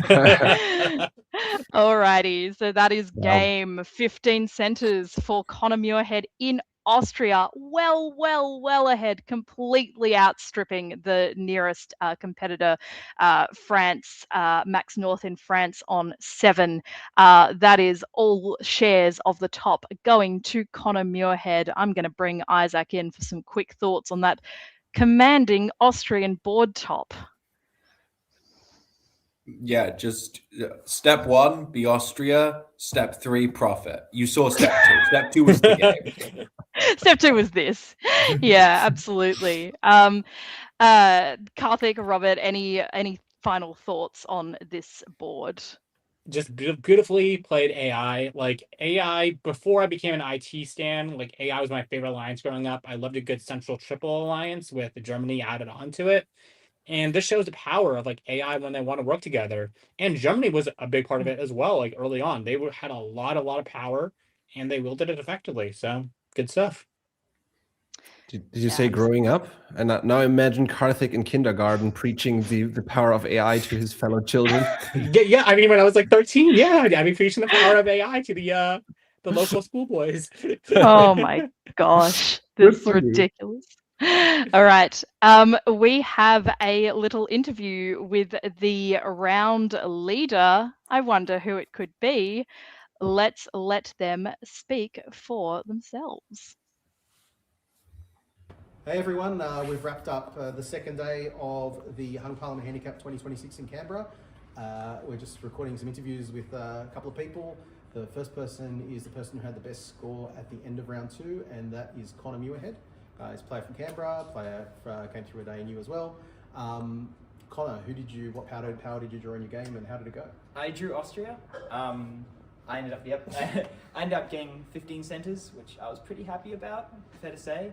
A little bit scared going into it because I did draw next to Brandon, who soloed the game before. So I thought, Brandon might just get rid of me, and because I was a competitor at the time from first score rounds, I think. But turns out everyone was super duper scared of Brandon. They all shit themselves, and I just got dots. Yeah. So would you say it was an easy game, or? It wasn't necessarily an easy game. There was back and forths. There's a couple of positions that I went, but I don't think I ever went down dots at any point. always good. that I can remember. So yeah, it's always handy. Yeah. So people got freaked out at Chill Jesus. And Yeah, no, the Chill Jesus was not chill to everyone else. No, no. How did Brandon end up? Did he get eliminated? No, I 6 center Italy. We actually, it was technically, if you want to call it an AI, that's what we were going for. Basically, I was the only latch that Brandon could hang on to, so he helped me, and I gave him a 6 center Italy. Yeah, and you got a score to back Oh, up exactly, his got a, first exactly, round. yeah. Makes Yeah. sense. Cool. Well, congratulations. Thank you and, very much. Best of luck in the rest of the tournament. Thank you.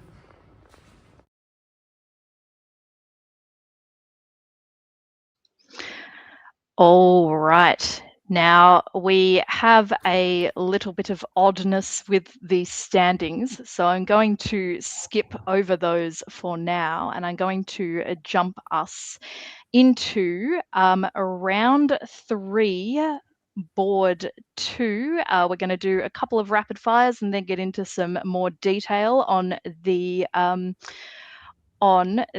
round 3 boards. So round 3, board 2, and that would be Karthik having a little break, unless I am mistaken. That is correct. All right, we will see you shortly, Karthik, and let us jump to not That's not a Dr. Solo board. again. That's not a board. Dr. Solo, If that's- you have an appointment that's a for me. board. Is Shane the assassin that can take down Dr. Solo? No, it'll have to be someone else because Shane is not on this board. But we have Connor in England. We have Charlie Murphy reprising reprising a game with Connor Muirhead. Apologies to Charlie, condolences. Germany, we have Tianyu Sun in Italy. We have Mike Chen in Austria, Hugh Miller in France, Aaron Papar in Turkey, and Tristan Barrett in Russia. I am going to give the spring to Robert, the fall to Isaac, and we're going to go nice and quickly through this one. 3B. Take it away, Robert. All right, let's go and see who might be the undercover agent hiding as the assassin for Dr. Solo. Well, the West is very standard. Trust in Burgundy, nobody's going there. In the East, lots of standard moves as well. The one that is interesting is Austria, bouncing Galicia and also covering Trieste, a conservative opening that you sometimes do when you are afraid of Italy and Russia. Can get a little tricky to get Serbia and Greece with this opening set. If it goes really poorly, you might not get either of those at all. But yeah, at least you're sure that nobody will run into your home centers in 1901. Absolutely. And it works out how, Isaac? It turns into what seems to be an AT, where they take Greece and instead of grabbing Serbia, they deny Romania as Turkey pushes up into the Black and Armenia. The West, another bounce in Sweden. They love bouncing in Sweden. Get the army up into Norway. So this is looking a little EG shaped in Scandinavia, but it's still too soon to say. And you got to stop letting France build 3. They're already France. They don't need Belgium as well. Yeah, we need some unconventional 3 builds like that Austria. All right, what do we see? Fairly standard apart from no second fleet for Germany. They clearly didn't like Is not getting into Sweden. Is this like another ANU thing? Because it seems like it's happening a lot in this tournament when I have never really seen Germany with 2 armies that much before. Awkward. But I have been called out on this fine channel before for doing such a horrific thing. All right, Spring 02. Robert, what are we seeing? What are those German armies doing? They're going east towards Warsaw. The German fleet tries to slide into Baltic as well, but gets bounced. So England is saying, la-di-da-di-da, you're bouncing in Baltic. I'm taking Sweden. Never mind me. You're fine bouncing Baltic. France, which seems to me a fairly common thing in Australia from what I've seen so far, France taking it a bit slow, just getting units into a good position, occupying Burgundy, occupying Mao, saying, I could basically attack anybody from this position. I just want to see how the board goes. And in the east, AT continues. Now Austria actually gets into Romania. So far, they haven't occupied Serbia yet, but they might do that in fall. However, there's also a unit buildup around Trieste and Vienna with Italy and Russia if they might join forces. Then again, there's this German onslaught, so maybe not so much. And fall. In the fall, we see Galicia getting blown up, or choosing to be blown up, presumably for a rebuild, as Warsaw gets bounced, which I think is good for the Russians' defensive position. France decides to commit to the Med pretty fully as the EG continue to just sort of hold in place. Interesting that Baltic isn't bounced here. All right. Anything jumping out? If And that- not, A second army from England feels Liverpool, no less. feels a bit low tempo. I feel like if you're working, I feel like you can put Fleet Eddie here and nobody can really complain at you except for the Russians who you're already not working with. And Liverpool's just going to take you a year to get it off the island. I do feel like the only, to my mind, the only benefit to building Liverpool is if France has been loudly shouting like at the board that they're about to come for you. Even then, you've still got an army on the board, though. You probably want to fleet London if that's the case. Yeah, that's true. Maybe this is hedging. Maybe this is intentionally spinning the wheels a little bit. Let's see. Robert, what do we see in spring? This is kind of the first actual Western triple we're seeing, I think, or at least we haven't seen that many. Sometimes it was like EF and Germany became the Janissary or something. England convoying to Norway in order to get into position around St. Pete. Germany asking for Sweden, not getting it. Italy defending from France's attack quite well. And interestingly, we see a bit of a shift in the AT relationship with Italy supporting Austria into Serbia. So Mike and Aaron, who worked together in the beginning of the game, seem to have started a war with each other at this point. Yeah. And how does this progress, Isaac? Now, see, the French walking into Holland doesn't scream Western triple to me. Maybe we're wrong again.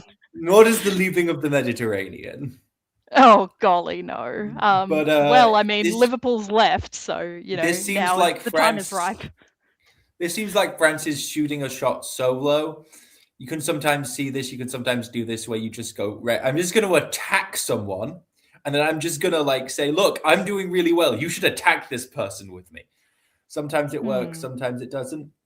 And it seems like we've got a late forming air in the east as the Germans aren't in a terrible position because they do get Warsaw, even though they're losing Holland. I don't know what. It was hostile support. I don't know why Belgium was going to Holland though, but that hostile support from Baltic is beautiful. That's fun. That's Ouch. really fun. Good intel gathering from Russia, it seems. All right. Winter 03, goodbye Baltic Fleet, and goodbye Army Con. Hello Army Paris, hello Army Vienna. Let us move right along to spring. France has no friends. Italy is coming for them as well now after France has relieved the pressure on them in the Med, while England is moving their fleets up, Germany is moving their armies down. So let's see if France can shift something around. They're in the lead right now, but it might change very quickly. Austria keeps attacking Turkey, takes Bulgaria. Greece is Turkish for the time being, but if Italy is there to help, which I believe is the case, that will probably not stay like that for long. And Russia is basically sitting there trying to hold on to 7. Moscow. Yeah, this is a nice pivot from the Austrians. They keep Bulgaria, the Italians take Greece, the EG takes Moscow. What is that? Oh, the English support the Italians up into Mao, which I think is fine in this position. As And that's it, really. France is continuing to defend because you let them get 3 builds. This is why you can't let France get 3 builds. Oh my. All right. Yeah, well, there goes a French fleet. Very, very sad. 2 builds for Italy. So clearly the message here is if you go east as France, don't change your mind, is what I would suggest. It's a good message. All right, Robert. AI keeps moving forward. They occupy Aegean Eastern Med, backfill Bulgaria. Austria also slides into Sevastopol. However, Germany comes down to Galicia and Bohemia, so they will have a walk into Vienna, which might be a bit unpleasant for Mike, who's not in the best position already anyway. So it really seems like Italy is becoming the major power in this AI, and Austria is chugging along mostly. EG also makes progress on France. So unfortunately, what we suspected last year already, that France was in the lead but in trouble, is true, because now they lose all of the lowlands and they could be reduced to 2 or 3 centers very quickly. And the onslaught continues. Yeah, it's a bit of a classic saying, but just for anyone who's unfamiliar, France is really, really, really hard to break until you have a single Italian unit involved, and then France is really, really, really easy to break. And unfortunately for France, they have the single Italian unit. Well, they have more than the single Italian unit involved, but quite a few, quite a number. The AI just continues to push. Italy takes Spain. Yeah, and EG just continues to make progress against France as they grab Vienna. It looks pretty strong for the EG. There's an argument here that maybe if you're Italy, you want to switch over to defending France to slow down the other side of the board. That's certainly what I'd be trying to do, but sometimes you can just try and race them. All right. Some armies for Germany. Nice recovery. +2 there. We say goodbye to Russia. Thank you for playing, Tristan. That was tough when those German armies started walking your way. It did not look very happy. We have Italy now in the lead on 9. England, Conor Muirhead not to be outdone on 8, and Charlie Murphy on 7. Let's play a quick who do you like?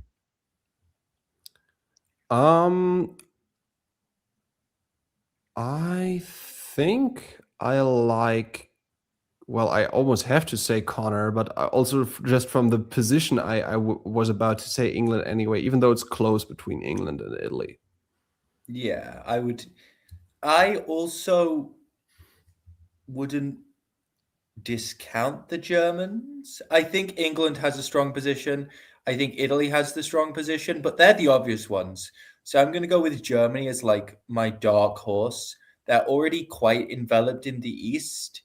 England put another army down, but I feel like if the EG sticks together, you should be getting like Venice, Trieste, Marseille. So I think you can sort of maybe walk that line where you end up with the win. So I'm gonna dark horse it. Why not? All right. Let's see how it goes. It is 1906 spring, Robert, for you. England gets a nice convoy into Brest with support. Germany mainly moves into position and takes Trieste. So Austria is actually sort of going both ways. I cannot imagine. So maybe it's just a ploy to strand that German army there so Italy can kick it out again, because Austria is not stabbing Italy. They're also putting them into Smyrna at the same time. Yeah. So it still looks good for Italy and England, but let's see if this German army can somehow do some magic and stick around in the center. Oh my. It goes to Serbia, which is one way to do that. Huge.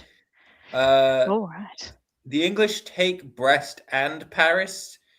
which if I'm Germany, I'm not particularly happy with. I think you're already ahead. You're already England in the EG, which is a bit similar, not entirely the same, but quite similar to being Turkey in the AT. You need to be getting one of those dots, I think. But other than that, good progress from EG as they just continue to push. Lose Vienna, but pick up Serbia. As some guy, I forget who it is, says, not very relevant though, the crown jewel of the Balkans, whoever that guy was. All right, let us continue. 1906 winter, fairly standard. Apart from, I'm surprised by the army in Eddie, but I am no Dr. Solo. What do I know? It is spring 07. Take us away, Robert. Conga line throughout the middle of the board. Germany getting into Ukraine, and everybody is following up all the way down to Burgundy to Ruhr. Also getting into Romania. So whatever it was Austria was doing, Italy was not fond of it. And now they are... No, actually, they're still supporting Austria forward. So I guess it's still arranged somehow. So maybe Austria is just fine with Italy taking lots of dots. So good job. Could be that there is an arranged end state they have in mind. Italy Dip taking chat's Vienna. floating a central triple. The dip chat's floating a central triple. There. Could be, even though it looks more like the alliance is actually Germany, England, Italy to me, with Austria being sort of okay, because Austria is almost vacating stuff for Italy, and Italy is definitely not fighting England, neither is Germany. But we will see. We will see. Maybe there is Vogel spreading his wings already. But Poor Brandon Vogel. What did he do to deserve this? 1907 fall. Go for it, Isaac. So we get the English pushing down into Sèvres as the English take Belgium by consent. Okay. So rough turn for Germany. They lose Serbia. They lose Romania. England gets Sèvres. Austria goes up 2. And England convoys to Norway, picks up Belgium. This presumably has to be a stab. But then why are you leaving Belgium? I don't know what's going on here. And what is Ruhr doing? Supports English channel to Belgium. Chill. All right. It is winter. We have orders in the box, and it was a draw with a tied top for Dr. Solo. Conor Muirhead in England and Tianyu Sun in Italy. Wow. It's a mini Vogel. It's a mini Vogel. With 2 powers on 6 instead of 1 power on 1. All right. Karthik has been very active in Dip Chat, as has been called out. Karthik, any thoughts you haven't shared yet on this board? Yeah, let me have my extracurriculars. No, I think it's a beautifully played game. EGI is exactly what you need to do to deal with the strong France, potentially. And yeah, you can still defend it for quite a while as France against an EGI, but eventually you will fall as Hugh did, so...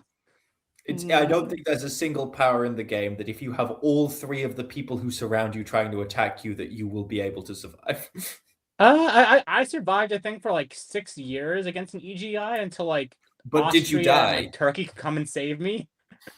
Yeah, you can survive a long time, but you can't survive forever. Nobody. Yeah, you can't survive forever. No, you need the rest of the board to eventually save you if you're getting ganged up by all 3 of your neighbors. Yeah. All right, let's jump into another quick one. Robert, we will give you a quick break and we will see you shortly. All right, let us jump over to, that was round 3, board 2. Let us jump to board 4. This was a 4-board round. We have Stella Walter in Austria, Max Wanjiro Banks in England, Brandon Austin in France, Alex Batten TD, so will be unranked in Germany, Italy, Shane Armstrong, Russia, Isaac Barrett, and Turkey, Alex McCutcheon. Let's get into it rapid fire. Is this going to finally be the real Western triple? Oh. Yes, absolutely. We'll see. Okay, Isaac, you're going to get spring. Karthik, you're going to get fall. Let us get rolling. It's a Western triple, guys. We got it. Isaac, other thoughts? Pretty standard. Conservative opening by England. Standard opening by France. Marseille hold is fine. The bounce in Tyrolia is very interesting. Mm-hmm. But beyond that, and you've got an old school Turkish opening to try and jump into something like Romania or Greece. But yeah, very interesting to have that bounce in Tyrolia, which I presume wasn't arranged. Yeah, interesting. And the endangered species of the Black Sea bounce as well. Fall, Karthik, what else? Oh, very fun stuff here. So Warsaw holds. Vienna goes to Galicia, though. Very, very interesting stuff because Serbia also supports Bulgaria and Romania, suggesting that Austria is on like a major anti-Russian bent, fully on board with the AT. I'm curious to see how Italy reacts to this. If I'm Shane, I'm not very happy looking at this. But sometimes it doesn't matter if you're happy with it or not. AT is powerful enough to kind of roll over both Russia and Italy at the same time. Hello. Sorry. The North straightforward. You could skip Speed. over it. Speed run. And no bounce in Sweden, finally. Yes, some reprieve. indeed. All right. And we get Army, St. Pete, 2 armies for Germany again, bit of a trend. Boat and an army for England, 2 armies for France. Yep. Let us keep rolling into Spring 02, Isaac. We have an attempted take on Denmark, which this is, yep. So Germany is once again getting murdered by EF. That seems to be what people love doing at this tournament. Just like don't draw Germany. That would be my advice to you. You know what it is? It is just that every single commentator and player from the rest of the world has teased us so much about Western triples that we're like, right, we have a bone to pick. Sorry. Okay, but then continue. at least have variation, you know. Don't just do EFs all the time. Well, we did Western triples all the time. Australia only has one collective brain cell. They need to share that brain cell in one, and either always a Western triple or always an EF or thin ice, Cartho. Thin ice. Yeah. We adopted you. Okay. I still love you. Hey, but one brain cell is all you need to survive. So. In spring, there was actually a minor thing of note, which it seems like you've got an air pivot here rather than sticking with the AT. Yes, Eastern Med. And Aegean. Karthik, prove to you why we shouldn't rescind your faux Australian citizenship. Give us some beautiful analysis, please. Absolutely. A little bit of a dipsy doodle day in the Iberian surrounding areas. We see Armenia walk into Sev. We see the Sev fleet get put into Romania. We see the Serbian army take Bulgaria. Because why not? And best of all, we haven't seen it in a while, an actually successful Lepanto into Syria. Bravo. But to take advantage of that, Mouse Eyes into Western, because why not? Yeah, of course. Why not? All right. Couple of bill. Is that? Oh, come on. Oh, no, hold on. There we go. I thought I had clicked. I thought it was all waves. I was about to be very, very irritated. All right. Let us jump on into Spring 03. How is the Western triple looking at this point? No, we've established you guys have moved on from Western triples to EFs. Ended friendship with Western triple. Now EF is my best friend.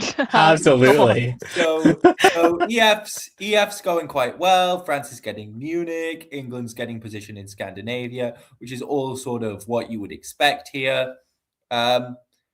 I will say we've seen a lot of EFs where England has kept Belgium, which is probably not the thing you want to agree to if you're France. The air continues to air, although it is very AI flavored air because Austria gets Con, Italy gets Smyrna, and Russia gets Sev back, but that's about it. They aren't actually getting anything out of Turkey. So I could see movement on the Russians here relatively soon. Yep. And the answer is Karthik. The answer is wow. Okay, so lots of chaos here. So England just murders Russia in the north, right?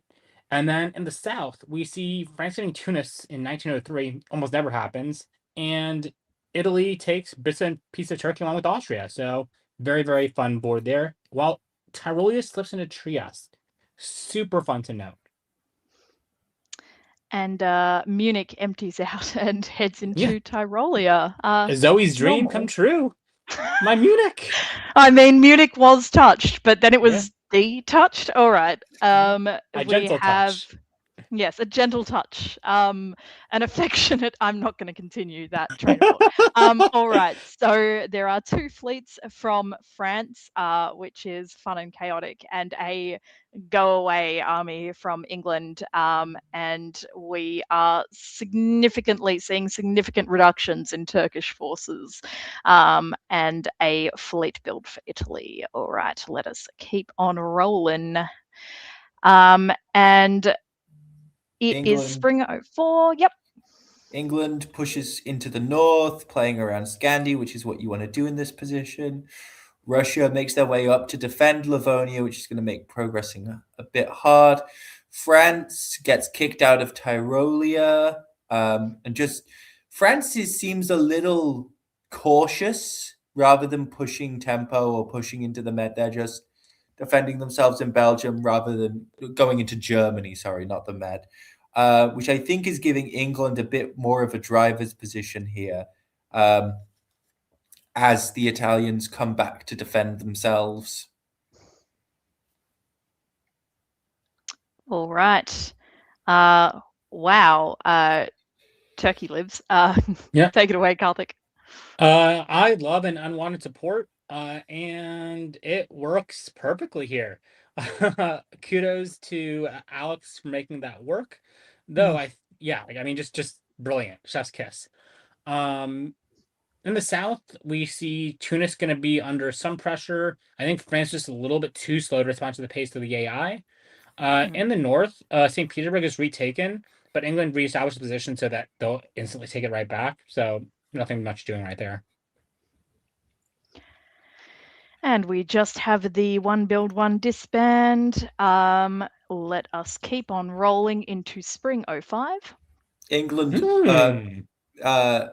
England takes St. Petersburg with the fleet, which to me implies that they're planning on sending their units elsewhere, whether that be Germany or France, but not Russia, that's for sure. The Italians put the Austrians into Ankara, presumably to try and prevent what happened before, although I'm not sure how you get the build there, but maybe you decide you don't mind if you're part of the AI. And then, you just have the air pushing against the line as France stays in the Med, England stays in the north, and Germany tries not to die. And fall. Yeah, absolutely beautiful English position here. There's now no northern fleets other than English fleets. The closest fleet is in the Western Med. And then England is moving on Germany here, pulling Russia into the fray against them as well. England is going to keep on growing off of the German corpse, probably. Then we have Tuscany taking Venice by force, while Tyrrhenian Sea gets forced back to Naples. So France does establish a strong defense position there, overpowering Shane's defenses. And now Turkey is officially gonna die. So rest in pieces. Youch. I almost wanted to see what that silly convoy order was, but let us keep powering through. Farewell, Turkey. Alex McCutcheon, thank you for playing. And it is spring 06, rolling ahead. The English take Holland. The French push into Ruhr to get around Munich. Russia takes Berlin, which I think you actually prefer if you're France. I know England's the one who's doing it, but I think you still prefer it that way because you want something stopping England. And even though that army can't do much by itself, it's some pressure. Austria's moving in a way that seems to me like they really, really, really would like to own Romania. and they put the Germans into Warsaw as the Italians continue to defend themselves against this French onslaught. I feel like the fleet in Romania is like sitting there asking, like, hey guys, what's going on? Oh, me and all my friends. Yeah. Well, that's what's going on. Karthik. Yep. And so yeah, now Russia is going to be a major pain for the Austrians, and I'm worried that Austria is going to overreact and send too many units to try and defend it. In my opinion, just send one army there and have it follow the Russian unit there and deal with it later. Right now, you have a lot of profit made off of by taking Romania, Sevastopol, and just pushing through. In the north, though, we see Munich take Berlin and France take Munich, and just English moving units around to get even more powerful position, putting an army out in St. Petersburg because they want Moscow. All right. Winter Rolling and 06, we rolling. have 999, Stella, Max, Brandon. Let us 999. continue. 999, more like ya, but anyway. Spring 07, take it away, Isaac. We get a coordinated murdering of Russia where England gets Moscow, Austria gets Sev. France gets that med position growth where they push up into Venice, go to Picardy to be able to defend Belgium, as England makes a pretty declarative move there by sending Denmark to Berlin. So it seems like the EF is going to hold and potentially try and see if they can get further across the board. And fall. EF does hold, simply tactics in the north and holding their position. Austria takes Warsaw, takes Sevastopol with the fleet, oddly enough, in order to move the army into Ukraine. And yeah, I think they're just going to slide the units up and do what's necessary there. France slides into Trieste, though, which is huge and puts a lot of pressure on Austria and forces them to cover up their home centers. Also causes an Italian disband, which is equally huge for France. Yes, correct. Also of note, I don't think it was mentioned, Austria takes Smyrna. So Austria is going up what here? Goes down Berlin, but goes They up. should go up 2, I believe, right? I think they, no, net 2. Net 2, There we go. They can't build any of them, though. Yes, classic that's Austrian point problems. The pressure from France, like creating huge issues for Austria. Austrian problems. All right. Spring 08. There were no builds, I believe. Am I wrong about that? Bogle. Yeah. Oh, there were We're some fogling. builds. Sorry. There were some builds. But yes, we have 2 11s and a 10. So Spring 08. We've got this pushing down into English Channel as France takes Rome, presumably so that France will take Rome and Naples, and who knows? This is looking pretty Fogely. Let's go to the fall, but my guess is this is just a Fogel setup. Does Austria try? Let's bet before we see this. Does Austria try and take Trieste here in the fall? No, everything holds. Fogel, This is what happens. Fogel. Oh dear me. Fogel indeed. Shane on 1 is Italy. Brandon, Max, and Stella share that 11 11 11. A classic Fogel for which we have the US to thank. Nice, all right. Nice work, especially from Brandon, just because he's got such a target. Well, because he probably has a big target props to because Stella of that as well. solo. This is my first time seeing Stella play, and to be able to get to 11 centers in one of your first tournament games is like really, really huge. So big props. So I'm not sure, the system might have been a bit off, but Stella has certainly played before. I believe her first tournament might have been Sydney Cup, I believe. Okay. And then she was a strong presence at the Fandango, even won a Best Stab award there. Okay, so I'll very blame brutal, Brandon protracted continual like, stab. it's on his database, so Yeah, we affectionately blame the Fogel on the Fogel. No, exactly. Anyway, let us move right along. Isaac, I'm going to give you a quick break Now, we will be going through these slightly longer format, but I'm still keen to keep us nice and on pace. So we'll jump to 3A. We have Kieran Gill in Austria, Max North in England, Caton Lee in France, Shane Armstrong in Germany, so double boarding this round. Darcy Morris in Italy, James Lieb in Russia, and Jacob Traeger in Turkey. I'm mighty excited to see this board. We are going to have Karthik on spring turns, Robert on fall turns. And what do we see in spring 01? 3A or not A? That is the question. We see mostly standard openings in the north. What I want to call attention to, though, is James opening Moscow to Livonia. Very, very irregular opening. Hasn't really been popular in ages, but could be very, very interesting to see if they try to go for a convoy into Sweden or slide Livonia into Prussia or any other number of things. Also of note is that Jacob sends Smyrna to Armenia, but Sebastopol goes to Romania. So I'm curious if there was supposed to be a fist bump that just didn't happen, or if Jacob did that as an insurance protocol and we'll just like walk that into Ankara or something like that. Galicia is not entered by Kieran, but James does go there as well. Lots of chaos potentially happening. I'm very, very excited to see what goes on. Yeah, good stuff. Big Russian expansion, everything going outwards. Robert, what do we see in fall? I see Denmark to Greece, and that brings me to a good point because this coffee break was brought to you by the Athens Diplomacy Club and the Very WDC. good. Sign up. Come to WDC. Thank you, Bravo, sir. bravo, That's what you bravo. get for giving me a mug. Now, to the Very moves. good.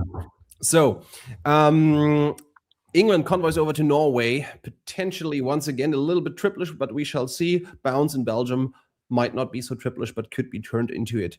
We see Turkey swimming out to Aegean, also a move we have seen quite a lot today already, might be a local thing. And Russia correctly guessing that they need to cover Sev and doing the security move with Galicia following up to Rum in case they walk out. I think that was agreed upon, right? Because Constantinople goes to Aegean, like, you know. Yeah. No, you're right. You're right. That makes perfect sense. I do feel bad for the Australians. Any non-direct attack, like taking a Munich or something like that, assumed at Western trouble. Confirmation bias. It's very rude. Did you just stereotype us all? All right. Okay. Yes. Fleet building Kiel. Let's go. Let's go. Finally, another German boat, not this rash of only army builds. And we see 2 fleet builds, which I guess could be Tripoli, sorry, let me try that again. We see Fleet London and Fleet Brest, which could be Tripoli, but also very understandably could be Enmity, because if I'm not very much mistaken, Max North and Caton Lee have switched their positions from the previous game they played together. Correct, exactly. We have a Darcy Tianyu part 2. Electric Boogaloo. My goodness. All right, take us away for spring. This does not feel friendly in Tripoli. It is not friendly. It is not Tripoli. London goes to English Channel with support from the North Sea, so it makes it in, forcing Brest to stay in port. But Mid-Atlantic does enter there, so we'll see what happens with it in the fall. Russia slides into Galicia and into Bohemia, indicating a strong desire to put a lot of pressure on Austria. But like I mentioned, when you have the fleet in Romania, it's really hard to apply that pressure. The army in Livonia is just chilling, as are St. Petersburg and Sweden. Baltic just self-bounces. I think James has negotiated a nice thing with Shane here for the time being. Yeah. So, yeah. And then Darcy isn't really doing anything. Poke click with the stick. Do something, Darcy. Small target strategy. I respect. Respect. All right. Fall. Okay. Yeah.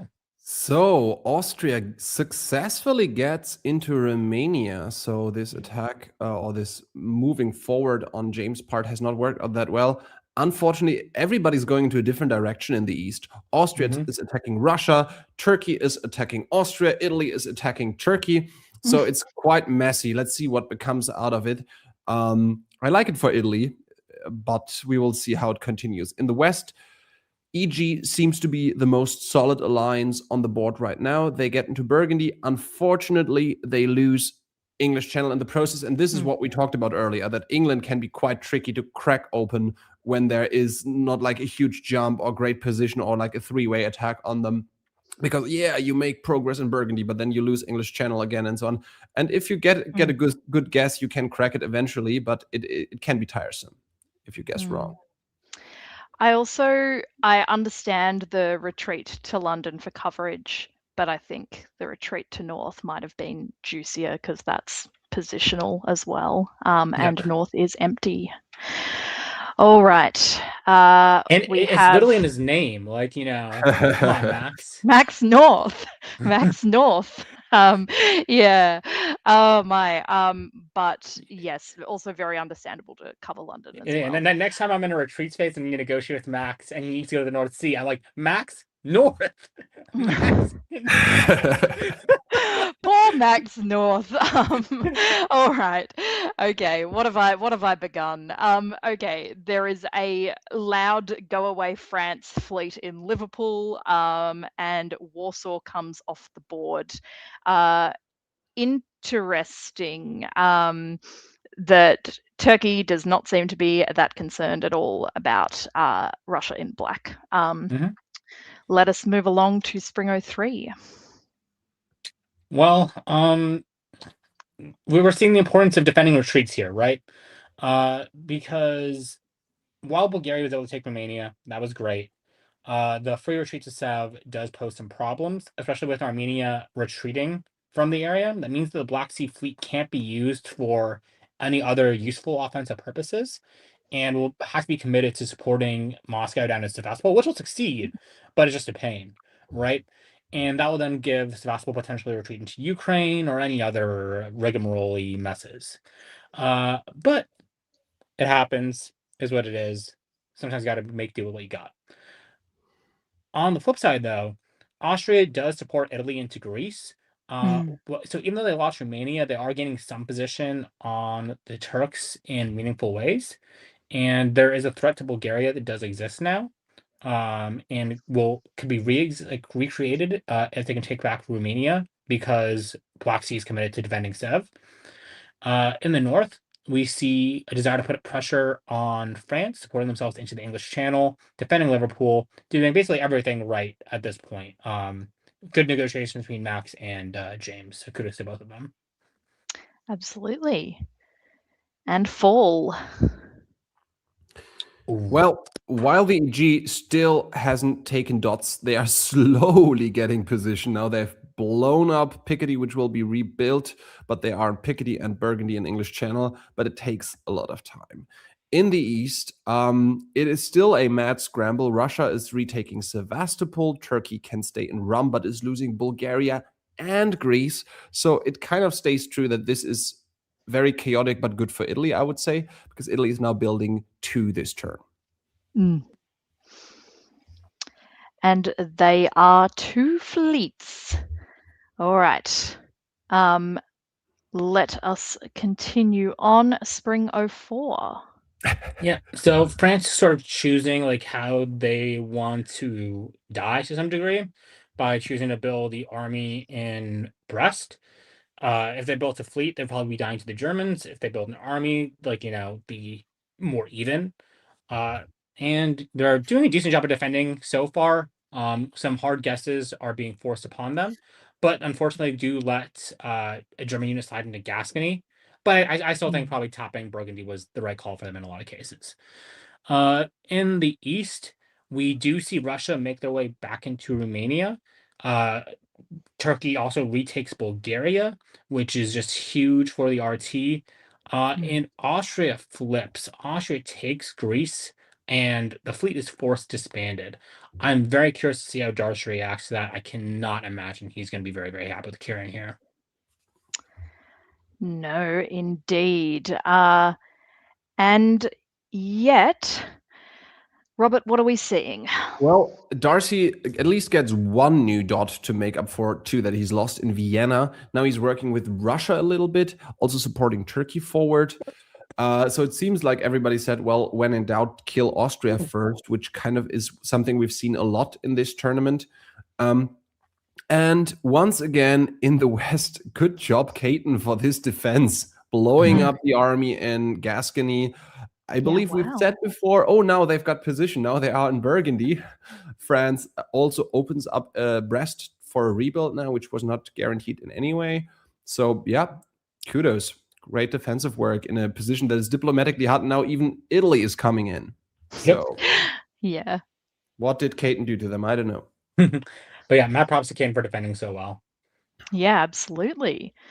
All right, and there is that build for France. Let us see what it is. We also have builds for Russia and Germany and Italy. We have a French fleet, so clearly France doesn't actually want to die to anyone today, if possible. And we have build a German army in Munich, Army Warsaw, Army Venice. Let us continue to roll. Spring 05. Yeah, France, I think, has decided that EG is the true problem here, and is committed to punishing them as much as they can. And I think they write generally a decent set of orders here. I think probably the only improvement I would suggest is having both Mid-Atlantic and Brest tap English Channel, and then send Paris to Picardy. Accomplishes basically the same goals, but defends against the likely Picardy to Brest move. But good job by Caden. Caden is doing the best he can with a really, really bad hand. And it's really hard to defend against EGI when they're committed against you. In the East, we see Italy doing good work here to try and just basically dismember Austria. As I predicted, Darcy's going to be very, very upset and frustrated by those moves, and he responds aggressively, taking Trieste, putting Turkey into Greece. But in the meantime, we see RA sort of come together with Russia and Austria working together to take out Bulgaria.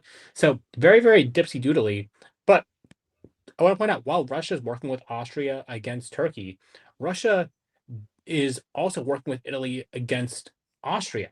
It's just a bizarre group of like alliances in the South. So very, very fun. Very fascinating. Yeah. And Darcy is the biggest benefactor of it. So kudos to him. Yeah, Yeah. increasingly enlarging benefactor. Robert, what do we see? This East would have been very fun to listen into the conversations. I think they must be wild.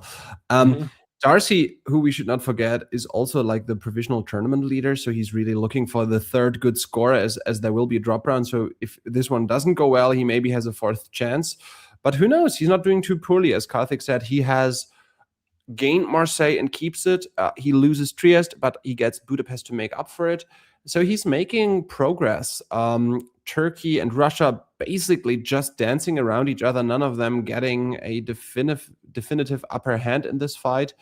And in the West, finally, EG gets into a French dot, which is Brest for England. One thing that is interesting is they're playing a very patient game.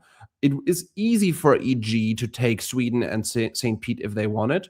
If they felt like, and often that's like the idea is, hey, you know, France is hard to crack. It will take some time. So to get immediate gains, we will first, or maybe simultaneously, go for Scandinavia and get our builds there. They're choosing not to do that right here. And maybe that will be handy in keeping Darcy in check. For the time being, James is actually helping Darcy, but we will see. It seems like if there's anybody who could be a counterweight to Darcy in the East, that would be Russia indeed. So maybe it's a good strategic move.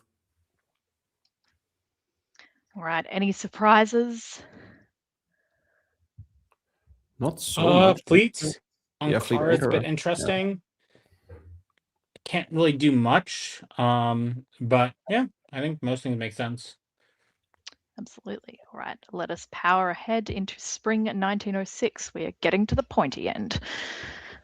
Yeah, so good tactics from EG here. North Sea goes to Norway. The army slides to St. Petersburg, taking advantage of the Russian position quite well. Presumably Sweden falls and Norway just walks in.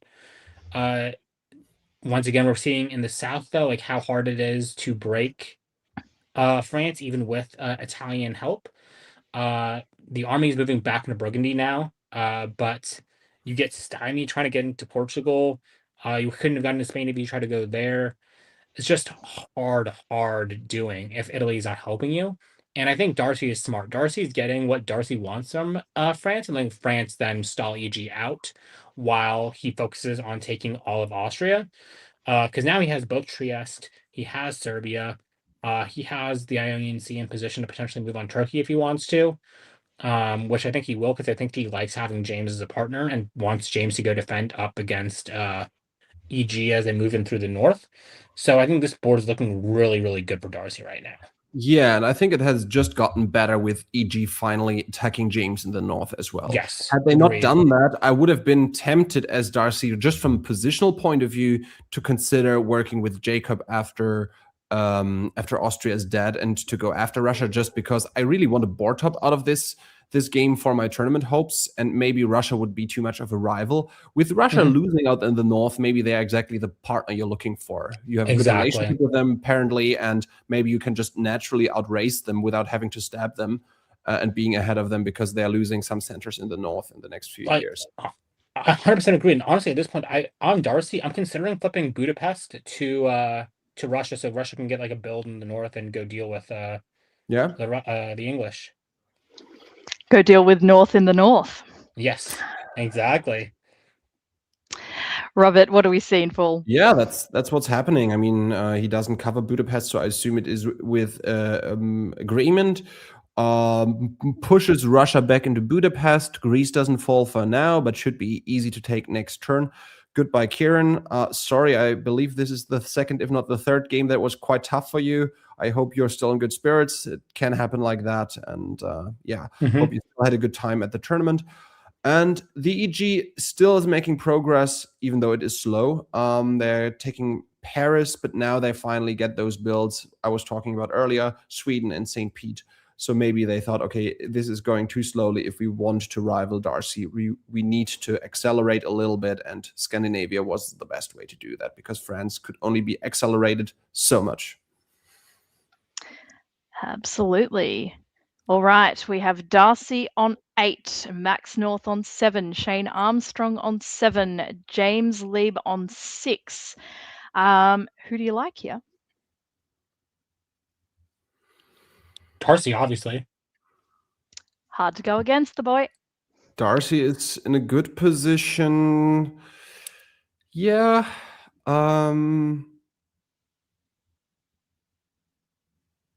It depends a little bit how it goes. I don't hate England. Germany is getting 2 builds. We should not forget that. It looks a bit better if you're eyeing up stabbing Germany at some point right now.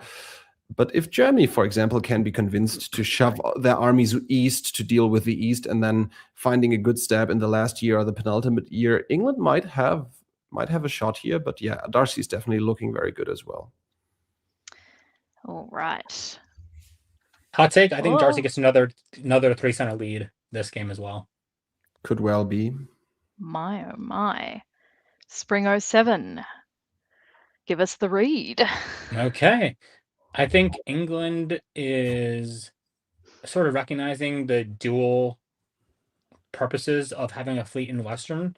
One, it's easier to crack Spain and Portugal when you have a fleet that can support units in from the other side.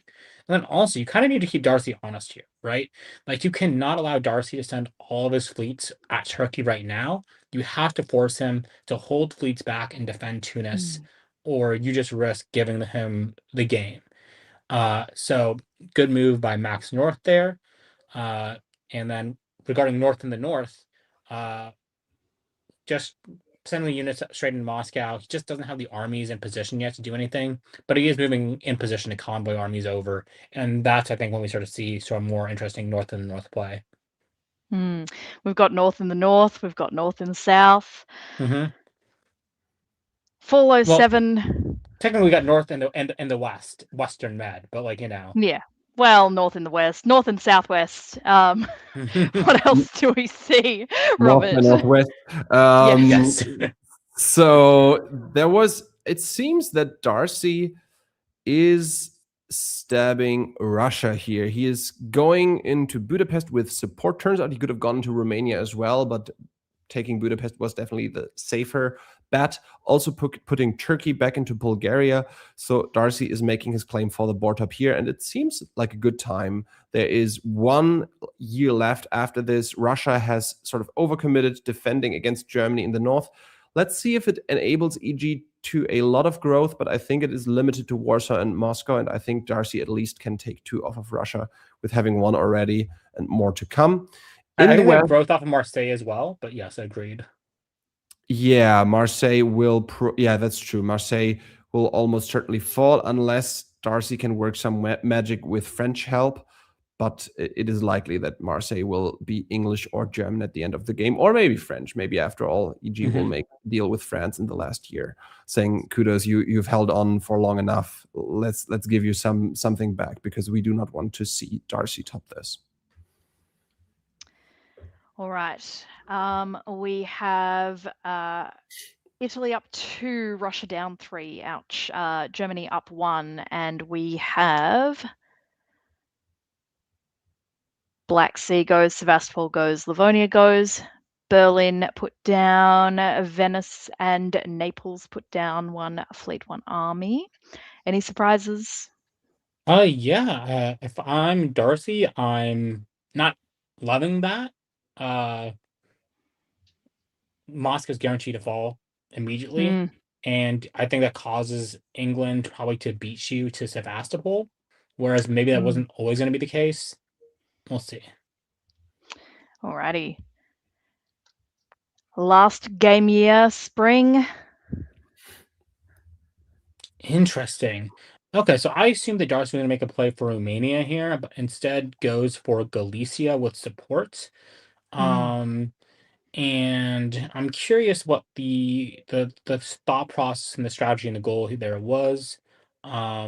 It seems that he did a good job of negotiating with France to ensure that Marseille would not fall immediately. And while I thought it was going to fall almost certainly because of the move to Burgundy, oh, actually, no, it's going to fall because the fleet in the Mid-Atlantic Ocean can tap Spain if they want to guarantee it.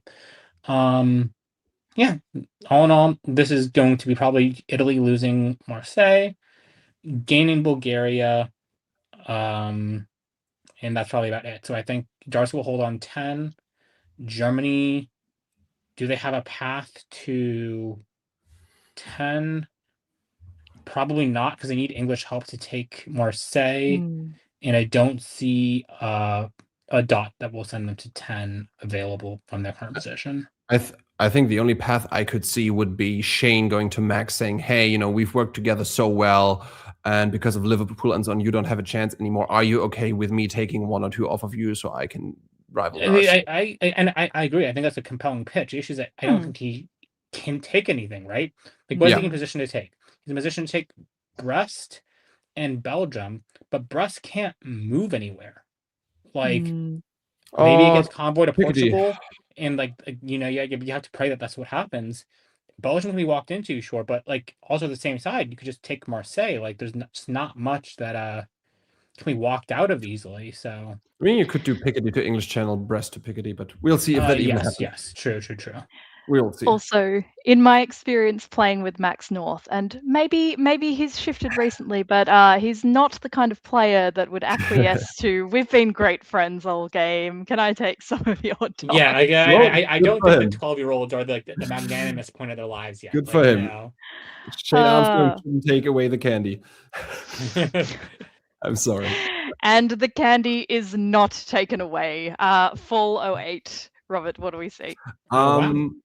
Instead, England supports Turkey up to Sevastopol, which is irrelevant for the board top. What is not irrelevant is that Darcy actually stays in Marseille because, I think that was a bit of a mistake on EG's part. Sure, you get into Spain, but I think it's more important to guarantee that you take 1 off of Darcy if you want to have a chance. And it turns out, had just Mid-Atlantic Ocean tapped Spain and Lyon helped with Marseille, you would have gotten both. But that's life. So this is definitely a Darcy board top, and a quite sizable one, actually, turning out to be 11 centers, I believe. Indeed, a commanding aboard top from Darcy Morris again, with solid leads over Max North and Shane Armstrong. Congratulations. I will bring Isaac Jukes back to solemnly congratulate his co-commissioner of VDL, I'm sure. Do I have to congratulate him? Are we sure? I have to say nice things. Isaac, if you want to congratulate someone else, you can congratulate me on being right about everything. I predicted 1, that Darcy would be ahead by 3 centers. He was. And then 2, and most importantly, I said, contrary to what y'all were saying on the stream, France can defend against an EGI attack. Even if there is 1 unit going or 2 units going from Italy, which there were for a large part of the game, France still survived on 2. Wait. Sorry, I thought this was DBN. Have we switched to being the Karthik show? Yes, absolutely. Isaac, you haven't read your contract. You still need to congratulate Karthik that he once spelled his own name correctly when he was 12 years old. Exactly. No, but it was very excellent defense from Caden, showing why France is one of the most defensive powers in the game, and I just wanted to re-highlight that. All right, beautiful. We've clearly heard too much from Karthik. We're going to give him a break. We'll see you in dip chat. All right. You can never be truly free from Karthik. Let us power into round 3, board 3. Again, we'll try and maintain a little bit of pace. Because there is much to see yet. This tournament is far from over. We have Jasper Klein in Austria, Kyle Dean in England, Dominic Stevens in France, Cooper Lake in Germany, Stefan Kumar in Italy, Calvin Lons in Russia, and Tristan Barrett in Turkey. Robert, I will give you the spring. Isaac, I will give you the fall. Tell us about our openings. Let's see. Lots of bounces. Interesting. It seems to me that somebody leaked the news to Dominic that they were on the menu for EGI, because I do not think these openings happen unless EGI get together and say, let's kill France. And I believe they probably told somebody, or one of them was not really in it for real and told Dominic. So he just bounced all 3 points of interest. Very interesting. And in the east, Galicia is taken by Russia, so maybe a DMZ was violated, while Vienna's also going to Budapest. So this should be a pretty spicy situation around the Balkans and Budapest in fall. Yeah. And that move to Trieste confirming what my suspicions are, which is I think if you're leaking this as anyone, it's probably going to be the Italians, who have the least to gain out of an attack on France. So France picks up Spain. England gets Belgium with the North Sea because they sent that army to Wales, which is the disadvantage of doing that when you don't get into the Channel. It does give a guaranteed walk into Sweden, and if they build in St. Petersburg, a guaranteed take on Norway. Oof. But there seems to be some sort of miscommunication here, because Sev goes down to Armenia as Ankara comes up to the Black Sea. But AR seem to have at least played nice, because they Russia just takes Romania from Galicia. All right. We have 2 builds for Russia, 2 builds for Germany, 2 builds for Italy, which is something that we do not see every day. Anything that jumps out? I don't even want to say around the Black Sea, 2-on-2. They will really bite themselves into each other, I think, and 2 armies off of Germany once more. Yeah, Army Marseille is also interesting. I feel like it's probably right, but do you maybe? I feel like Germany's probably going to get more pressure, but I don't know. I'm just guessing. It's interesting because I feel like this is my only space to build, and I feel that I need to build from France. Also, building, it's sorry. I think it's a good move because you still have Portugal in pocket, and the Fleet Marseille takes so long to get up to defend against England that I don't really see the big benefit for defending against England. So I would rather try to somehow squeeze it out in a way that Brest is open next year and have taken Portugal, even though that's of course a little tricky if England is sitting in the English Channel and so on. But it's also very worth noting that with them picking up Sweden, you're probably expecting the Northern build here. So building Liverpool here is interesting because it's very difficult for you to be able to reliably take Norway without a fleet in there either. Because Russia could just take it and keep it, and there's nothing you can do about it for at least a year. Very true. And the answer is absolutely, Robert. Yeah, this is a great position for Russia when you can lock down Scandinavia early on. England going to English Channel and Irish.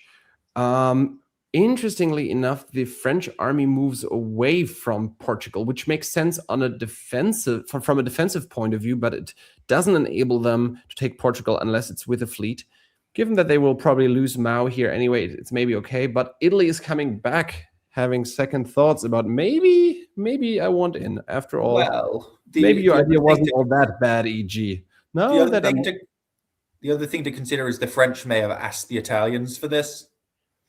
Possible, but that would be a little too strong to my taste, I think, at this point to have 2 Italian units. But maybe Dominic thought it was necessary. And in the east, it seems to be an AR against Turkey mostly, taking Bulgaria here. As I said, these 2-on-2 fleet, this 2-on-2 fleet battle around the Black Sea doesn't result in much, but Turkey is on the back foot now that they have already lost 1 unit. Yeah, ouch. All right, let us see. I'm very intrigued to see if the Italians are there to help or hinder. I may have a guess. The Italian units are... What does West do? That is a great question. Support Marseille to Spain. Okay. They are there to hinder. They are there to hinder. They are ready for hindrances. Yeah, they're there to make some sort of deal at least where they say, hey, I get Marseille and then I help you not die. But they're not willing to help you not die for free. Also, I don't know why... I don't love going to Spain here. I suppose you have to because of Western Med, though. It just means you're not allowed Portugal again. Rough game for France. As the Russians advance. Sorry, I wanted to Germans. Oh, go ahead. Very quickly point out one thing. I think the assumption that a self-bounce in Spain might happen on Italy's part is not bad at all, because this is just a very good move. Because if you expect that England is doing what they are doing, which was most likely going to happen, you can just retreat to Portugal. So the self-bounce would have been actually a very good move, and Italy was just thinking one step further than it actually France did, maybe, which turned out to be probably not the worst decision for France. Sure, they would have liked to be in Portugal, but at least they're not losing Marseille as well. True. But yeah, this is looking like EG and AR, as Robert said earlier, and they are slowly positioning. When you have an Italy that's this far west, it just means that you can just murder your choice of Turkey or Russia as Austria without any sort of Italian issues. Yeah, it's giving a bit AI again. We've seen some strong AIs so far. I wonder if this will continue to evolve in that direction. It's a very weirdly formatted air at the moment. Yeah, absolutely. All right, so we just have 2 builds, one from Russia and one from Austria, and we see things that are fairly expected given the board, in my opinion. I would just love to say I find this arrangement so delicious as Russia. Of course, we know that Russias can precipitously fall from this space, but I think playing in the north and playing around England is just terribly good fun as Russia. I hope we get to see some of that, selfishly. Yeah, let's see. And the problem is that they have a bit of an army deficit, and it seems like they correctly predicted the German move into Silesia and Prussia and asked Austria to come to Galicia, because Austria is coming from Budapest. They're not attacking around Romania. So it seems like Jasper and Calvin are getting along very well at this point.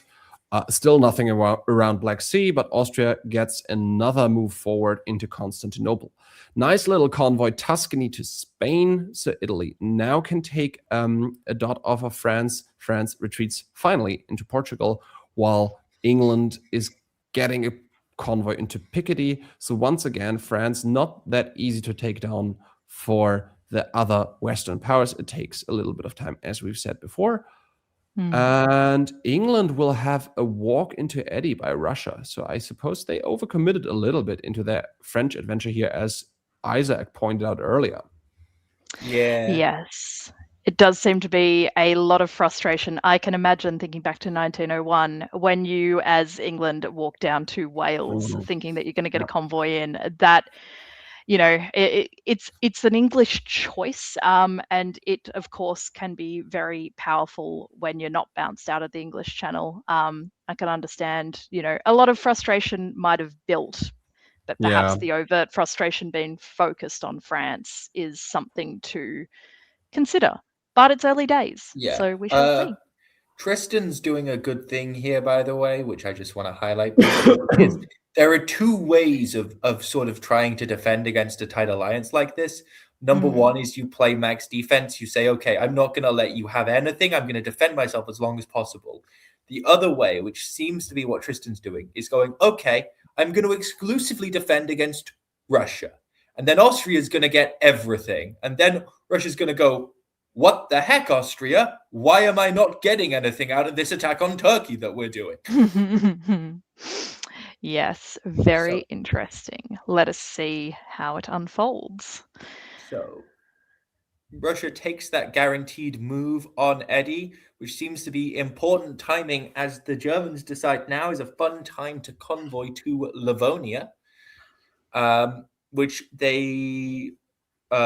which will cause some issues for sure, but nothing insurmountable, I don't think, thanks to that nifty build. The eye continues to go east, grabbing Spain and Marseille, as France seems to be willing to turn into a bit of a Italian janissary, pushing the Italians up into Mao as they hang on to Brest and Paris. Small point for beginners. If you look at this tactical position and you're England, you can guarantee Brest if Mid-Atlantic Ocean taps Gascony instead of supporting the move Picardy into Brest, because a tap cannot be tapped, but a support can be cut by an Italian attack, as it was right here. I guess it would have been very important for England to at least stay even this turn. So just for the learners out there, maybe a useful point. Usually if you can work with cuts rather than like loading more and more supports onto one move, that's most of the times better and safer, actually. Cool. Yes, hard lesson to learn. I know it took me a long time to learn. All been there. Alrighty, we have one build for Russia and Austria, two builds for Italy, one disband for France, one disband for Italy. Thoughts? Seems like sensible builds. I don't know. Doesn't building in St. Petersburg mean you don't keep Moscow? I mean, you don't keep Warsaw? Not guaranteed, but yeah, it makes it harder. I guess Army Moscow would have made more sense. You still can get around it a little bit. Because it's difficult. You could still have defended St. Petersburg using Norway, right? Completely right. But other than that, these all make sense. Alrighty. North Sea disband hurts with Russia being in Eddy, as we see, because North Sea is very, very important. Many good players say North Sea is actually worth more than the center. And so, Russia getting into the North Sea is painful for both actually England and Germany. As we see, Germany takes Warsaw as predicted. And because Austria doesn't join in, it cannot be retaken. Had Vienna gone up to Bohemia, Austria and Russia would have had a chance to retake it in fall if they worked together. As it is, Germany will most likely just be able to support hold it with the two units behind it. It will be safe. Russia's going down to Armenia, finally set to probably take a Turkish center here. And Italy is sort of salivating because they've gotten this one, basically EG did the work against French and they've gotten all the benefits. and they are now in Burgundy. They are in North Atlantic Ocean. They have 2 centers in Iberia / southern France. So this is an amazing position for Stephen Kumar. Yeah. Absolutely. And fall. Italy makes a position play, which I think makes sense, just getting themselves up into Mao, over into Marseille to guarantee those, rather than getting greedy and trying to go for something like Liverpool, which is probably going to end up being covered anyway. The AR continues to AR as the Russians pick up Ankara and the Austrians pick up Smyrna. We see that move to Bohemia, as discussed before, to push on the line and or get Warsaw back, dealer's choice. The English push into Holland. I don't know if it's by consent. I would imagine potentially because you need the English fleets, but we'll have to see whether that was a stab or not. Yeah, absolutely. All right. 2 builds for Russia, which is, wild. We also say a fond farewell to Turkey. Thank you for what playing, did Tristan. St. Pete do in fall? It held. Yeah. So again, just another little learner thing. Yeah. If you think you're going to be getting 2 builds, just like send that to Barents or Norway, just so that way you can put down the unit that you've got. Yep. This is true. Let us continue. We have a army in Sevastopol, farewell Turkey, army in Vienna. I'm noticing the amount of Austrian units lining up on Romania. Of course, they're in a very strong alliance, but I'm just reminded of something that was said either last game or a few games ago about, Russia being like, hi guys. Only 3 units. They've actually got even strength on it. Oh, they do. All right. That's just mutually assured destruction. All right. Spring 05. Oh my. Well, okay. So it seems that the Eastern powers stick together for now. Either Austria forgot to put in a bounce in Constantinople, or they're actually okay with taking Condom. Probably it's for blowing up, actually. Now that I think about it, I guess it goes into cons so they can blow up that spare Russian fleet and Russia can rebuild. It makes sense.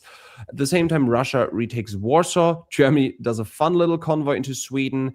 It will probably not last. However, I think Germany might be able to get it into Denmark or take Denmark as compensation.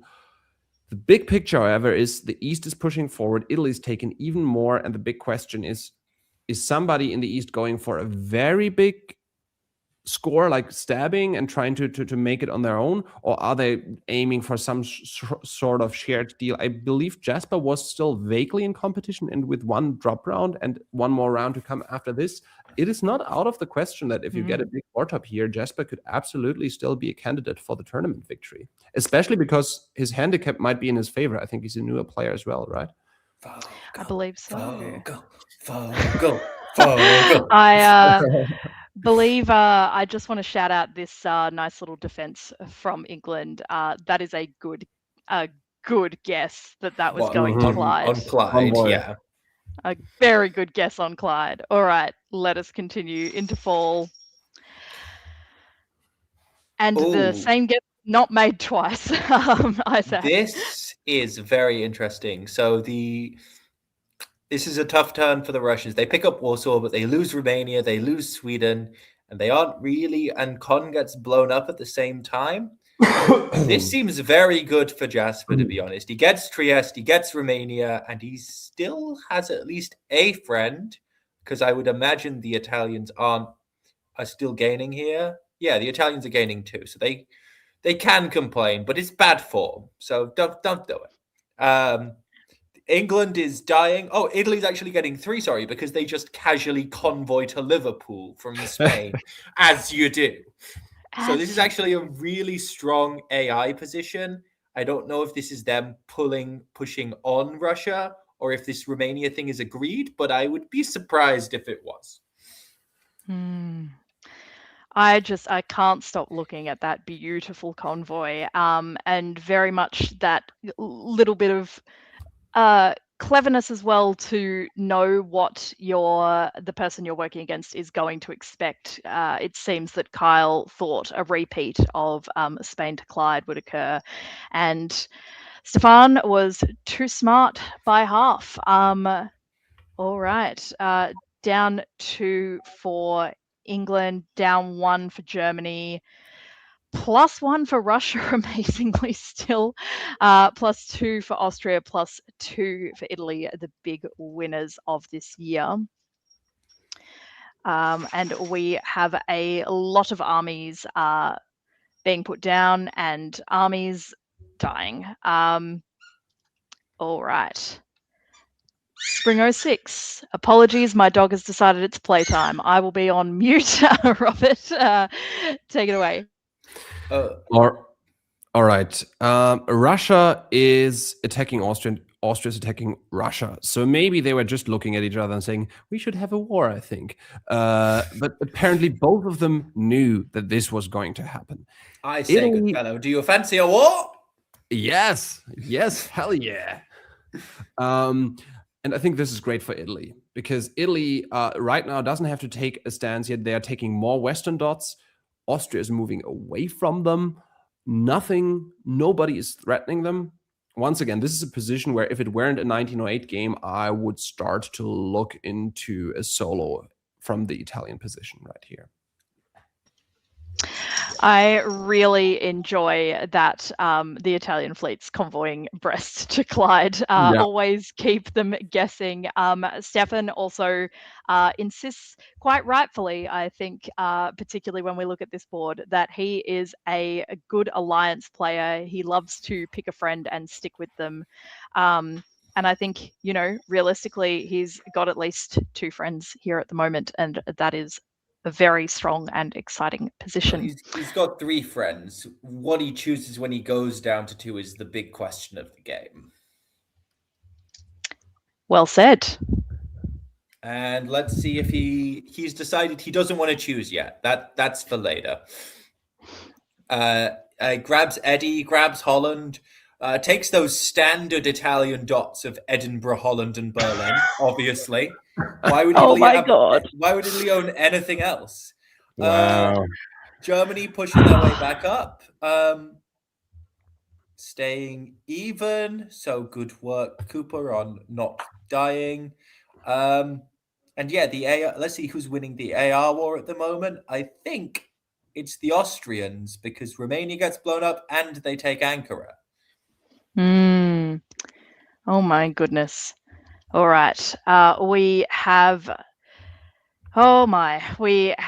a disband from Russia, a disband from England, 1 build for Austria, and +3 for Italy, with only 2 places to build a forced wave. I mean, do we maybe even have to look out for the solo in the 1908 game? I mean, we've seen one before. And if you look at Brest, Paris, Portugal, London, Kiel, Denmark, I think it's hard to take in the time, but not completely impossible, maybe. My. Maybe you can get a sneaky dot off of Austria if they are unaware. Greece or something. It depends how much counterbalancing there is going on. And it's a classic diplomacy adage. Solos create more solos. Stephen, if he wasn't looking at the solo before, now after Brandon having soloed in round 1, will certainly be thinking about it. Since that one's already happened. Yeah, hard not to think about it. I also think as Jasper, you're on high alert here. Surely you are keeping an eye out for any stray Italian units coming your way.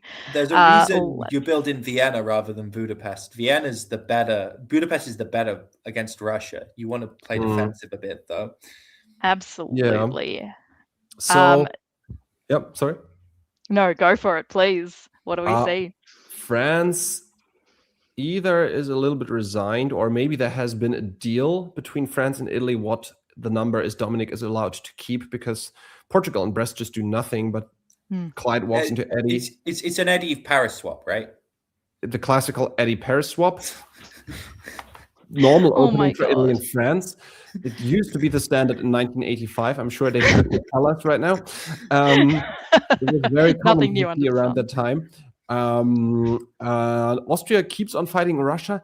weird turn. Maybe this is all arranged because Russia just maybe Russia had a bit of a meltdown, didn't want to play anymore, or ran into time issues because Russia has no orders whatsoever apart from holding.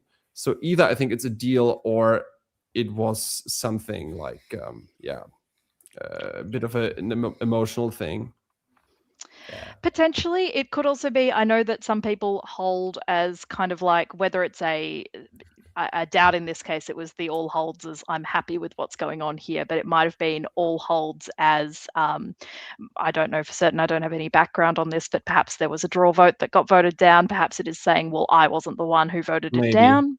Yeah. There's Sometimes also that's the the communique. possibility of just like not being able to get your orders in on time, which is another thing Yeah. that happens in face-to-face. Also And they would have a lot of people to talk to. Sorry, Robert, go ahead. No, also dependent on how the tournament is handling that. Like some tournament directors are stricter with, okay, time is over, you don't have any orders, then these are all holds, and others like, okay, take 30 seconds, but then it's whatever it is.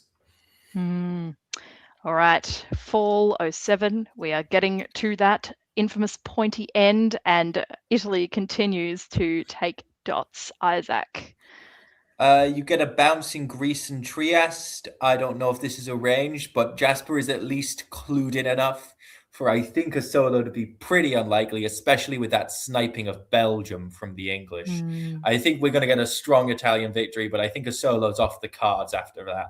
But Russia keeps falling to the Germans as the Italians mop up the German dots from behind, picking up London and grabbing Denmark, and Kiel going +3 again off those more classic Italian gains, London, Denmark, and Kiel.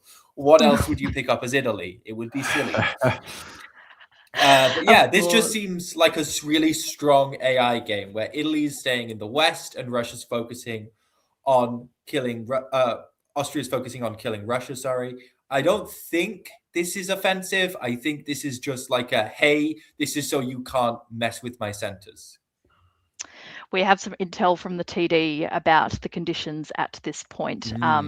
So yes, I know this varies from place to place. It is fairly common in Australia that people will openly veto before a secret draw vote. Alex said that there's one private and then it's public in this as well. And so that might also have been a strategy to try and prevent one from happening. Or as you intuit, it could have also been that they'd already been and gone. All right, let us continue. And we have 2 Austrian builds, 3 Italian builds again, and nowhere to build them. And we draw. Wow. Congratulations to Stefan Kumar. Beautiful example of a true Western Italy. Northwestern Italy. Oh my goodness. Italy does not own an Eastern center that isn't a home center. Oh my goodness. Really well played, and refreshing to see something else, like not the standard way we see Italy do well most of the times. Yeah, it's also a very good job from Jasper as well to manage to maneuver that relationship with Italy successfully and intuit out the correct time to stab Russia to get the victory in that war. Yeah, absolutely. And I think, like, I just have to comment on this one because it's just such a, like, it's really stand out to me. I feel like just looking at this board state, those boundaries in the AI relationship are so strong and so clear. And that exact point that was made of, you know, their furthest east centers, well, technically it's Berlin, but it's home centers, right? There's no, they did not end with any Austrian dots. I don't know, like Berlin and Venice are like equally east, I reckon.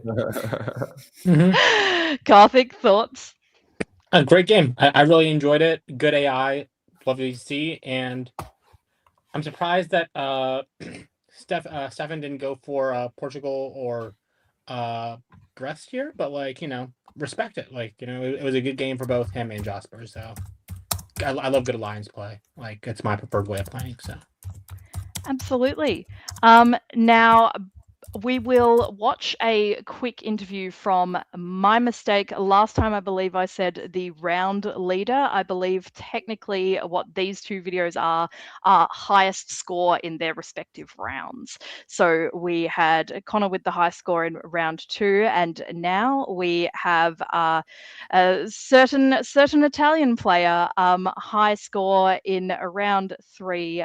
Let's give it a watch. Welcome back, and I'm joined by the person who got the best score in round 3, the demon dog himself, Stefan Kumar, originally from Melbourne, currently living in Adelaide. He's the one-man Adelaide Diplomacy Club right now, but he's always up in Melbourne and Canberra playing and having fun. Stefan, congratulations on your good score. Tell us about your game. Who did you draw, and what was your centre count? How did it go? I got drawn as Italy. I finished the game with 14. Yeah. There's just like a lot of familiar faces and not so familiar faces, and just trying to work with people, which was good. Cool. New people, yeah. I understand you had a bit of a novel opening that we don't really see very often. People probably would have already seen it in the game already, but tell us about what you did and what you tried to achieve. I saw this opening a while ago where you go as Italy to Piedmont in 01, and then you go to Venice, and then you go to Ionian, and then you try and get 3 dots in 01. So I tried to go to Marseille and Trieste, and it didn't work because Dom wasn't very receptive to my plan. I did tell him though, if you give me Marseille, it is whatever you want it to be. It'll go anywhere you want it to go, but he wasn't very receptive. I don't think I would have been either. Who else was on your board? Who did you work with? Who was your ally or the person you worked most with? Well, Jasper was my ally and he was in Austria, but the deal was, if he gives me Trieste, I go west. He gave me Trieste and I just went west. That was it. He was my main ally until Dom got dogpiled on, and then Dom pitched to me like, I'll work with you if you keep me alive on 3, and I said, sure, and then that's how that went. Excellent. Yeah. Cool. Well, congratulations and well done, and thanks very much. Thank you. See ya.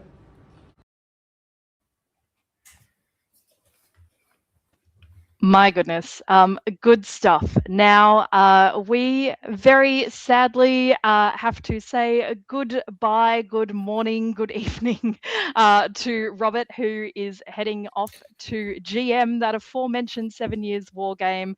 That will be happening at the top of the hour, I believe. So anyone watching who's keen to play some diplomacy today, tonight, tomorrow, should definitely get in on that. Robert, thank you so much for being here and for your wonderful analysis. It's been a pleasure having you here. Thank you all. I had a blast, and I'm looking forward to catching up on the last round after the game finished. I'm about to GM. Beautiful. All right. Bye-bye. See you, Robert. See you again. All right, it's just us 3, and we are going to power through the final round of the Hung Parliament Handicap. So much intrigue. Well, alrighty. it was unfair. We were oversaturated with Europeans. This is better representation. Yes. Exactly. We have a nice balance now. Here we go. All right, so we are going to have Now we have no Europeans. We have an Englishman, an American, and an Australian. Yeah, so oh yeah. me, Colony 1, Colony 2. Oh Exactly. God. Jesus. It's fine. Both colonies are better than the original now anyway, so. Oh gosh. Oh no, I don't know that I can actually co-sign this when Karthik's advocating for it. All right, no, let's jump right in. I would love to actually show some standings. Let's see. So this is pre-handicap application, and I am hoping that these are correct. I'm sure I will get told off if they are not. But so far we have a pretty commanding 100% top rate for Darcy Morris, followed by Brandon Austin, Connor Muirhead, Dominic Stevens, and it's pretty tight around number 4, and also wide open for number 2. Just checking. If you think we can see this, we can't. Sugar. All right, now you can. There we go. But I love being an oracle. I want to just tell you the nature of the world and you to nod and agree. All right. Yes, that's correct. So I think the interesting thing here, we've been mentioning Jasper. We saw that really strong Austrian performance, really going toe-to-toe with Stefan, and also a positive, like a good score previously as well, I believe, certainly a decent one. And as Jasper's a newer player, it will be interesting to see how that does play out. I feel like both Jacob and Jasper have sort of slipped under the radar to the Mm. point that if they can get a really good score in this round, it might propel them up. I don't know if it will propel them to first. I think that might be out of reach, but it could at least propel them to podium positions. But I feel like I need to take first. I need the fuel to win. Oh my! Yeah, that's true. You backed the field, didn't you? So I your did pick's back the field. your pick's not even in the top 3, Karthik. For now. No, for not now. yet. Not yet. But yeah. And I will say, this reporter has experience with how Bangkok can favour the middle of the pack, and we will leave it at that. But let us jump into our final round. We're going to do a quick race through a round 4, board 3. Let me just get there. Here we go. Isaac, take us through our players, please, if you will, good sir. We have James Lieb, James Cooper, who've been playing.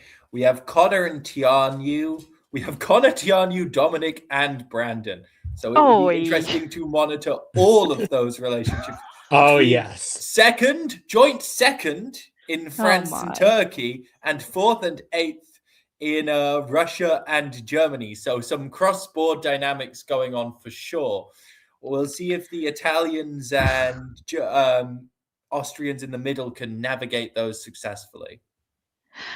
Oh my. This is about to be a spicy meatball, I feel. Isaac, I'm going to give you the spring. Karthik, I'm going to give you the fall. Please take it away. Tell me what we see for our openings.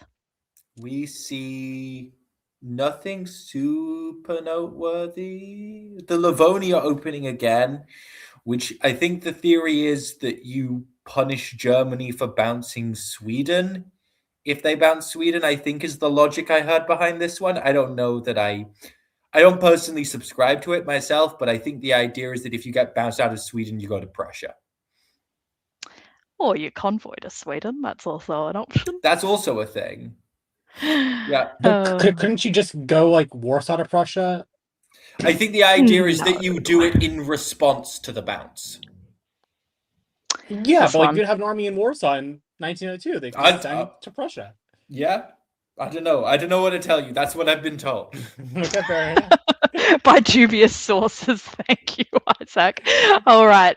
Well, that is not what happens anyway. Karthik, can you tell us what does? Yeah. So, Dominic does. This actually makes a lot more sense than whatever Isaac was explaining the ANU people were saying. So here they go, just full balls to the walls, anti-Germany. Bothnia goes to Baltic Sea. Livonia goes to Prussia. This is saying like, hey, I think you're going to bounce me. So you know what? Screw you too, buddy. And that makes sense. I can understand that. Like, now they have Romania. They're going to build in Warsaw. Send Silesia will put in pressure on Berlin.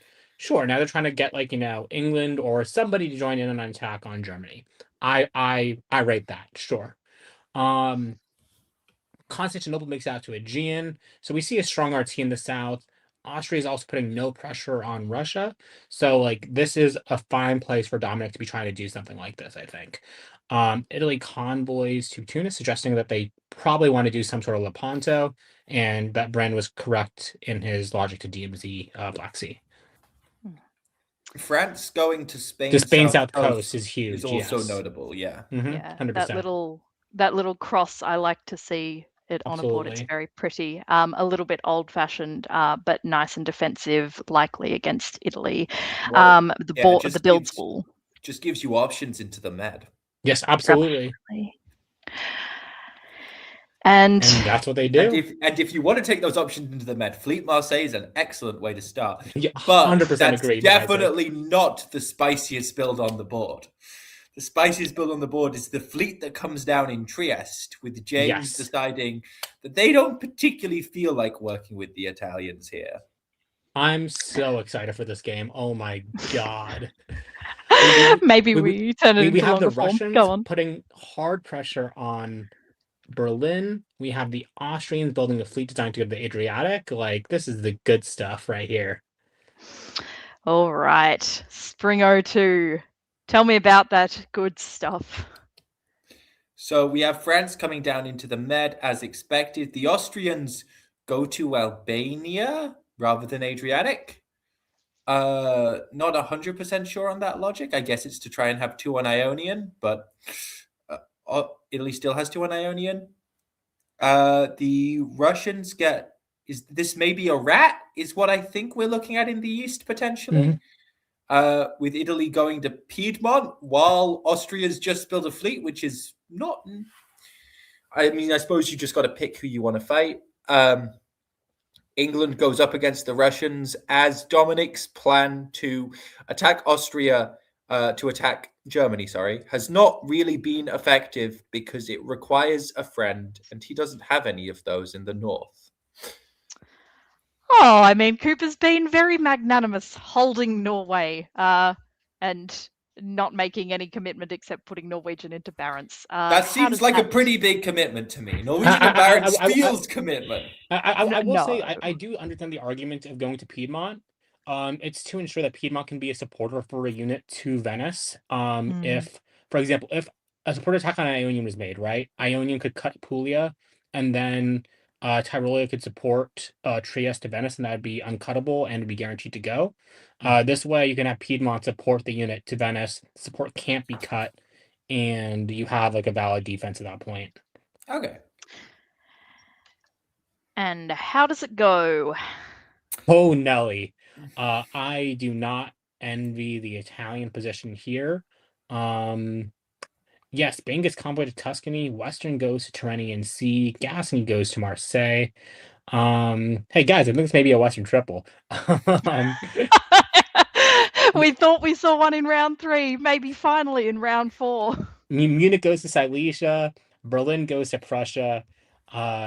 Finland's army gets blown up here. And you know what they say, sometimes a tiger can't change its stripes. Welcome back, Australia. I've missed you. Oh my! And true to like honest Western triple vibes. No one gets a build in the West. Only Russia, who they're trying to kill, gets a build. Logic. All right. Builds are overrated. They're not picky about who they kill. They'll kill anyone. To be clear, that was just a rebuild, so like it doesn't even count. Yes, very true, very true. Isaac, tell me more.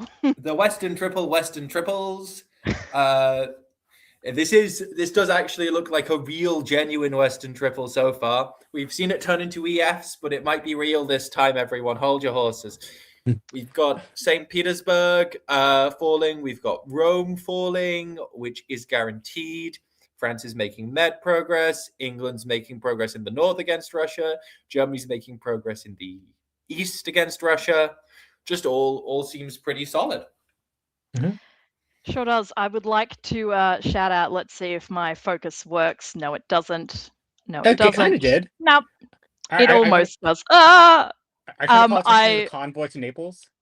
Yes, the bounce in Naples off 2 convoys, both with this 2 is powers. beautiful because you have a French fleet convoying an Italian army getting bounced out by an Austrian-supported fleet in Ionian and Aegean convoying a Turkish army all the way to Naples. It's beautiful, absolutely beautiful.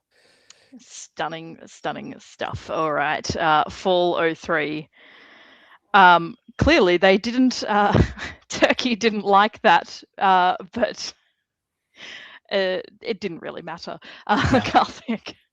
That was a strong lodging of protest. Had they actually wanted to take it or like get back at France, they could have supported Tunis to hold. But it is very, very amusing to watch, and I'm glad they did it the way they did. Italy seems to have NMR'd here. Ooh. Curious. Potentially. Germany does take Warsaw by force, with English help cutting Moscow. So the Western Triple is just rolling at this point. Turkey does slide through into Galicia, showing that they're willing to do sort of what is necessary to make the anti-Western Triple forces work for the time being. All right. We have France going up 2, Italy down 1, Russia down 1, England up 1, Germany up 1. Did I say that already? I'm losing track. So it seems like all the West are building. How about they that? put it off for a year. All right, let's see. Isaac, to you for the spring. Norway goes up to Norwegian, which makes sense. You want to start getting those convoys off into St. Petersburg. Warsaw, is that Warsaw support holds Moscow? Yeah. Yeah. It sure does. That's very interesting. The French go up to Picardy, which is fine. Like, it still seems like a Western Triple, but that support Moscow is very interesting to me. But other than that, yeah. The AT. What about? I'm assuming it's in this order, right? Because without German support, there's no need for a support hold. Like, so it's a meaningless order otherwise in any other context. True, but we've got pushing up by the anti-Western Triple to try and contain the Western Triple. But I feel like they clocked on a bit late, so the West already gained significant ground. Like, they've got into Bohemia, they're in Silesia and Prussia. I think this is going to be hard to stop without some sort of stabbing.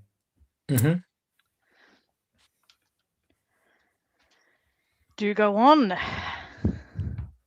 Okay, so now we see in the fall, Turkey taking Budapest and Serbia. The stab that we normally expect to see finally happens. The question is always kind of sort of a when, not if. That's how it goes. And we see the French taking advantage of the Turkish making it into Greece because they just walk into Ionian. That's a cool place for France to be in 1904. And then in the north, it's just Western Triple, and convoys all around. But convoy gets bounced, even though the army does make it into Livonia. Presumably, it'll get supported in the fall. Yeah. I think maybe time for Sweden to make it out to Bothnia so it can give those supports. Yeah, I feel like even though it gives the West the position, this is the time to make this move from the Turks, because if you don't go now, you just get killed alongside the rest of the East. Yep, agreed. Fair shout. And so we get Turkey going up to Austria, commensurately going down to, and we sadly lose the second Little Red Boat, which was around for quite a long time, and Tyrolia. All right. Tell us about spring. We have a push into Bulgaria, but we have a sort of bit of an issue that you sometimes get when you decide to do this as Turkey, is the East goes, fine, we were trying to defend against the West, but now you attacked us, so that's fine. The West can have stuff. We're going to murder you. As you can be seen by the fact that Russia leaves Moscow, heads down to Armenia, and the Austrians support the Germans into Budapest. As the Western Triple continues to Western Triple, although the Germans are moving back. I don't know if this is supposed to be defensive or if this is supposed to be an attack, but it does seem quite aggressive. I'm assuming it's not an attack, because surely just wait until the fall and you take Norway or something like that instead, right? Yeah. All right. Whoop. Or you go like Skagerrak and like Baltic, try to make a play in North Sea. Like, this is not how I go for a stab. Well, tell us what you do see. Well, I think France and Germany have said, you know what? Maybe it's time we take out England after all. Dr. Solo has, I think, cooked up a good plan here. He's tapping Belgium to prevent the fleet from supporting the North Sea Fleet in. Norwegian Sea Fleet to the North Sea. So we have a bounce in the North Sea. We have Kiel siding into Holland. So now it'll be 2-on-3 with Belgium being cut. So 2-on-2 effectively, with also a free fleet in West. The issue with the stab, though, is there's an army on the continent. Like, there's only so much you're going to be able to get in time. So I'm not sure if this is the best time to go for a stab. But, FG, with enough units, they will win the battle. It breathes life back into the game for Brandon as well, especially with him managed to have pulled off that diplomatic pitch of getting Budapest forwards into Trieste. Yes. All right. Winter 05. All right. Anything of particular note? No. I would just like to point out that France is currently occupying the starting Italian position. Because that Yeah. Oh my. All right. Let us keep going. This isn't any French opening. Sorry, Italian opening that I've seen, though. Oh my. Yep. So we have France pushing up to around London, Liverpool. Germany playing to defend, which I think is the smart call here to make sure that they hang on to the stuff they get. England will have to disband, and then they'll be able to make gains out of Scandinavia and possibly Belgium or one of the island dots. The Germany, Tianyu playing quite well here, bouncing people off of one another, pushing the Russians forward into Budapest here to try and keep the Turks in check. Just overall effective alliance running. Good work. Very nice. All right. And fall. Okay. So in the fall, we see England moving into position to try and do as much damage to Germany as possible here, seemingly leaving France to take whatever they want. They go to cover London, which allows for a brutal convoy into Liverpool. I think England will probably take Sweden next year, possibly Denmark as well. So we'll see what happens there. France is going to be off to a monster game here. Brandon is going hard after the Russians, trying to force them back and sort of retain territorial integrity there, while also putting pressure on Romania after losing Budapest to the Russians. So very, very fun setup right here in the south.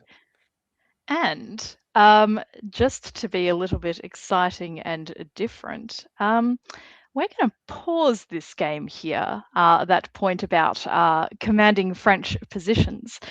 Keep that in mind. We are going to have a little look at, we are going to have a little interlude with 4B or around 4 board 2. Nice. For Give it B or over. not for B? That is the question. For B or not for B? This is going to be our little interlude. We're going to do this one quite fast. So we have Alex McCutcheon in Austria, Stefan Kumar in England, Max Wanji-Robanks in France, Tristan Barrett in Germany, Kieran Gill in Italy, Shane Armstrong in Russia, and Max North in Turkey. And I will flip the order. So Karthik, you're going to take spring. Isaac, you're going to take fall. Let us go to the map. Karthik, please tell us about spring on 4B. So let's see. Standard openings in the north by and large. In the east, we see Shane's support to Moscow to Ukraine because there's a huge threat it may not make it in. We also see the fleet make it into Romania. Max North, now in the south, goes Ankara to Constantinople. Otherwise, roughly standard, other than Venice going to Apulia instead of Rome. Very, very odd there. Yes, indeed. And fall, Isaac. We have a lagging Isaac. Hi, my name is Isaac. Oh, he's back. He's back. Take it away, Isaac. No. Fall Wow. You've already replaced me. This is rude. Ah, yes, such We a get cunning convoy down imitation into as well. Belgium, as there's a bounty. as there's a bounce in Munich. So you get +2, +2, +2, and +2 in the west, which tends to leave it pretty open. You get the convoy over to Tunis as the Italians go up to Venice. Sometimes this is at request of the Austrians to make sure they can't build a unit there. The fleet comes out to Aegean, but other than that, just seems like pretty standard AI, RT, and Western play. All right. So 2 2 2 2 2 1 1. What surprises you? Fleet North Coast is interesting. Army Edinburgh is worth noting. Fleet London without a fleet from France is interesting. That seems pretty anti-German, though. I think it makes sense. Why not just do it the other way around then? Fair enough. Just as like a cautionary check, I suppose. Trust but verify. Trust but verify. Does it trust? Does it verify? It does trust. It does verify. Indeed. As I predicted, North Sea goes to Helgoland, but the Germans wisely, sniff it out, and they bounce North Sea. Norway makes it into Skagerrak, which the Russians choose to take full advantage of, sliding in behind.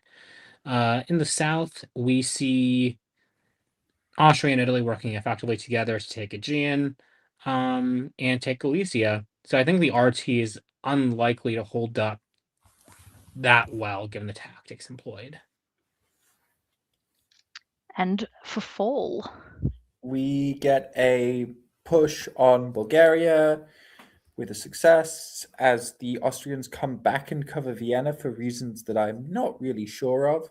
I guess they were worried about the Italians, but the Italians are making their way to Munich with French help as the Germans do quite a decent defensive set, getting into Belgium. We've got just a lot of swapping going on here. Germany gets Belgium, England gets Denmark, Russia gets Norway. Everyone's trading around their dots, and the Italians get into Munich. As the Russians move down to Romania and get into the Black Sea, so we may see late forming air here. Oh my. All right. Down one, up one, up one, up one. And the answer is disband Baltic, build Warsaw, build Venice, build Trieste, presumably for a continued push into the center of the board, would be my guess. Indeed. Makes sense. Ooh, that's brutal. So Hmm. we see a double piff of units here, and that's a huge danger when you're Germany trying to defend the Low Countries. If everyone's trying to come after you, we have Italy cutting Ruhr, which is just devastating, allows the English convoy to Holland to succeed, allows the unit in Burgundy to take Belgium. Germany's fully cooked at this point. Russia gets into the Baltic Sea. Like, I just don't see any way for Germany to survive this. In the south, we see Russia working with Turkey, and what looks previously like, relatively strong AI now is showing some weakness, right? Because they decide to be fully passive, all holds. This means that Galicia is a free walk, and just rough. Yeah. The Russians may not be here to attack the Germans. The Russians, based on that position, may be here to attack the English instead. Now, I don't think they'll get anywhere with it, but I think that might have been the idea. Let's suss it out. The Russians are indeed here to help the Germans to try and make them not die. But it's just more brutal disbands. Ruhr gets blown up here as they lose Belgium and Holland. So they will actually have a rebuild, which is fun. The RT makes their way, attempt on Greece. There's not really that much movement in the East. The East needs to be more aggressive with each other. They either need to come together properly and start moving against this EF, or they need to actually make like an attack that isn't just holding in place, trying to get somewhere. Yeah. But Isaac, this is a game about friendship, I thought we had established dots are overrated. What we need is a friend. Yeah, but And they Russia just want to be all friends Russia with each other. Russia has a friend. That's Turkey. Turkey has a friend. That's Russia. Exactly. For Austria and Italy. So if you've already got a friend, then you want dots. Oh Like- no, they want to meet more friends. They want to No, make no, more no. friends. I have my friend. My goal is to share as much of the rest of the world with my friend, and only my friend. Now that's That's just right. a very capitalist standpoint. Anyway, No, moving right no. along. I'm sharing, Zoe. Sharing is caring. With one other limited party, the 1% of Okay, the fine. diplomacy board. I'm also open to a Fogel. We can have two parties as well. A little. Oh gosh, very magnanimous. Thank you. All right, let us continue. Yes, we have a rebuild, which I will say probably would have been the same as Ruhr just getting into Kiel. So that is sad, but that is how it goes sometimes. It is How the spring cookie 04. crumbles. It is indeed how the cookie crumbles. Please give us a rundown of the slow motion cookie crumbling. Okay. So, we see Kiel get piffed. How many German units have been piffed in the past 3 turns? Like 4, 5? I Just think this is brutal. the 4th. Yes, I believe so. We see Ouch. the Austrians, as requested by Isaac, kind of, instead of attacking the Russians or the Turks, has decided to attack and eat their friend. I think this is going to be, unfortunately, an illustrative example of why not to do this. This is not the advice I gave. I said you have a friend, then you get dots. You've skipped the friend step. Yes, correct. No, they I got agree. a friend and they got dots. The dots were from the friend. And this is because in this system, there is an element of alienation. Alex mentioned the theory. I need to say this. There's ressentiment in the system. But no, yes, we're experiencing enemy, and therefore we do things we wouldn't do otherwise. Exactly. Think about retention. Think about the retention you're causing right now. Mm-hmm. We got some Nietzsche, we got some Schopenhauer. How long until we get some Gilles, some Deleuze and Guattari in here? It'll be a good time. Anywho, where was I? Oh yeah, Venice. The board game. Oh, yes, But Venice. Yeah, I expect the Juggernaut to roll over Austria and Italy in very, very short time.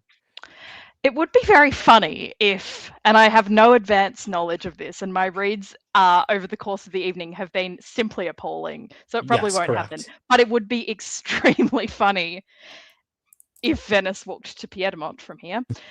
Anyway, let us continue onwards. No, Venice wants to go to Rome. Oh, and the PIF train continues. We have a PIF in Munich, we have a PIF in Bohemia, and we have, very excitingly, a chosen PIF in Berlin. Oh wow! And there's a beautiful little convoy there where the Russians get to go down and have Kiel just for funsies, because England said, "Why not? You can have Kiel. That's fine." France dropping down into the Med because they thought it was about time. And yep, RT are ours moving towards the line. Turkey's getting Ionian, getting Greece. So this is a great Turkish position. And we'll see who the Russians decide they want their friend to be. But I think it's probably going to be Turkey. Mm-hmm. Oh yes, sorry, the PIF train was diabolical work, and I had a whole minute laughing about that. Apologies for losing my host composure. But yes, the chosen PIF in Berlin as well, which makes sense because thank you for playing, Tristan. That was an unenviable onslaught of a few years. All right. Let's get 6 into units some builds. piffed with 5 by force in 1904 is not what I expected to see in a game.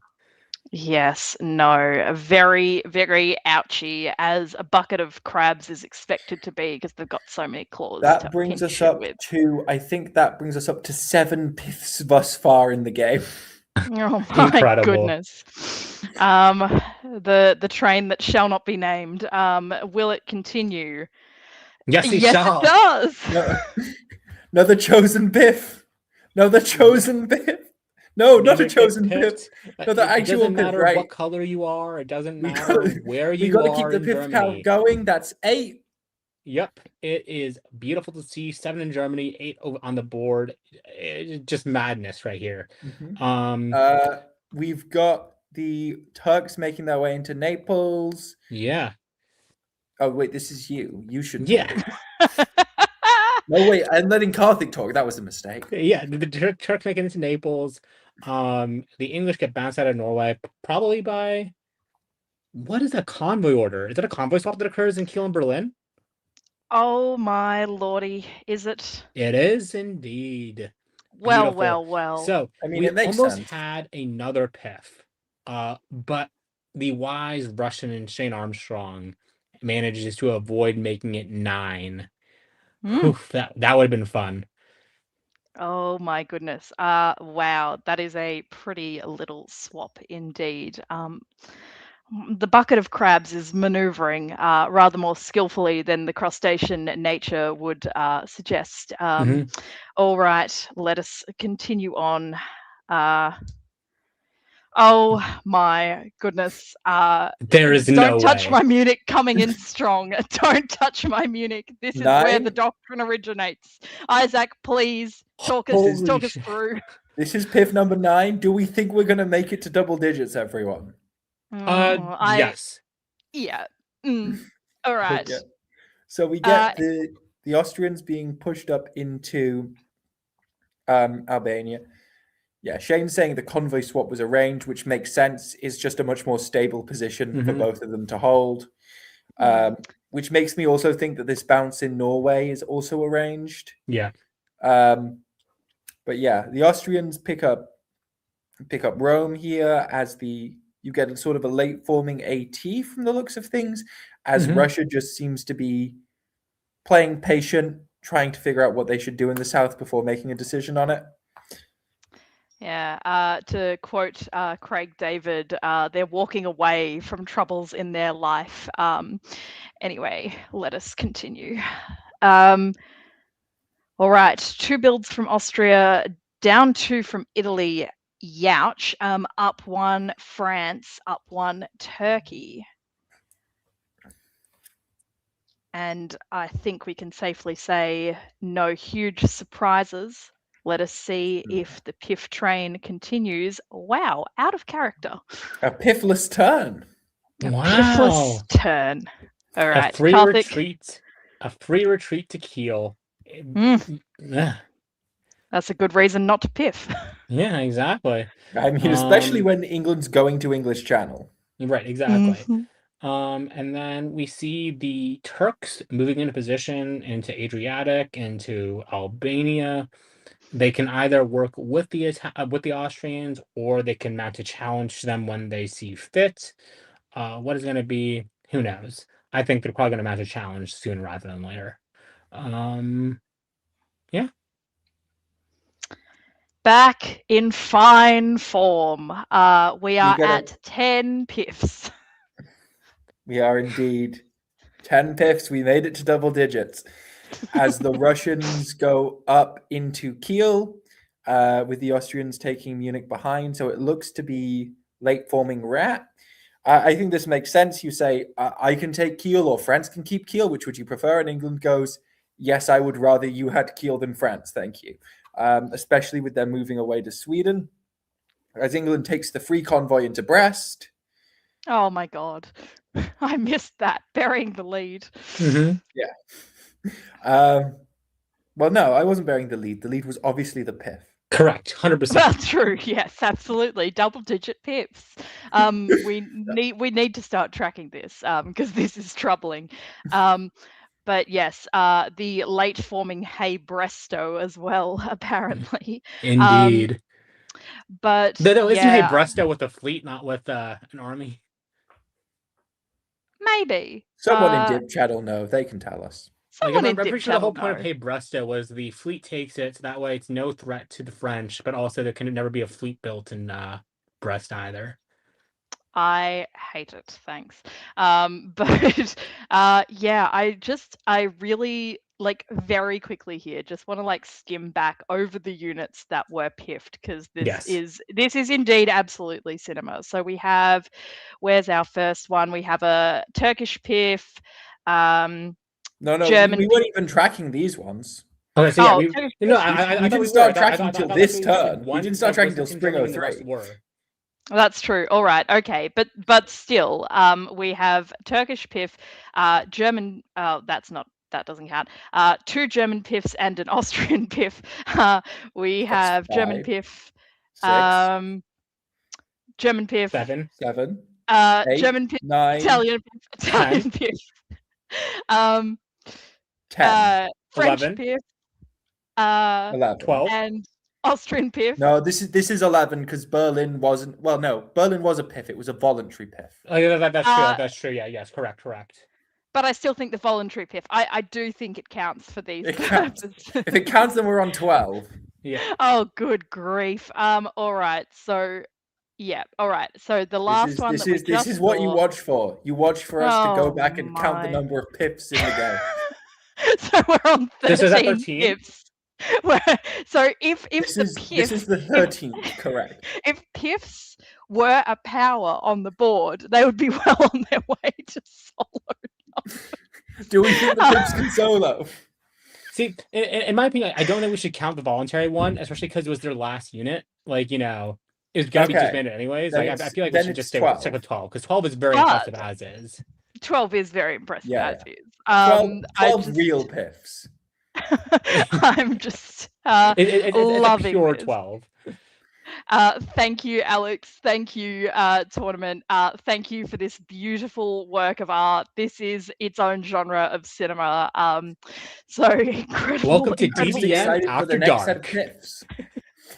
DVN After Dark is the realest. All right, so we've got this will probably not be my last comment on the piffs, but considering the diversity of powers that have piffed Mhm. units, I will now misquote the Backstreet Boys. I don't care where you're from, no, who you are, where you're from, what you did, as long as you piff me. All right, so we have a Austrian build, a Russian build, a disband of Western Med. From France. It is spring 1907. And another piffless turn. Very, very balanced. Karthik, what do we see? Yeah, we see a lot of red arrows. Not a lot happening here, except in the case of Belgium being taken with a free walk out by the French, and then also the Turkish and Austrian units in the southwest just moving. We see just the conga lines, chains, all working. I'm not sure if I'm assuming the move to Rome is by agreement. I'm not sure if they're going to walk out in the fall or not. We shall see. I'm going to let you both have a very slightly longer conversation while I attend to my dog's demands. I will jump into fall 07. Perfect. We get the walk out of Rome. We got to push up. It seems like it's a full-on rat at this point, to be honest. I think this was just a nice... Oh, is that a convoy swap for Brest and Picardy? Why would you do It that? is, but why? Maybe you're aware of the rat being an issue, and because you're concerned enough about the rat, this is the way you make nice with France. Could be. Maybe you make nice with France, but based on the move to Irish Sea, France doesn't want to make nice with you. Could also be that they were worried about the unit getting piffed, and they just wanted the unit to be there. Like, they were worried that Burgundy would go to Paris, and Gaston would support Picardy to Brest or something like that. And or Mao maybe would even cut Mao English supports Channel. Picardy to Brest. What? So maybe even Mao supports Picardy to Brest. Yeah, exactly. Something like that. So yeah, maybe it was defensive, maybe it was arranged, and then France just chose to back out of it. Both are valid possibilities.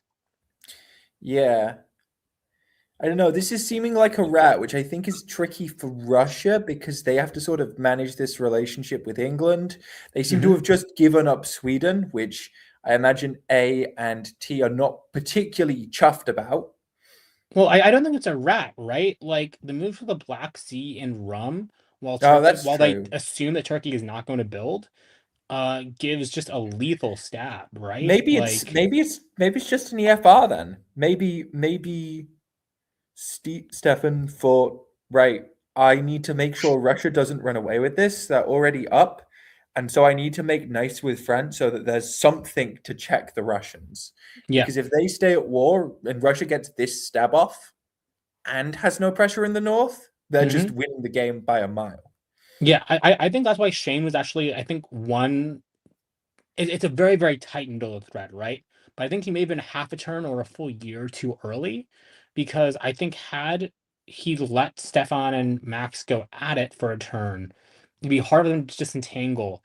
And I think the stab would still be there, because it's, if you do it in spring '08 and move in the fall, potentially. Yeah. Now there's still time to disentangle. Well, England the to issue, say, I look, suppose, is there would be pressure and there would be questions. Why didn't you move your units away yes, towards the but line? England can tell France, like, hey, this is necessary. I did what I said I was going to do. Like, you need to do it now, or I'm going to give every single center. I'm going to be convoying Russia into Edinburgh and stuff like that. Absolutely. All right. We have 1 year to go. 1 year, maximum. 12 fifths. Okay. All right. Take it away. Yeah, so the makeup happened as expected, as was necessary to sort of deal with the threats that France is facing. Russia is retreating into a healthy home position, not making any sort of stab on Turkey just yet. Just holding. I mean, Spain Russia, falls, which is worthy of note because Burgundy taps Gascony. yeah, Russia has 2 guaranteed here if they want it. There's nothing anyone can do about it. What are the 2 guarantees? Budapest Oh yeah, Munich. and one of Conorang. Yeah. Very true. And the answer is They take Vienna and Budapest and Ankh because nobody's stopping them. And Sweden. And they go for Munich as well, but don't quite get in. Damn. Oh my. Well, wow. they couldn't get Munich because it wouldn't be a PIF, so what's the point? Like, you know. Exactly. I mean, it could have been a PIF if only. No, I mean, good job on getting Vienna, but we would have loved just one PIF more. Can I have some more, please? Please, sir, can I have some more PIFs? All right. That looks to me like a beautiful Russian board top from one Shane Armstrong. Congratulations, topping the board clear. Next closest is Max North on 8. Beautiful stuff. Note Turkey's in Spain, which is also no small feat. Great stuff. We are nearing our final board. Just before we go to there, I would like to refresh your memory of board 4C and the state in which we left it. Let us scan forward to winter, and noting that France, Conor Muirhead in France, is on 11. Dr. Solo. That's I mean, you said it, Karthik. That's all I'm going to say about this board for now, because we are flipping over to board 4A, which has Charlie Murphy in Austria, Stella Walter in England, Darcy Morris in France, George Armstrong, son of Shane, in Germany, Caton Lee in Italy, Jacob Peter in Russia, Isaac Barrett in Turkey. Let us take it away into this is our final board. We may be jumping a little bit between these boards, and I think it will become clear why. Isaac, I'm going to give you spring on this so that we can be consistent across both boards. So on both boards, Isaac will have spring, Karthik will have fall. Sounds good. Isaac, it is The last board of the tournament, though maybe not the last covered, we shall see. Tell us what we see in Spring 01. We see a very interesting opening from the Germans where they go Berlin and Holland, which I don't think I've ever seen before. You go Holland sometimes because it's nice and pro-Russian if you're concerned about NIAF. You see the move up to Tyrolia and Venice as well, which I also haven't seen for a while. Beyond that, I think everything else is a pretty standard opening. Yeah, the German opening and the Italian opening, two to keep an eye on for sure. All right. Karthik, fall, what do we see? Okay, so we see what is known as the Bohemian Crusher. Tyrolia goes to Bohemia, Venice goes to Tyrolia. Eventually, in the winter, Venice will be built, and you'll have 3 armies all pointed directly at the Austrians. Brutal position to be in. Just to disagree with Karthik, because it's very rare I am allowed to do this. The other thing you do is you just send that army to Bohemia so that you can use it to push the Austrians up into Galicia more. Correct. Yeah. But Mm. when that's happening, normally you expect Vienna to be bouncing Galicia out, which isn't happening here, unfortunately. I do agree with you in general, though, that is a valid possibility. But also normally Venice doesn't follow upwards either. Yeah. No, I just saw an opportunity to disagree with you, and I had to take it. Yeah, it's very, very fair. The convoy to Belgium is supported by the French. We'll see if that's where English armies go to die, but I think Darcy and Stella will actually work together quite well this game. So until Darcy stabs her, obviously. Brutal character assassination. I will also note to add a third dissenting opinion to the mix that this just could be the beginning of the Italian expeditionary force that's just wandering up around Germany and potentially going for, potentially to work against Russia, but also potentially to work For a against second, I think I'm going to Germany. say this is the start of something new. It feels so right to be here with you. We've been in this stream for 5 hours and counting. This is many Whoa. things. It's not new. But all right. Now looking in your... This is the continuation of something old. Karthik is slightly losing it. What time is it now in California? 4:20 a.m. We thank you for your service. Thank you. Isaac, by contrast, got up at 6 a.m. I'm not sure what's worse. But all right, anything jump out to you both with builds here? Seems pretty standard. Yeah. All right, let us continue on. Army Smyrna is mildly notable because it means Russia can do something like that. And what for our newer viewers is that, Isaac? What is that? Oh, it is Neon Spring. I'm thinking with the old going to the Black Sea and dropping to Ukraine to be able to get some movement in place. Because this seems to be usually you get a mid-game wintergreen. They decided, why wait? Let's do the wintergreen now.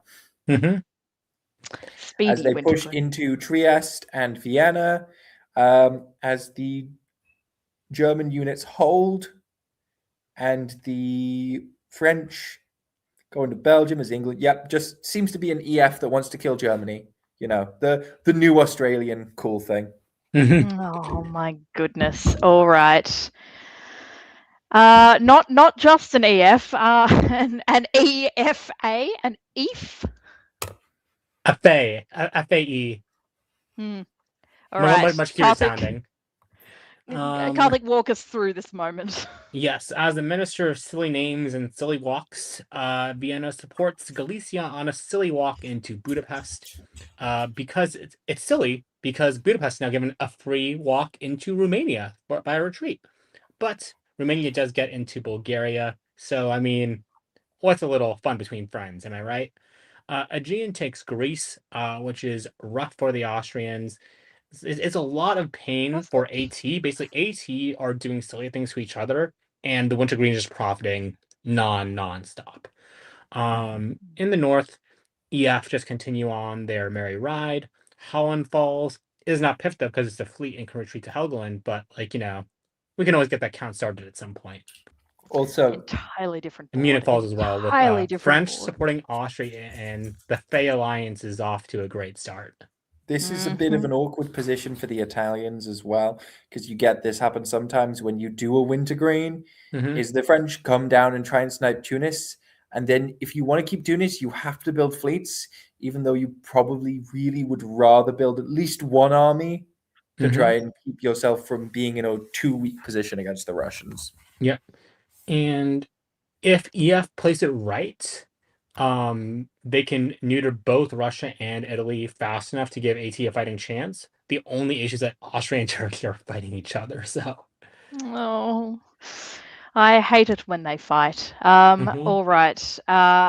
Austria is down 1. Russia is up 1. Turkey's level. Italy's up 2.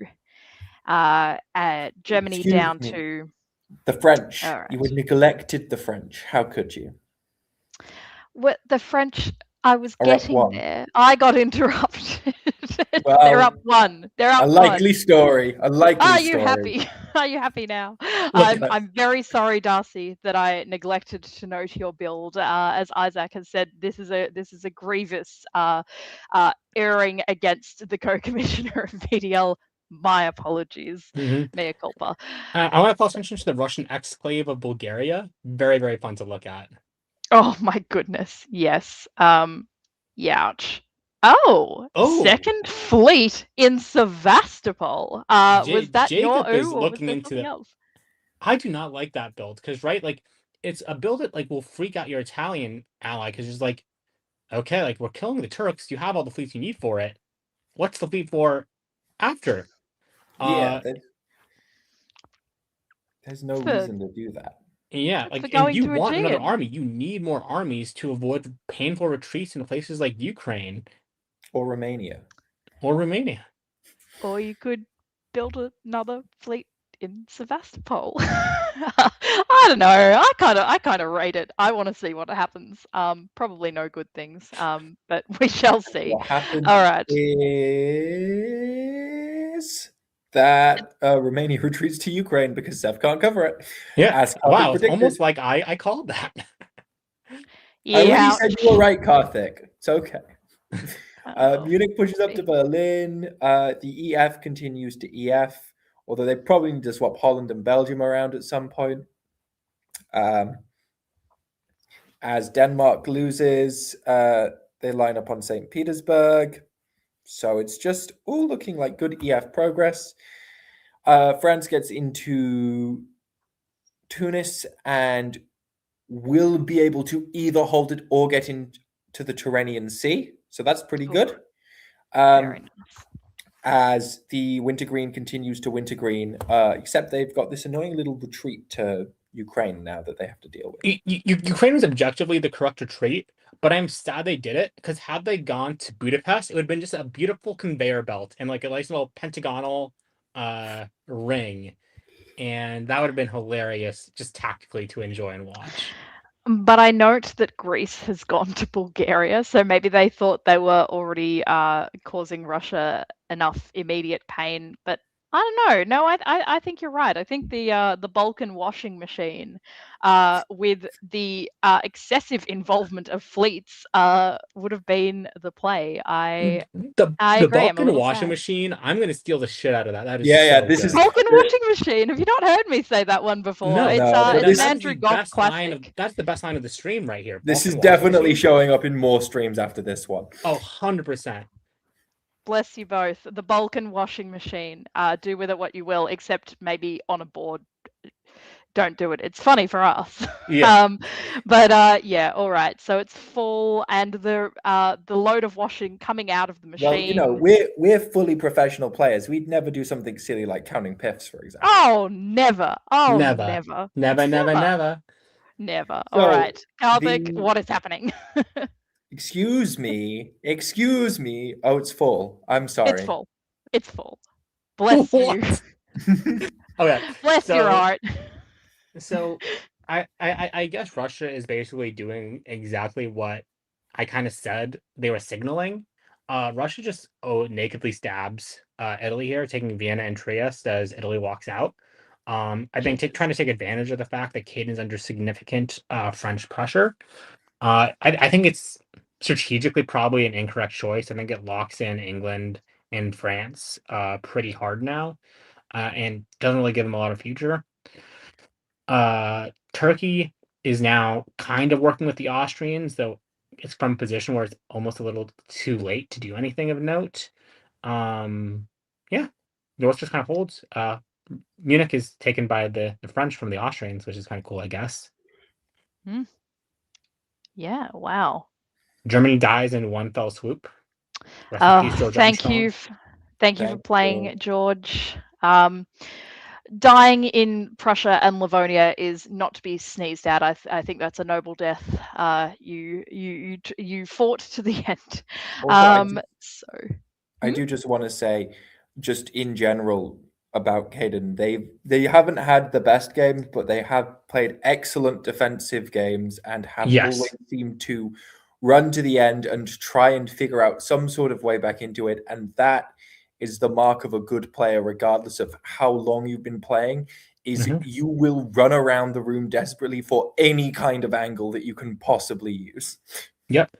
I have so much respect for Caden watching him play. Like, he has done miraculous work multiple times with like really good orders. Like, I think I had like one criticism for him like one time, but otherwise he's been doing such impressive work on the defense, and testament of a good player to just not give up and dig in and fight and fight. Yes, it's a pleasure to watch that. Never give up, because Never you give might up, start never like surrender. this. Never give up, never surrender, because you might go from this to one day pulling a Wes and coming back from 2 centers and topping a DBNI board. All right. Oh, I think you're going to say that you may go on one day to become a Galaxy Quest star, but like, that works too. And our wonderful TD says in the chat, this is Caden's first tournament. Hell yeah. Yes, we love shouting out good play, and tournaments like this, games like this, boards like this prove that incredible play can come from anyone, whether you're completely new to tournament diplomacy or whether you are, someone who's been in the shadows for a long time, bursting out onto the scene. And yeah, it's great to cover. Thank you all for letting us cover your games. It's such a pleasure. All right. We see the disbands. It's like almost a straight line along the whole of the middle of the board. No like man's it's land. almost the stalemate line. Yeah, the no man's land Jeez. disband. Ooh, I like that. That rhymes too. No man's land disband.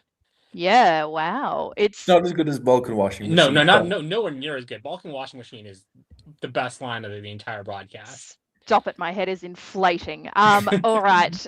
Orders in the box. When did Austria take Berlin? Well, I can't believe the spring of when last they year. left Munich to take Berlin. Yeah. Charlie Murphy, too cute by half, just ridiculous. All right, let us continue. Well, I shouted out now that Austria just time. loses Berlin. Yes. Yeah. Ouch. Still no piffs yet. France takes Belgium. I think this is fine. I think this is reasonable balancing. England may take Holland, which I think would also be fine. But I think either way, if you're England, you can't really complain, especially because you've had a forced wave last turn. The Russians push their way down, continuing the attack against the Austrians, sort of leaving the Turks alone for the moment. You've got this support into Bulgaria rather than just going to Romania. I think it just gives you more options if you go to Romania, but maybe you didn't want to leave Sev. Who knows? And then you have more moves from Darcy, just cementing himself further into the Med. Certainly. All right. Oh, Austria keeps Berlin. That's Go on, Garthik. Sorry, I couldn't What's the most exciting thing on the board, Zoe? That Berlin is rightful Austrian clay. Always has been, and always will be. But no, on a more serious note, Austria also has Warsaw, because that makes sense.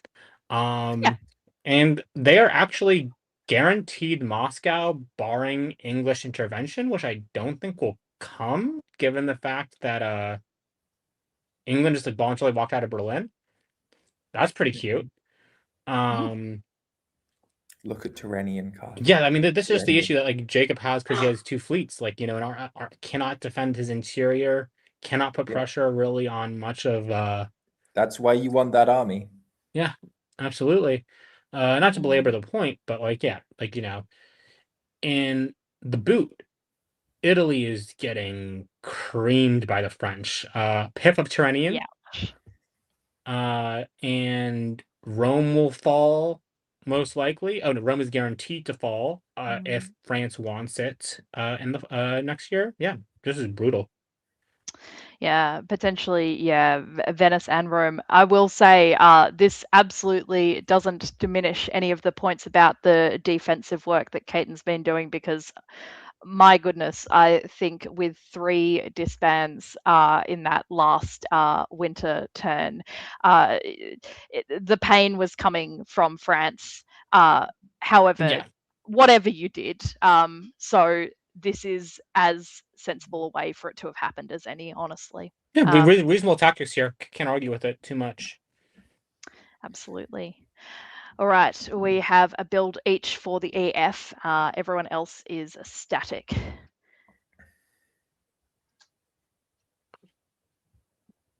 And it's spring, Isaac. We've got some more progress into Livonia.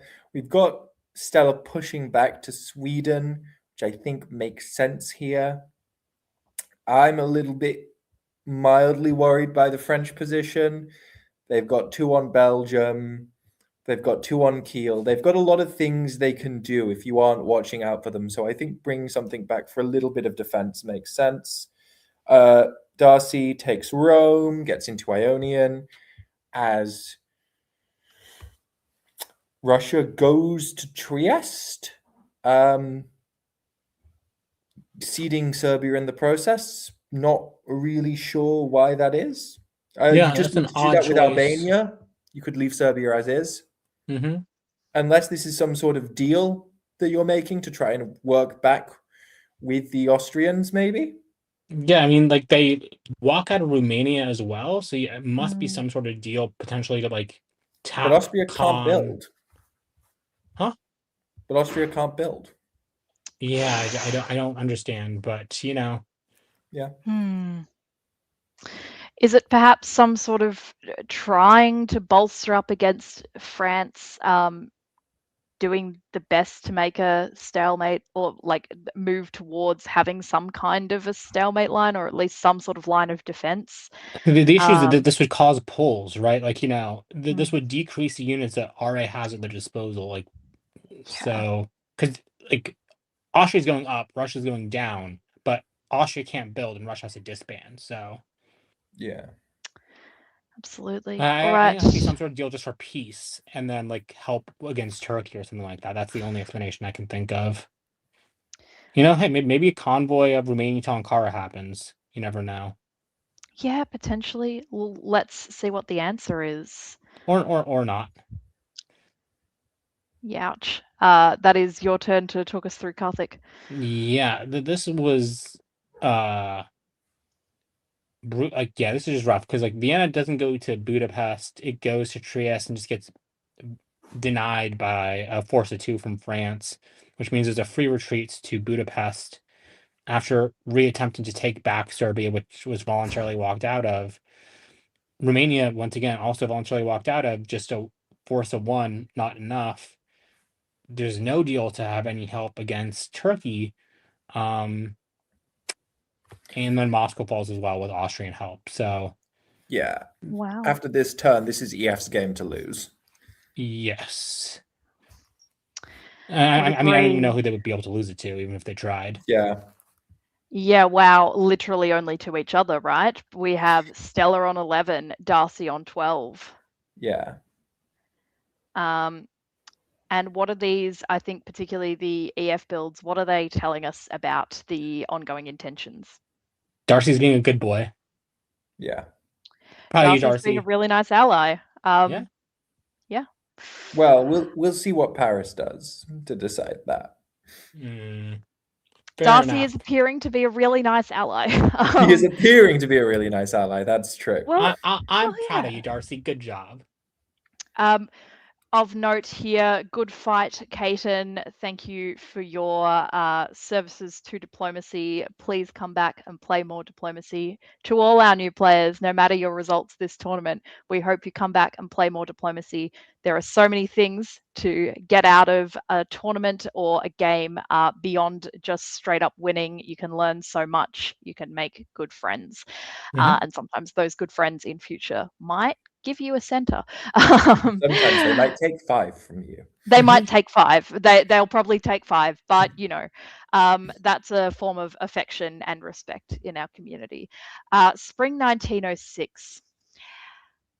Isaac, what are we seeing? EF continuing to push along the line. We see more of these moves. We see a move back to Turanian and Spain.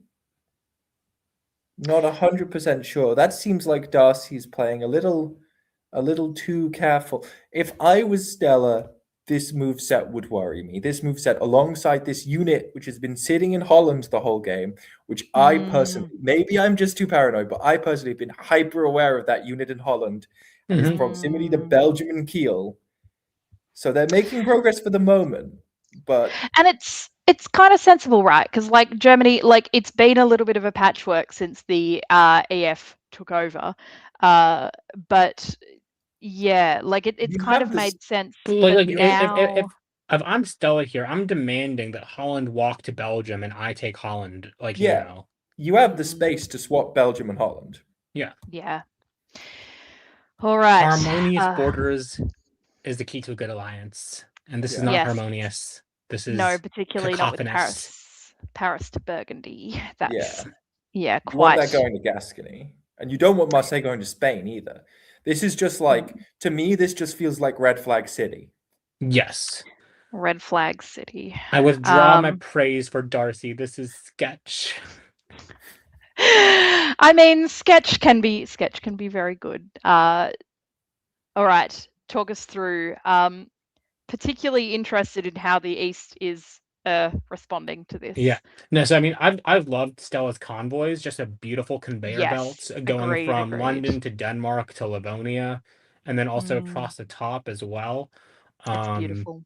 And we see it results in taking Sevastopol because the Russians are just so annoyed with the Austrians, and we see England making to Galicia, meaning they can fight for control over there. England is building 2, which will put them at 13. Darcy will be on 13, 14, 15. Lord have mercy. I'm actually very scared of a Darcy solo right now, actually.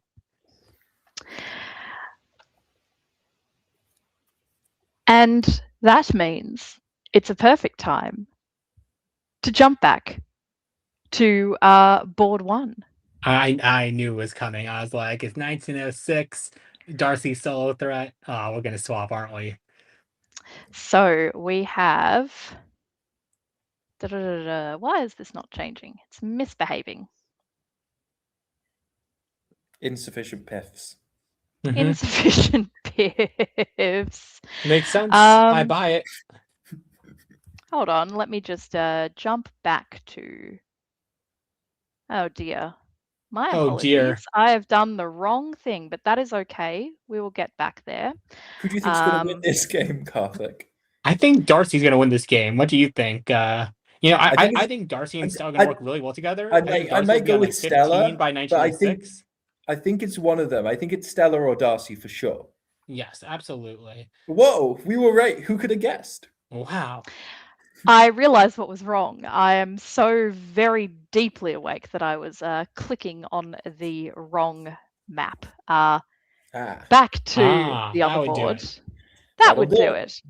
So we have Connor on 11.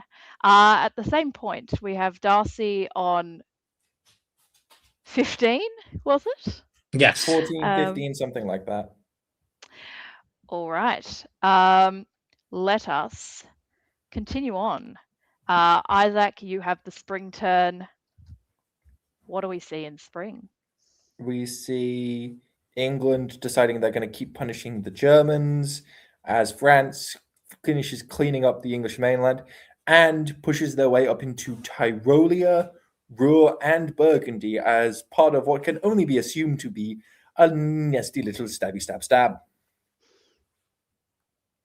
Dr. Solo in action. Dr. Solo in action. Any other views? None. All right. It is fall 07. Oh, that's beautiful. Oh, that is gorgeous. So What are we seeing? North Sea is forced to retreat, right? And I think the goal in theory here was you could create a forward retreat depending on where Holland chooses to go. Like if it chose to retreat somewhere or like, what have you, that there are options that would allow for interesting choices to be made.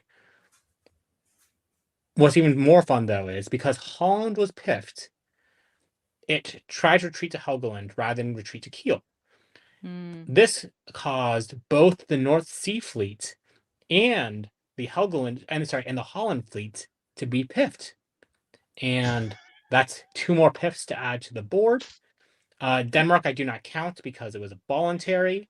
Oh my. And yeah, so it's a free walk for all units to kind of do what they want to do here. I'm surprised it's a bouncing unit rather than a support, but like, it is what it is, I guess. Maybe Everyone's just slow protecting playing Germany. it, trying to Yeah, work maybe. a diplomatic angle. I mean, I can't understand slow playing it in fall 1907. You only have another year to take all the dots. Yeah. Potentially misorder. Could be misorder. Maybe Tyrolia was meant to support Burgundy in. I can also I mean, see Venice it. is also supporting Trieste to hold. Like, I don't know if Connor grew like a Yeah. conscience and doesn't want to be Dr. Solo anymore. Like, or who He's knows? rejecting the moniker. My goodness. Germany's getting Vienna here. Like Germany's going +3 still, so maybe it was just like I'm gonna take they were going +2 without the pith, right? So maybe it was just like I'm gonna take Holland. I'm not gonna take anything else, but you just like have to deal with the fact I'm taking Holland. Could be. All right. It is the final year of this board. We have 2 fleets and an army from France, 2 armies and a fleet from Germany, disband of Bohemia for Austria, disband of Skagerrak for England, disband Livonia and Ukraine for the exiled Russian Dominic Stevens, Budapest and Romania, fair cop. Those are Russian centers. All right, and 1 army for Turkey, not to be forgotten. All right, final year, Isaac, what happens in spring? We see Norway get piffed. Very important to note. Other than that, we just see what looks to be defensive moves from France as Germany just again pushes to be able to defend their line. Yeah, this is just everyone. Turkey, Brandon, trying to make that final push, see if he can get any more out of this game. But it's just a defense, basically. It's just a defensive line to try and make sure that you don't lose anything in the final. Does Connor know how much needs to pass or to get close to Darcy in the score? Like, and then guesstimate his. So the scores were not public. As with most tournaments, people would probably be doing some form of internal calculation. This is very common. In terms of whether it was widely known, I would say not. But as to whether the players concerned had a sense, I think Darcy has noted in the chat that he certainly had a sense of that he and Connor were very close. So I would presume that Connor maybe also had that sense. but regardless, it's a nail biter. And I think he was Alright. also saying that Connor had the better drop round. Yes. All right. Fall 1908. Orders are in the box. Let us see the results of this round 4 board. Karthik, take it away. Self-balance in Munich, showing impressive restraint, walking out of Norway and letting Tianyu take it back Couldn't stop it. for what has been a remarkably cutthroat tournament, pretty much the entirety of it. 4C on the one of the final boards of the tournament to win it all. We see some very, very respectable, kind, gentle alliance play. And hey, I mean, Connor Yeah. still gets a phenomenal score that should be enough for a good result. And if he's happy with it, then good game. Yeah, Well gets played. 14 instead of 16 here. Yeah. Wow. I mean, realistically, like, had he played more aggressively in the spring, it could have been 17, 18, more, like, whatever. So, like, he gave up quite a bit, and, like, I respect it. Like, he chose to be a loyal ally to Tianyu, and he just got the 3 top he wanted, and that's it. Absolutely. We do say a goodbye to Dominic, who fought till the very last. That's always good rough. work. Absolutely. But we have final builds, and congratulations to Connor Muirhead in France with an impressive 14 centres, topping clear ahead of Tianyu Sun in Germany, with next up Brandon Austin on 8 dots as Turkey. And now, friends, it is time to play out that last board. I'm excited. It is winter. We have the following builds. We have a locked-in EF, and we have 2 more years to see what comes of it. Yeah, I just don't think. Yeah. Go on, Karthik. Sorry, please. I was just saying, I don't think Stella has the defense position to hold up against a stab from Darcy. The question is, does Darcy go for it? I think even though it seems wrong in an EF, you have to build a fleet. You have to build a fleet in winter 1906 and just say, I have to build a fleet. You can stab me so effectively if I don't. Yeah. Or you have to move to now or something like that to make some sort of defensive move. Is there a way that this solo could go without a stab? Yeah, there's also a way for Darcy just to take Budapest, Romania, and Bulgaria and win the race to it. Like, yeah, absolutely. Yeah. Very interesting. Let us see. It is spring 1907. Isaac, take us away for the penultimate year.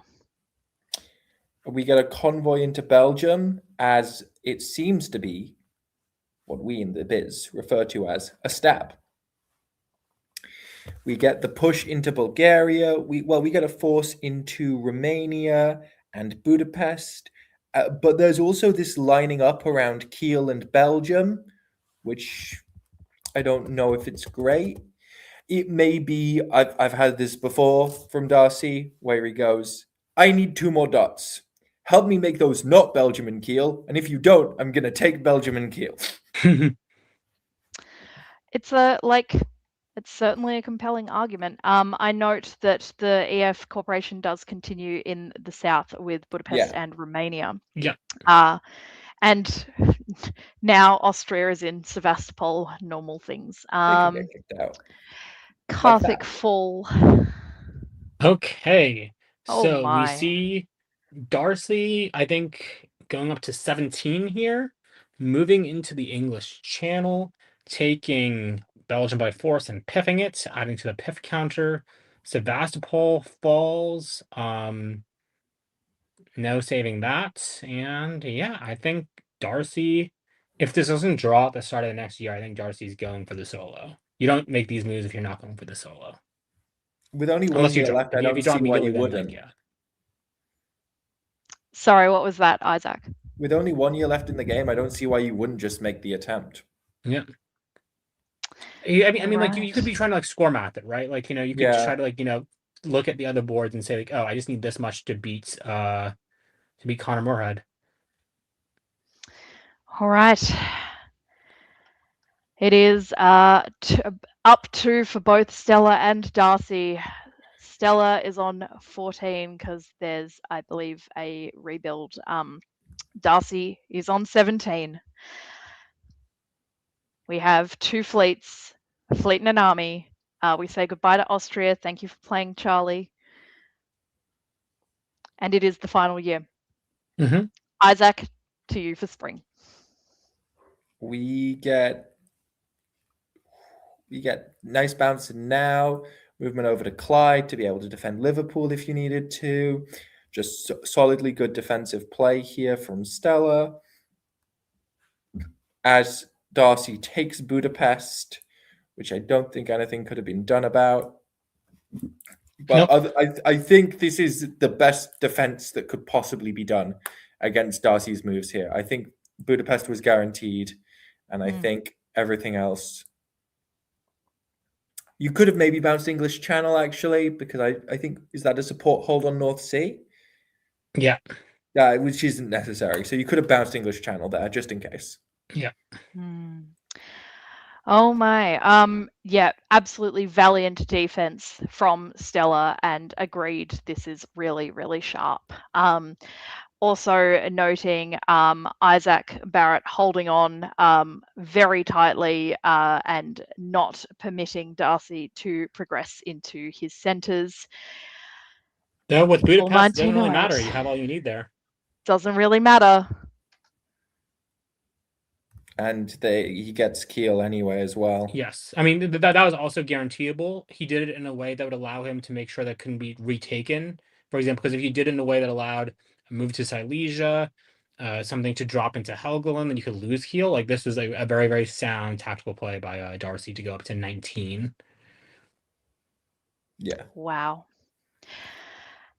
That is quite incredible, and also, as noted, really great defensive work from Stella, doing her absolute utmost, and just could not withstand the light blue tide of Darcy Morris with a commanding French solo to wrap up round 4 of the Hung Parliament Handicap, 19-12, and the allocation, the division of scores does not matter, because Karthik, what did you say at the very start about the scoring system that a few players Get a solo. You don't need to do any math. You got 41 points.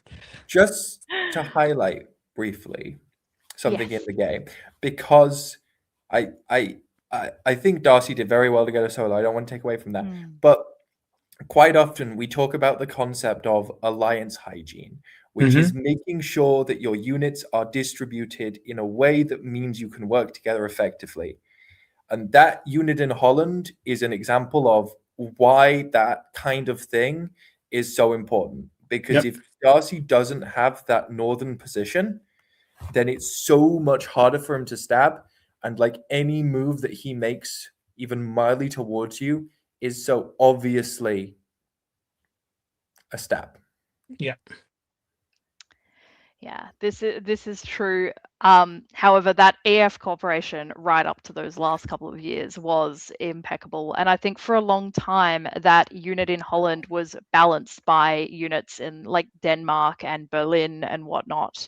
And it was only when England started to fully push like southeast. But the issue is that like with that, you have 2 units on Kiel and 2 units on Belgium, and like obviously the Fulcrum in Holland, you have to guess which one's going to do which, but like it's just so much power and threat there that just like doesn't need to be there, right? Because you can just ask Holland to go to Belgium and take Holland. You actually have a much cleaner system at no cost. And like if Darcy starts saying no to it, then you like have like, you know, a strong reason to understand and believe that he is looking to stab you at some point down the line. Yeah. And like that's why alliance hygiene is so important, right? Like you want to ask for things that people have no justifiable reason to say no to. And so long as they keep on saying yes to it, the alliance can go on in a way that ensures nobody's going to take advantage of the other. it's when like you start to see these imbalances arise. It's like, oh shit, like, no bueno. Yeah, I would like to give a shout out to Isaac Barrett here, who, if I'm recalling correctly, had a bit of a tough tournament, but this is a final position, honestly, to be quite proud of, to not have let that French tide take any of your dots, but notwithstanding, as we have noted, incredible solo from Darcy. Solos breed more solos. Yes. And what a finish. What a finish. All right. And now I think we're probably all keen to potentially see some scores because, as noted, this is a handicap tournament. Yep. And the handicap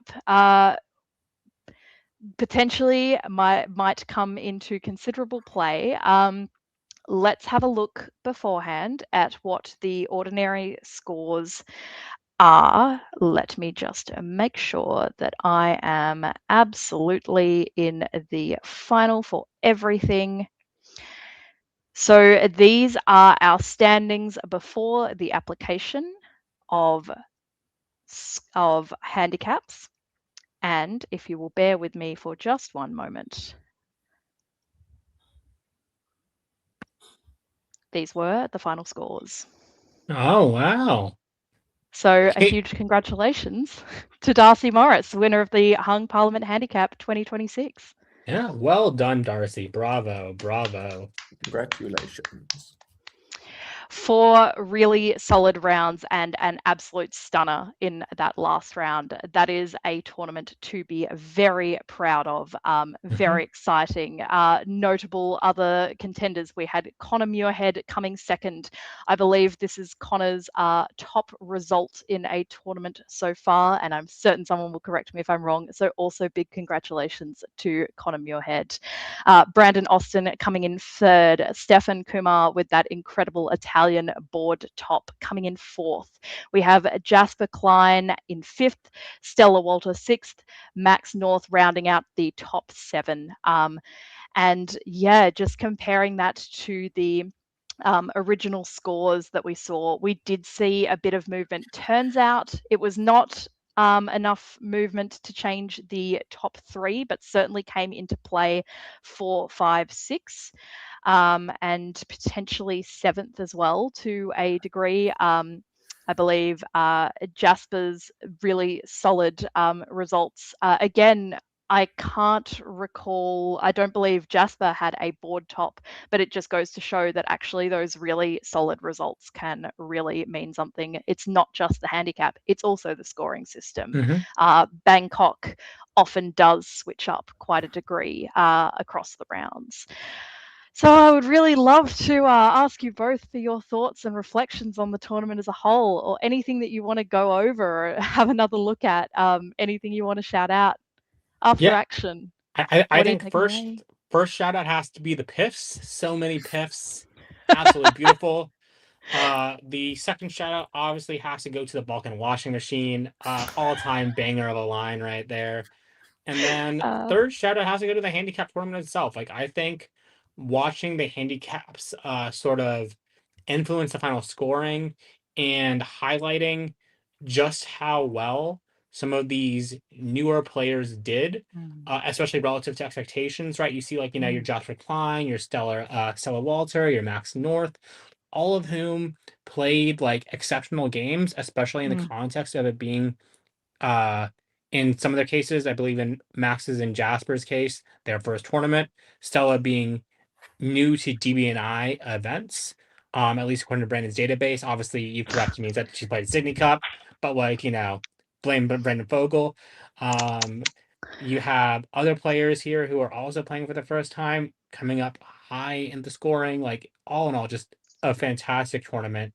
And the last word is hell yeah to the solos. Like, Austria's always talked about this, like, goofy, carefree, like kumbaya, like, region. And here you see some ultra aggressive, cutthroat play, like, showing that when the Australians want to, like, they can be more cutthroat than anyone. They're like koala bear, a drop bear coming at you. Like, be scared of them. Yeah, everyone thinks we're the cuddly koala bears, but actually, at least in Canberra, we are drop bears. Yep. Isaac, your reflections.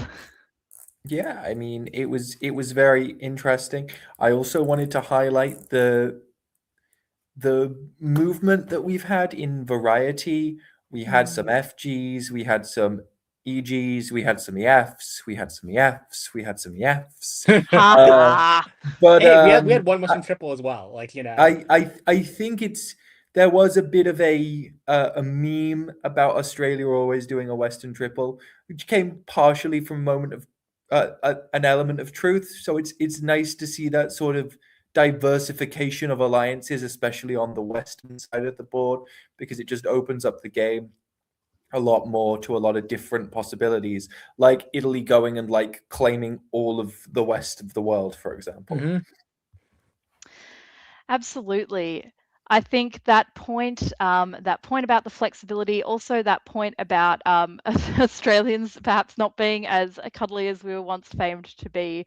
I think Canberra is a really, really fascinating example of how local play can spill out and then inform tournament contexts.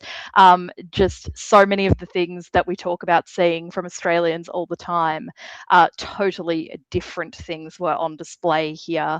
I have to give a bit of a shout out to some of the award winners. We do have some details on this. So obviously we have our best countries, which basically flowed in terms of in terms of best scores. So Austria was Conor Muirhead, best England Brandon Austin. Obviously, best France, Darcy Morris, What? obviously. Best Germany, Tianyu. Best Italy, Stefan. Best Russia, Shane Armstrong. And best Turkey was Dom Stevens. Best Alliance, Max North and Shane Armstrong. Apparently, between over two alliances, apparently a good EG in round 3, and then I believe today as well. And I believe there are a number of novelty allocations of awards, but one that has to be shouted out particularly because its namesake won the tournament was the Darcy Morris Memorial Prize for the person who came forth before the application of handicap scores. Congratulations, Shane Armstrong, for the Darcy Morris Memorial Prize. And yeah, I just want to take a moment, firstly, again, to just shout out Darcy. I believe this is his first face-to-face tournament win.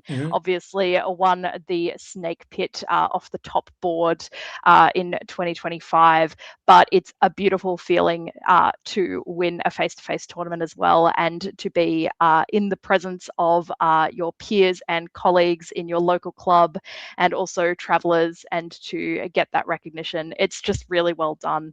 And I should also, shout out that I think, like everyone's referenced it, but Darcy's play, even since, say, August last year, has just absolutely evolved and blossomed. His speed running, competitive diplomacy play and development, but it's really, really paying off. He's been traveling and playing with all kinds of different players, and it's just really, really showing. And it's such a pleasure playing with him and seeing how he has continued to develop as a player. Very, very well deserved. Yeah. And Darcy has grown so much from when I first played with him to when I most recently did. And then watching his play tactically and strategically in these games. Obviously, I couldn't listen to the diplomacy side, but just like watching what Darcy could make happen on these boards, just so proud of the guy and everything that he's accomplished. Just absolutely incredible. Absolutely. Oh, as Darcy himself would say, brother. No, huge congratulations. And I also want to give a special shout out to our first time TD, Alex Batten, who is also the pres of the ANU club. I believe the tournament was held on the ANU campus this year, making use of those great facilities and bringing everyone into this exciting space. Shout out, ANU's my alma mater, so can't be hating, even though I still personally do like to bounce in the Black Sea. I'm sorry, guys. But yeah, huge congrats to Alex as well. We love our TDs. They make this diplomacy world go round, and they put in so much work, so much effort. So shout out to Alex and all of Alex's many helpers, who are too numerous to list. And we love that. It is great to see a community rally together to make tournaments happen. And lastly, I'd love to give a big shout out to the both of you, Isaac and Karthik, and also to Robert, who joined us valiantly for many hours before going off to do some of that great diplomacy facilitating as well. It's been such a pleasure being here with all three of you and watching the dip chat and getting to just bask in this incredible community and hobby that is local, global, international diplomacy. Any final thoughts before we wrap up? I've said far too many words, so I'll leave it to Isaac. No, I was going to do that to you. Oh my gosh, it's so magnanimous now. No, I don't think there's really anything more to say other than I think this is a great little tournament. I think it was a great way to bring in more people, get more people involved in a way that's a little bit less pressure and a little bit a way that appeals and sort of highlights newer players more than some of the other formats. And I just think that's a really good thing that we do and that we could do across a whole bunch of areas. And just because Alex, I was going to say, because Alex has brought it up, go to Sydney. If you're in Australia, go to Sydney. It's not that far. And every other tournament that's not in Australia is really, really far. So you got no excuse. Oh boy. Karthik, since you had no formal last words for us, I will leave it to you to take us out. Perfect. Thank you guys so much for watching. Stay safe and stab well.